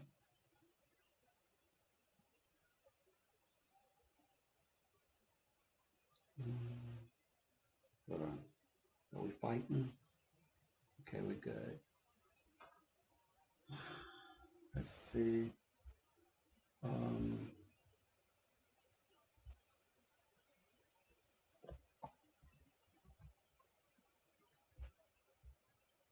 oh yeah. Do I have to say this? The Obamas are not getting a divorce. They're really they're trying to catch that PR run. They're trying to get on that PR run. And you're gonna see them on the, like, what he's gonna do for his lady, which he should have did from the very beginning. I mean, she set up a little podcast, but in a major way, not a little one, but she set up a podcast, but she's supposed to be on prime time. He gonna take her to cable, as he should. If you want to be on TV that bad, so bad, go on cable. That's what they're gonna do. So, he's gonna do that for his woman. That's a man taking care of his wife. People not letting her have her day, not allowing her to shine. But something she wanted, she created, she wanted to, see take off.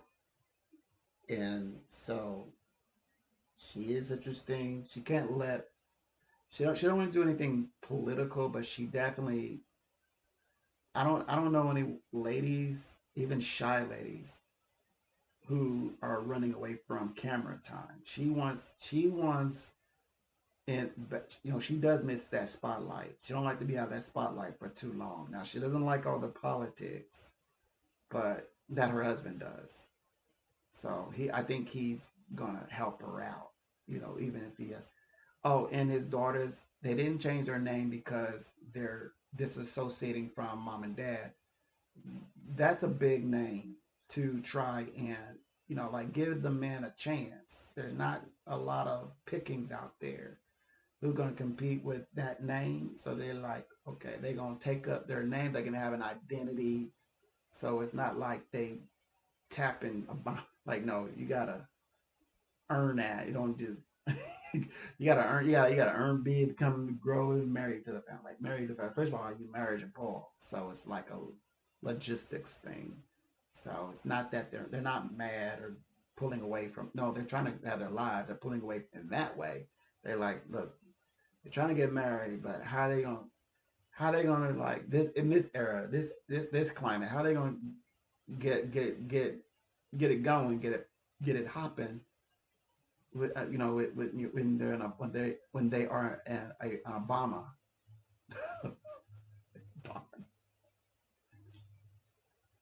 They're trying to get into the abomination of the world. Wait a minute, you're Obama. It's like,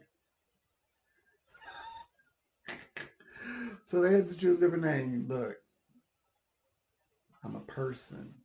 Well, they're you know they're young women. They're you know they trying to get their life hopping, trying to get something going. Like, how could they ever, like, they're trying to catch up, measure up. They're like, oh, okay. Besides, they're girls, so naturally they take on the names. They were like, as to marry, they take on the name of the the, the young man, or the young man who marries with them, marries into the family, etc. So they end up taking a name anyway, but you know, without tainting the, be honest, tainting the name of Obama. So yeah, it was because they're ready to live life. They're coming out from out the shadow of that legacy name. And that's why they changed their last names. Which is okay. That's okay to do. Didn't Elvis do that? Something like that? But everybody, everybody knows what they look like, though. They can't pretend like, yeah, they can't pretend.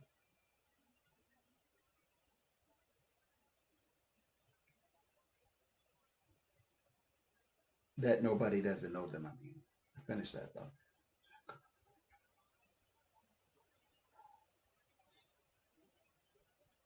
Um,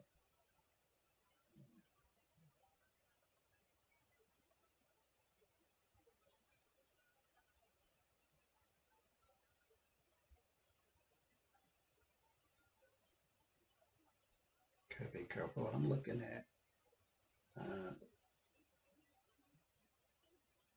I like phone games like these. I'm be honest with you. I have games on my phone that I love to play. I'm not playing any of them now. Right now I'm working. I'm doing the Lord's work. You know,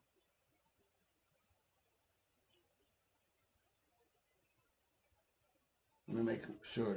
Do anybody want to fight? Nobody want to fight. Okay. I keep checking my email just in case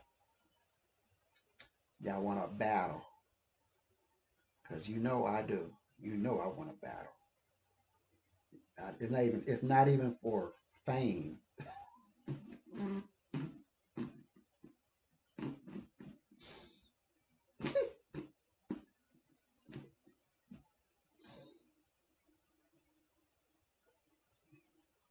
Hmm,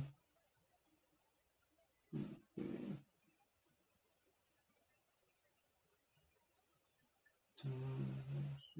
Okay. Um,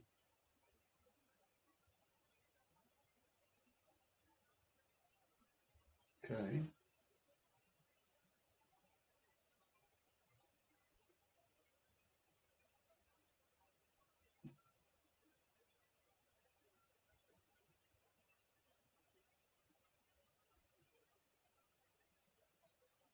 See, this is Cuba. Now, right, what he's doing right there, that is what they would see and want to give him grant money.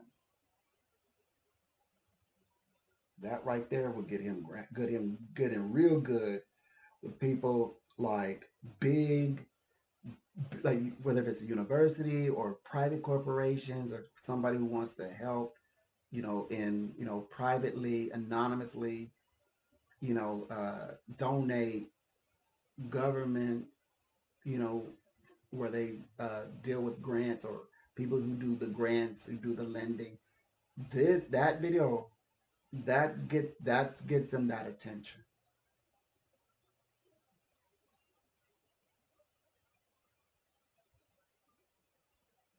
Mm,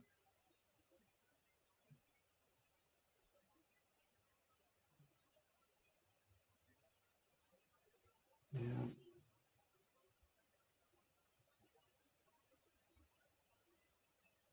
Let's see.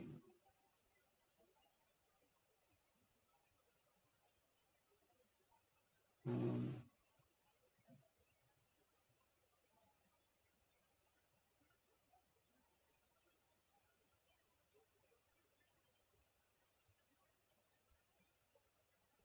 I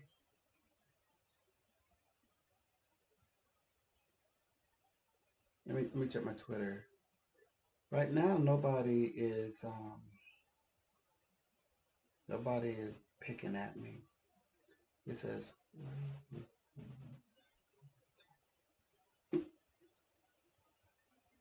I can't wait to.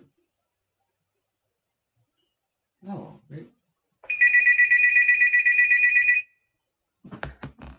they know. They know I'm gonna log out. A pleasure, Donald here.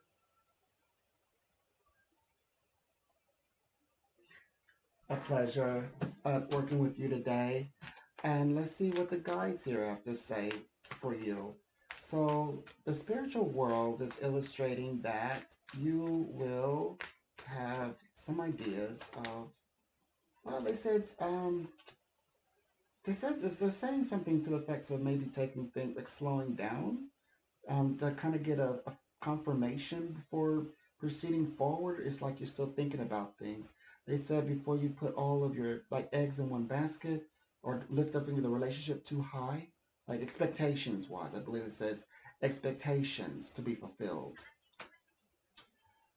If you like, because it'll help you know who you're speaking about. So it helps with the flow of the reading. So, but I want to still share with you the way that the spirit world opened up this because it's only going to validate the information. They said that you're still trying to figure things out, but they said not to rush it because the situation deals with setting things up so high and then expecting that, but maybe falling short. Maybe the person will fall short, so give it some time before you completely are immersed. Absolutely. Because it has a lot to do with, they said it has a lot to do with balancing some things out. Okay, there you go. They're like, I got to keep it short. So I give them what I could in the short time. They need to schedule and then interact with the reading later if they need to.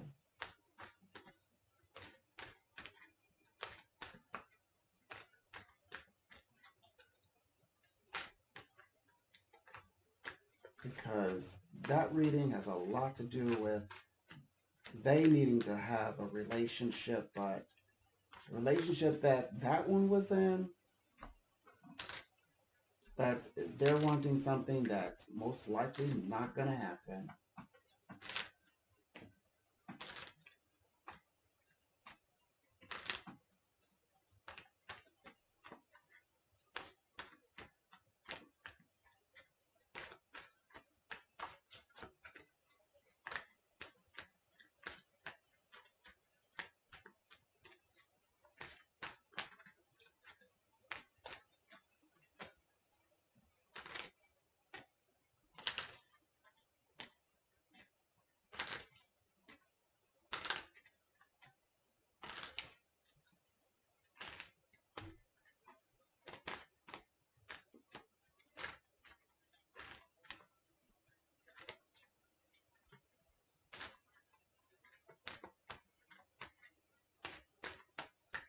So let's see.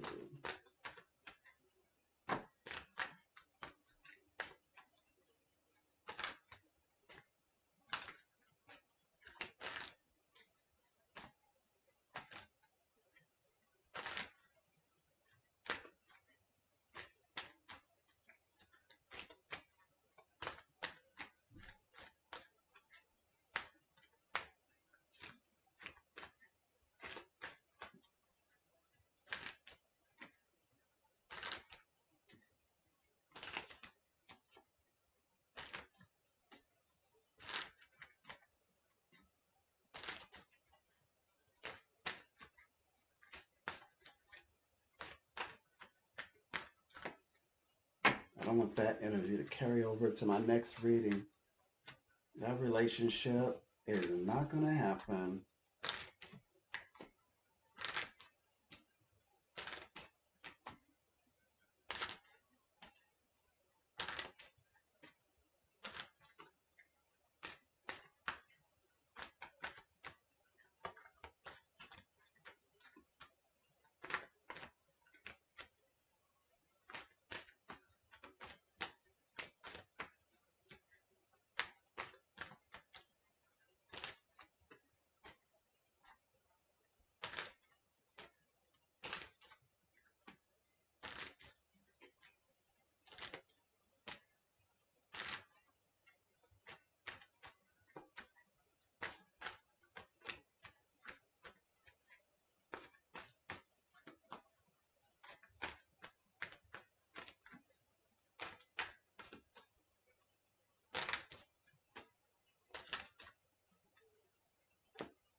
Okay.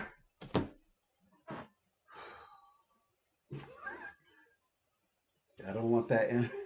I was trying to factor out that energy. That I don't know. Some people are nope. Try try not to judge. Try not. I'm gonna try not to. I'm can I just this one. Some people are whack and they're not great at Mac. And they make the relationship, stale. It's kind of stale, a yawn, like,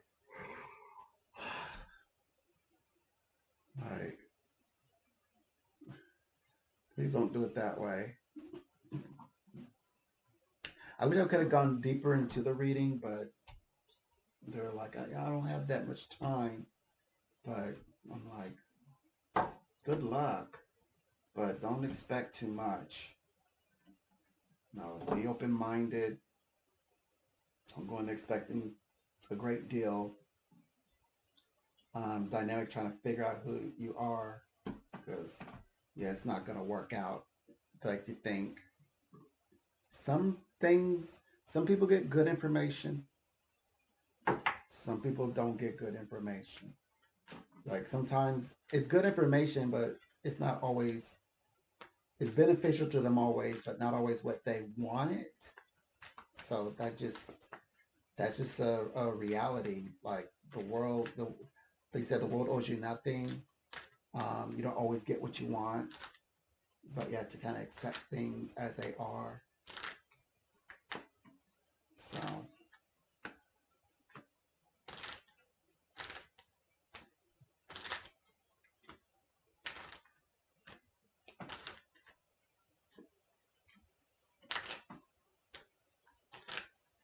anyway, so the other thing is,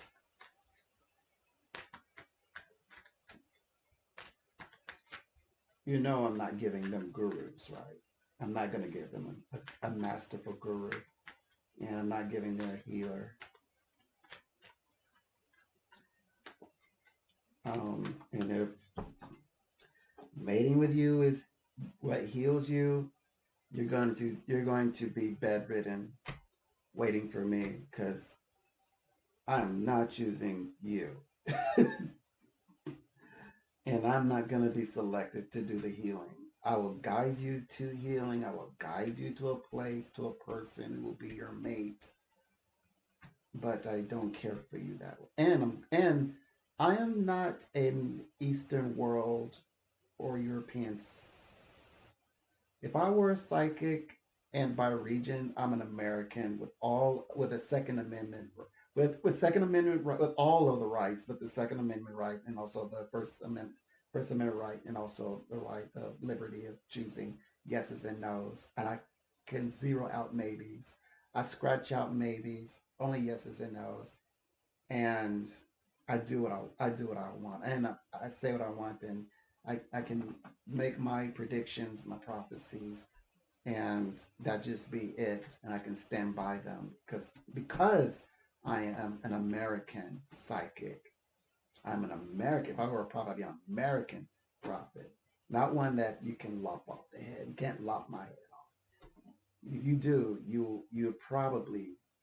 I'm gonna have somebody will avenge me, and you will die. But okay, I'm done. Okay. Anyway, I'm a American psychic, American spiritualist. I am not a guru. I don't want to be a guru. Nothing. No cult. Nothing like that. And I just know fakery when I see it. There's no stale. I know staleness, and it's boring. It's spiritually, energetically boring, and I would never participate because I'm never going to be bored. I'll never allow anyone to make me bored. I'll never be put in a position ever again where somebody is going to cause me to feel bored. And it's like, and I would never do anything life changing with anyone who I don't believe is brilliant. Well, if you're not brilliant, that means that I don't consider you to be smart. So you might be sentient, maybe. I don't think you're sentient either. So there goes the intellect situation. Yeah, definitely a conflict of interest. Because, sentience. Okay, I'm starting to chant. Okay, I'm going to ease up. I don't want to go dark.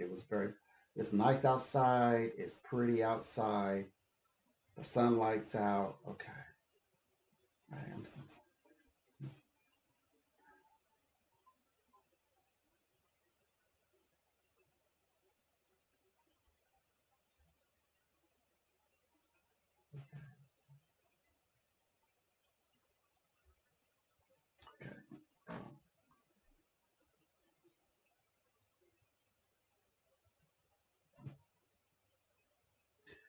Okay, I'm thinking before I send it out there. I'm thinking about it. Well,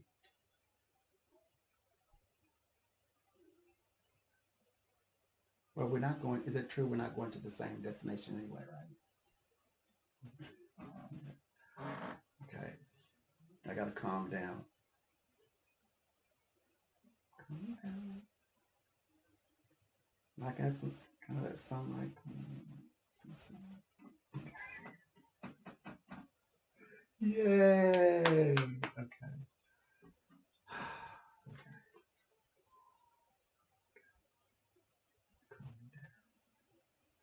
Okay. Life is beautiful. We're gonna help people find love, connection, real love. People are open-minded to love, and they feel so beautiful about connecting with light, harmony, pleasantry. They get along. Women get along with men. Men get along with women. They love to have intimacy, to raise a family, to care about their children. There we go. The lights on. Okay, we cleared some thoughts. They love their grandparents.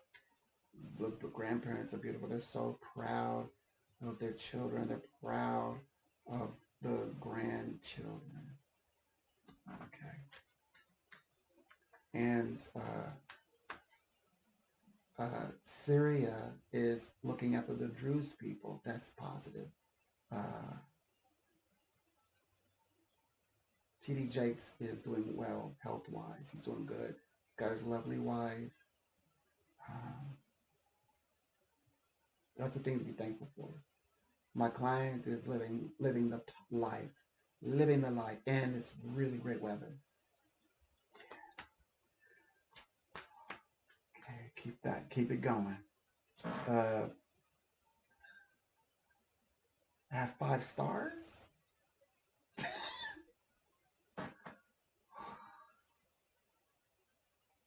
Okay, and what people were trying to do, it never happened. It's not. That's not a reality. In reality, nothing happened. We didn't make any poor life choices. We didn't make poor life choices. We read a chapter of the Bhagavad Gita about Krishna. That's a great read right there. Come on. Okay.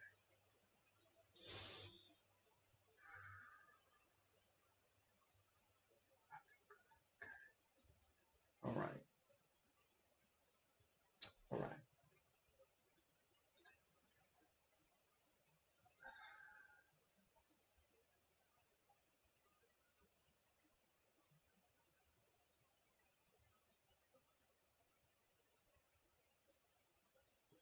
Oh, and um, I thank, uh, I thank people who've been helping my channel with watch hours.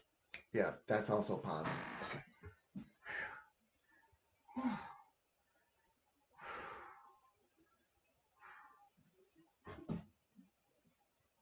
Okay.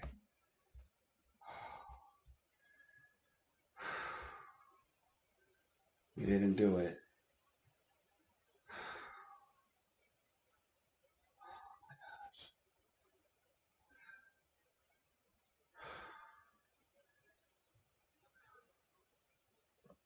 This is not time to think about what would Zeus do. High five. We didn't. We made it through it. We talked ourselves through it because I'm on a different level. I have the trifecta.